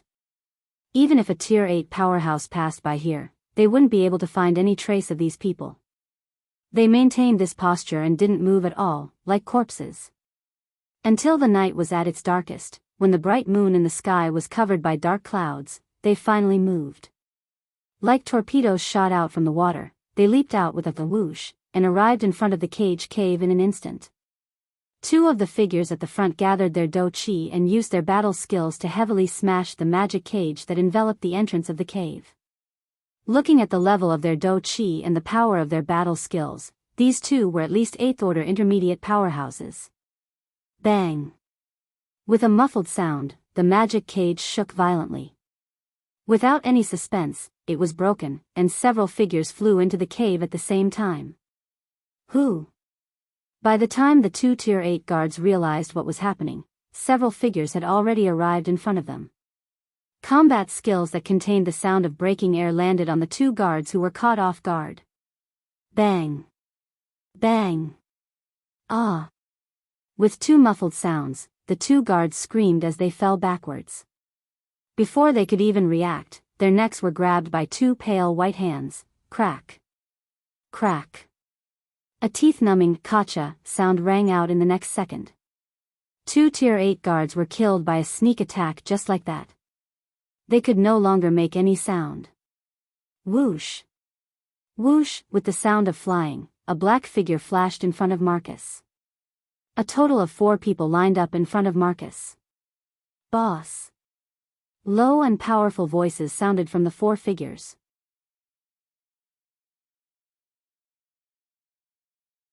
Judging from the aura emitted from their bodies, they were all powerhouses of the 8th order, and all of them were at the high level of the 8th order. When the 4 of them appeared, Marcus' expression improved a lot. He nodded silently. Seeing this, one of them stepped forward and unlocked the shackles on Marcus.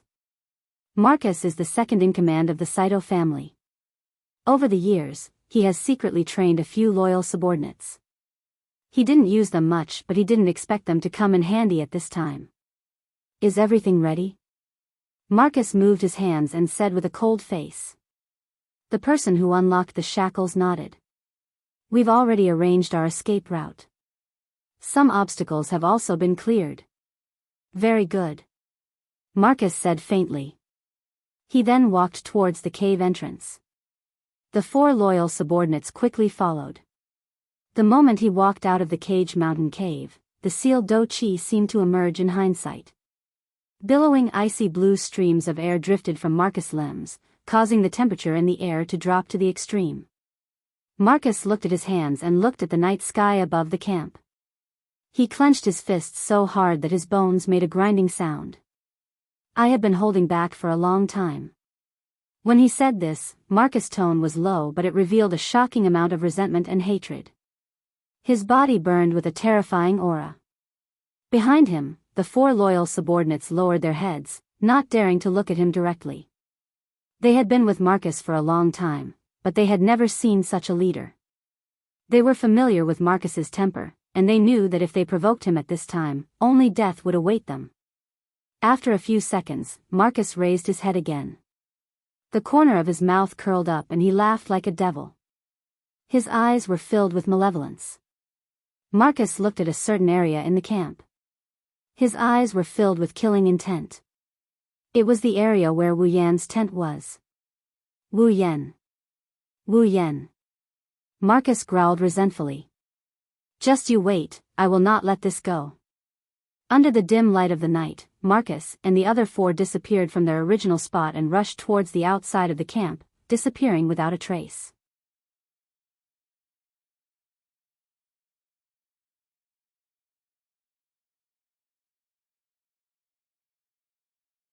Chapter 856. Behemoth Forest. Rows and rows of trees are scattered across the uneven terrain. Part of the weak moonlight managed to pass through the thick layer of leaves and illuminate the area. Sounds of birds, beasts, and insects can be heard all around.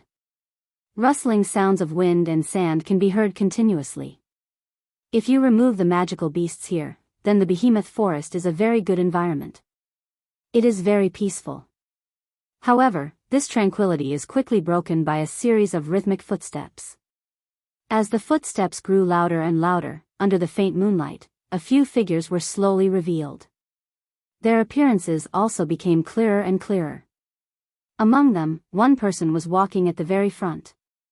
It was very obvious that he was the leader. The remaining 4 people were guarding around him like guards. Their faces were filled with vigilance and vigilance.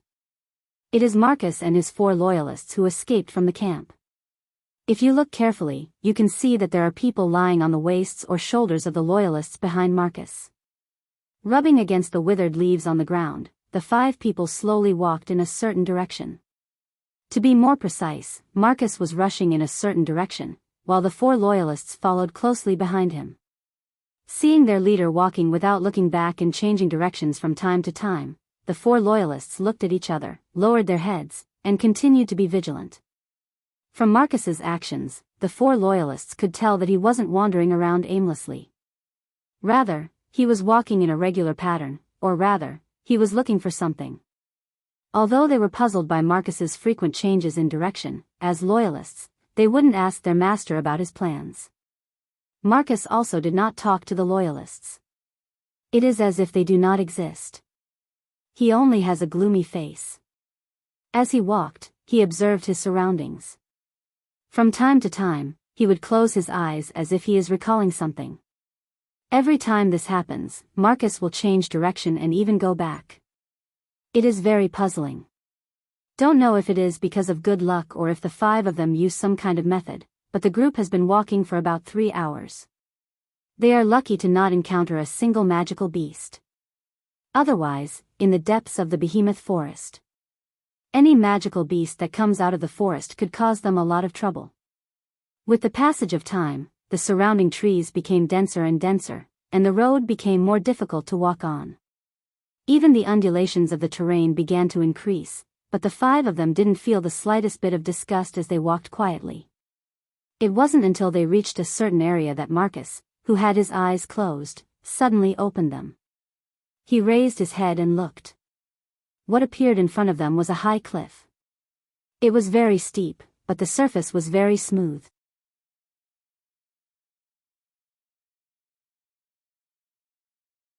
It was about 100 meters high, which was relatively high. Marcus and the others were standing on a thick layer of withered leaves, and they could even see centipedes and unknown insects crawling inside. It is obvious that this place has not been visited for at least a few years.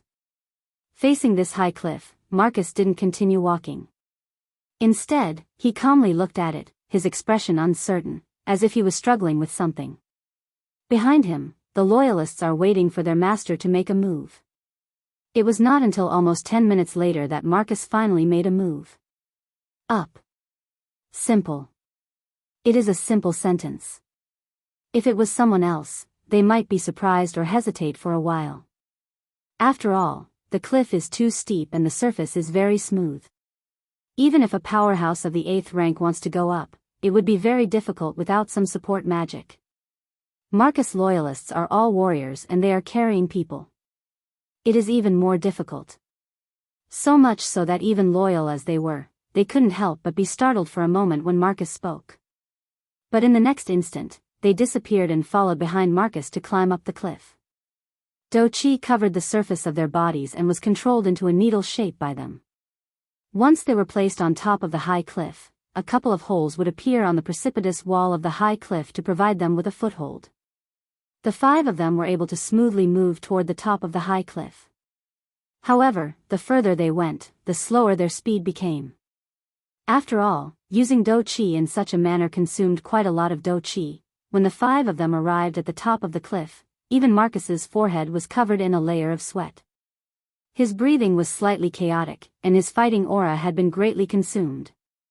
It was not easy for him to reach the top of the cliff, but Marcus still raised his foot and walked to the front. At this time, the 4 loyalists behind Marcus also saw the situation at the top of the cliff. There are cliffs to the left and right, there is no way to go. Behind them is a steep wall, which is the only way out. But in front of them is a tall rock wall, blocking the way forward. Here, there is only a platform in the center. But upon seeing the platform, Marcus, who had been wearing an ice-cold expression, revealed a look of joy for the first time. He quickly strode to the platform, rubbed the dust off the surface, and cleaned up a small ravine. As the ravine appeared, Marcus' joy intensified. He continued to clean up the platform, creating more and more ravines. Marcus stared at the ravine on the platform, an indescribable light flashing through his eyes. Sometimes he hesitated, sometimes he was resentful, sometimes he was bitter, and sometimes he was ferocious. In short, it was extremely complicated. But in the end, only resentment and ferocity remained in his eyes, and he stretched out his hand.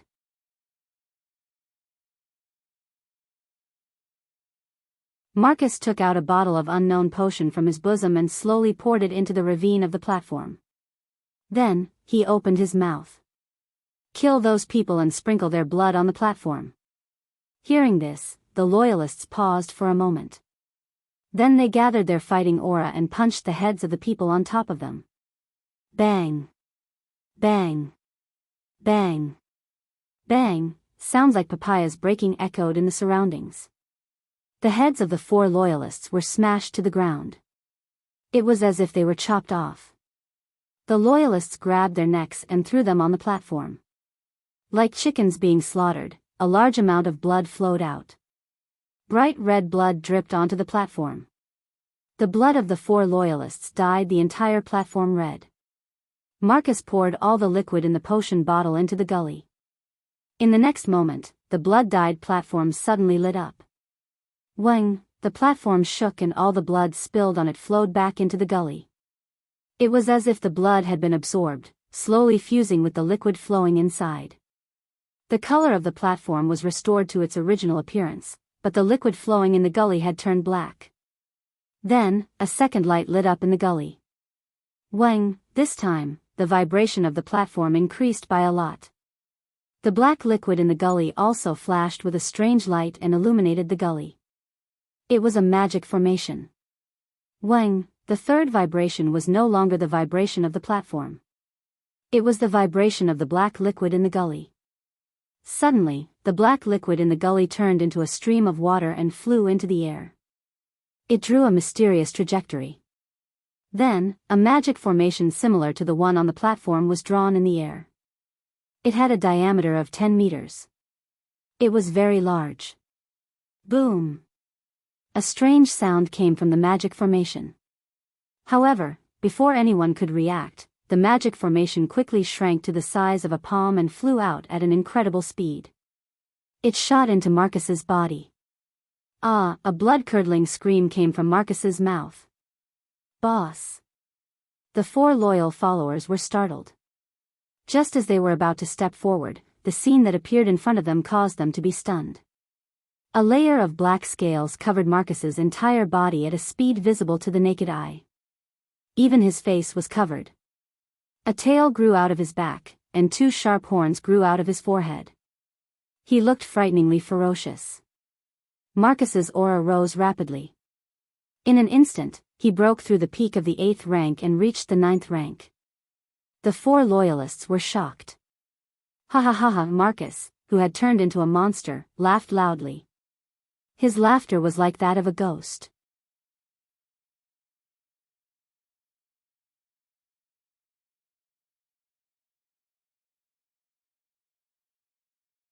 Chapter 857. Marcus escaped. By the time the news spread throughout the camp, Marcus had already fled the camp. It had already been an hour since the news had spread throughout the camp. It couldn't be helped. The 2 guards guarding Marcus had been silently killed, and the guards around the cave where Marcus was imprisoned had also been wiped out by his 4 loyal subordinates. Nobody had discovered Marcus's escape in time. If the Thunder King hadn't hurriedly rushed back when he sensed that the magic cage had been broken, nobody would have known that Marcus had escaped even now. Many patrol teams were hastily dispatched by Pelosi to search for traces of Marcus. Many of the sleeping guards were also pulled up to participate in the tracking team. Those who were not pulled up were almost all woken up. The entire camp was in a mess. Not being able to rest in the middle of the night caused the garrison and the camp to howl in grief. Including this time, they hadn't had sufficient rest for 3 whole nights. For a moment, the sound of complaints resounded throughout the camp. All the garrison cursed Marcus thousands of times, then turned their resentment into motivation, and began to search for Marcus as if they had been injected with chicken blood. If Marcus really fell into their hands, he probably hasn't returned to the camp yet. Who knows how many times they'll have to wear their little shoes.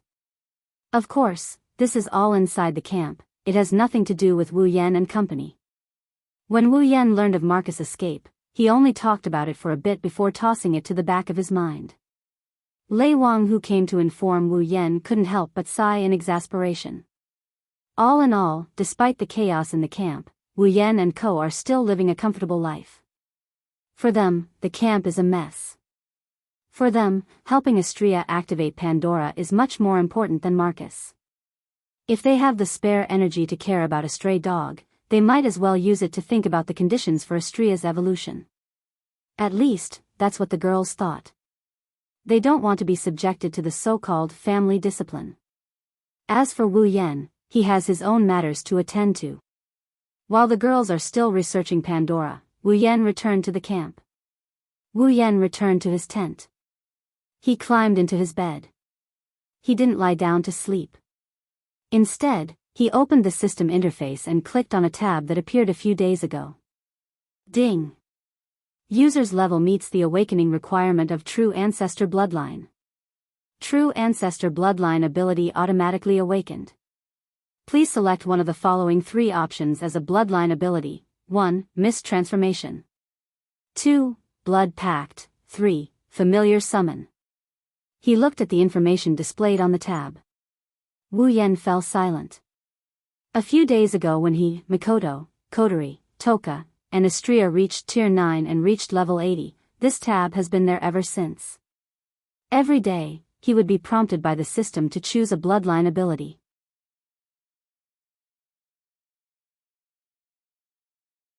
At that time, he had a lot of things to deal with, so he put this matter aside for the time being. It's only now that he's bringing it up again.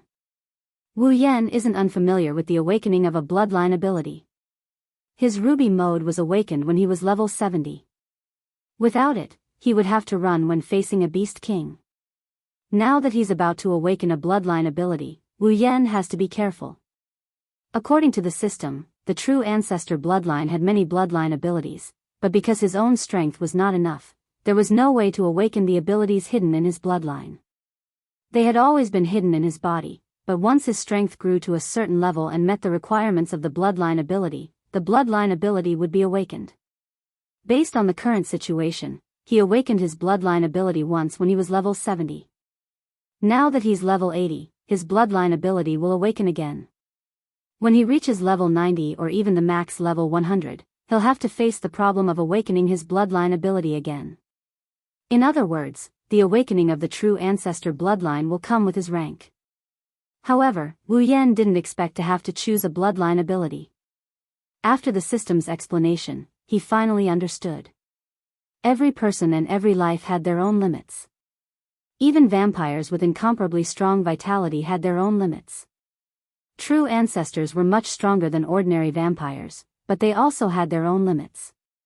In some of the system's dungeon worlds, other true ancestors also exist. Moreover, the true ancestors in each dungeon world have different natures. For example, the true ancestors in the world of Shape Moon are more like elves than vampires. The true ancestor and teacher of magic, Evangeline, is a man-made product.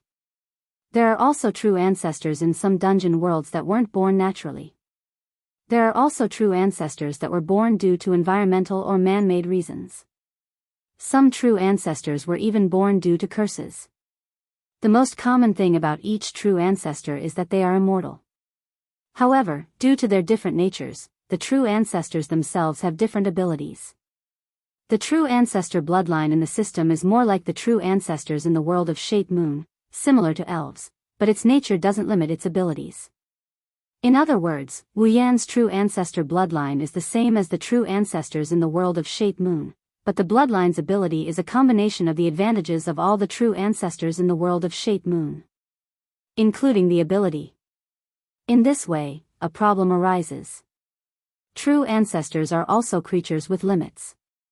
With so many bloodline abilities squeezed into one body, it is impossible to awaken all of them.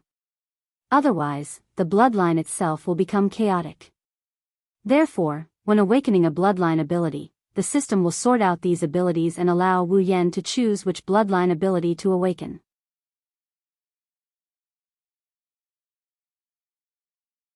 Wu Yan stared at the system list in front of him. Looking at the 3 abilities displayed, he scratched his cheek and checked them one by one. Atomization, exclusive true ancestor bloodline ability, cannot be exchanged. The body will turn into a mist of nothingness and blend into the atmosphere. In this state, the user will be able to freely enter and exit any place. The user will have the ability to move quickly and will not receive any damage. However, the user will not be able to use any attacks in this state. Blood contract, exclusive ability of the true ancestor bloodline, unexchangeable. The true ancestor has the embrace ability. The target whose blood is sucked by the true ancestor will become a vampire. When the embrace is used, this ability will be activated at the same time. The target of the embrace will be given a certain level. The level is the user's level minus 10 levels. Vassal Beast Summon, exclusive true ancestor bloodline ability, cannot be exchanged. Summon an otherworldly beast. The vassal beast is extremely destructive. Even the weakest vassal beast is incomparable to the newest fighter jets and tanks. A true ancestor's vassal beast has the power to destroy an entire empire. Vassal beasts are a collection of mana. They are sentient but have no physical body and cannot be attacked. However, if a vassal beast is attacked with mana that is more powerful than the vassal beast itself, the damage can be negated. Abilities that nullify mana can also eliminate the vassal beast itself. After a successful summoning, the vassal beast will reside in the user's blood and absorb the user's life force, greatly reducing the user's lifespan. Therefore, only a vampire with unlimited life force can truly control a vassal beast. Wu Yan frowned as he looked at the 3 bloodline abilities. Vaporization, as its name suggests, allows the user to transform into mist. Not only can they enter any location, they can also move quickly and become immune to damage. It's a very useful ability, but Wu Yan doesn't need it. He had spatial manipulation magic, so he could go wherever he wanted. His movement ability was stronger than when he was in the mist state, and immunity to damage was even more impractical. There was no shortage of spells with the same effect in the 103,000 grimoires. Blood Pact, on the other hand, is very useful. It grants the target of the embrace 10 levels lower than the user. If he uses it, the target of the embrace will rise to level 70, giving them the power of a rank 8 fighter. But what attracted Wu Yan the most was the ability to summon vassal beasts.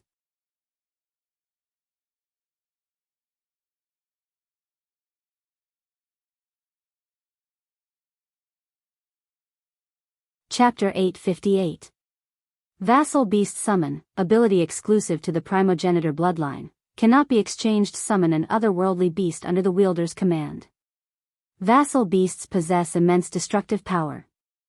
Even the weakest vassal beast is superior to the most advanced fighter jets and tanks. A primogenitor's vassal beast possesses the power to destroy an entire empire. Vassal beasts are a collection of mana. They possess sentience but do not have a physical body. They cannot be attacked. However, an attack with mana greater than the vassal beast's body can be nullified. The vassal beast will reside in the wielder's blood and absorb the wielder's life force, greatly reducing the wielder's lifespan.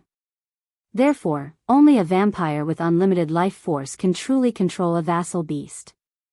Without a doubt, this is a terrifying ability. Even the weakest vassal beast is superior to the most advanced fighter jets and tanks. A primogenitor's vassal beast possesses the power to destroy an entire empire.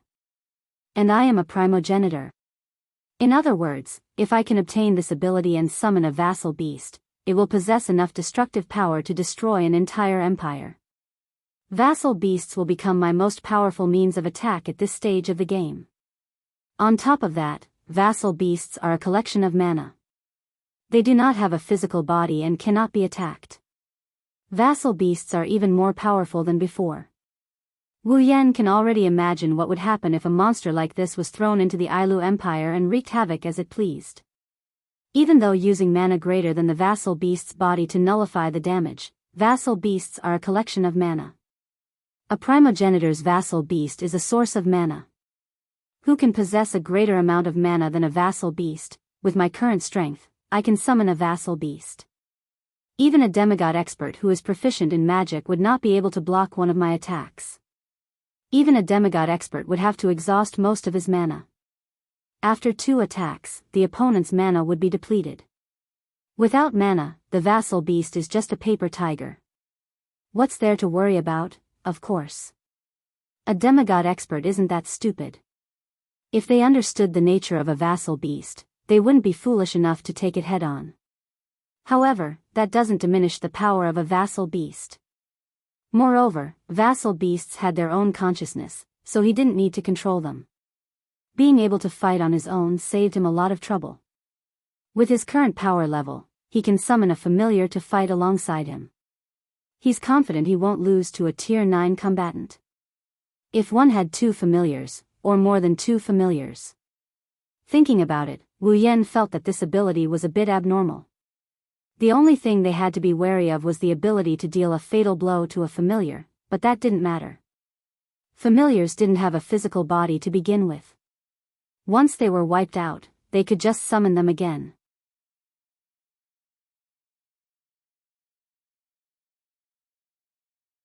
As long as the user didn't die, the familiars wouldn't die either. He only needed to consume magic power to summon it again. If the Blood Pact ability allowed him to create an unparalleled tier 8 army, then the ability to summon familiars would allow him to become an existence comparable to an entire army. At the very least, that's the case in terms of destructive power. Wu Yan was tempted by the ability to create a tier 8 army. After all 20,000 of the Misaka sisters could become Tier 8 powerhouses with it. However, putting aside whether or not the sisters would be willing to become vampires, the side effect of the blood-sucking ability was enough to give Wu Yan a headache. Wu Yan only managed to suppress the blood-sucking ability by using an item he redeemed from the system. The item cost was quite high as well. If he wanted to redeem an item that could suppress the blood-sucking ability of 20,000 Misaka sisters, he wouldn't be able to do it unless he pawned everything in his ring of gold. In comparison, the ability to summon familiars was more appealing to Wu Yan. However, Wu Yan is worried that the familiars he summoned might be weak. After all, there are strong familiars and weak familiars, isn't there? Wu Yan didn't know that his worries were unfounded. When a familiar is first summoned from a different world, it will reside in the blood of the summoner and feed on the mana and life force of the summoner. The stronger the mana and life force of the summoner, the more powerful the familiar will be. This was why vassal beasts summoned by true ancestors were known as the strongest vassal beasts. A true ancestor's mana was the pinnacle of all life forms, and their vitality was limitless. Vassal beasts that fed on mana and vitality were naturally the strongest vassal beasts that resided in a true ancestor's body. Wu Yan was reassured after learning this from the system. He made his decision. System, I choose the third option, summon familiars. Beep. Third bloodline ability, summon familiars is a bloodline awakening of the primogenitor bloodline. Confirm. Reminder, after confirming the bloodline ability, the other two bloodline abilities will be removed from the user's bloodline. You will never be able to use them again. Please make your choice carefully. Wu Yan paused when he heard the system's notification. He hesitated for a moment before nodding. Those two abilities weren't of much use to him anyways. So be it. Confirm. Beep. Confirm. Selection successful. Removal of atomization and a blood pact. A dense blood-red light burst forth from Wu Yan's body. With the appearance of the blood-red light, Wu Yan's body trembled slightly. A strange wave of energy surged out from his body and rippled across Wu Yan's body. Wu Yan looked like a reflection in a pool of water. He was hit by a falling rock, causing him to tremble unsteadily.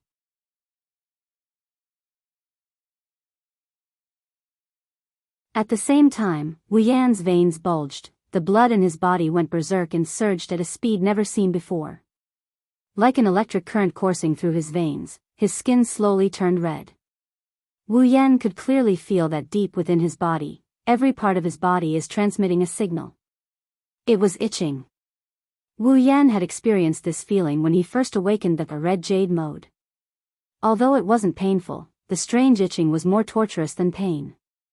Now that this itching feeling appeared again, Wu Yan recalled the torment he felt at that time. His body trembled, and he couldn't help but feel nervous.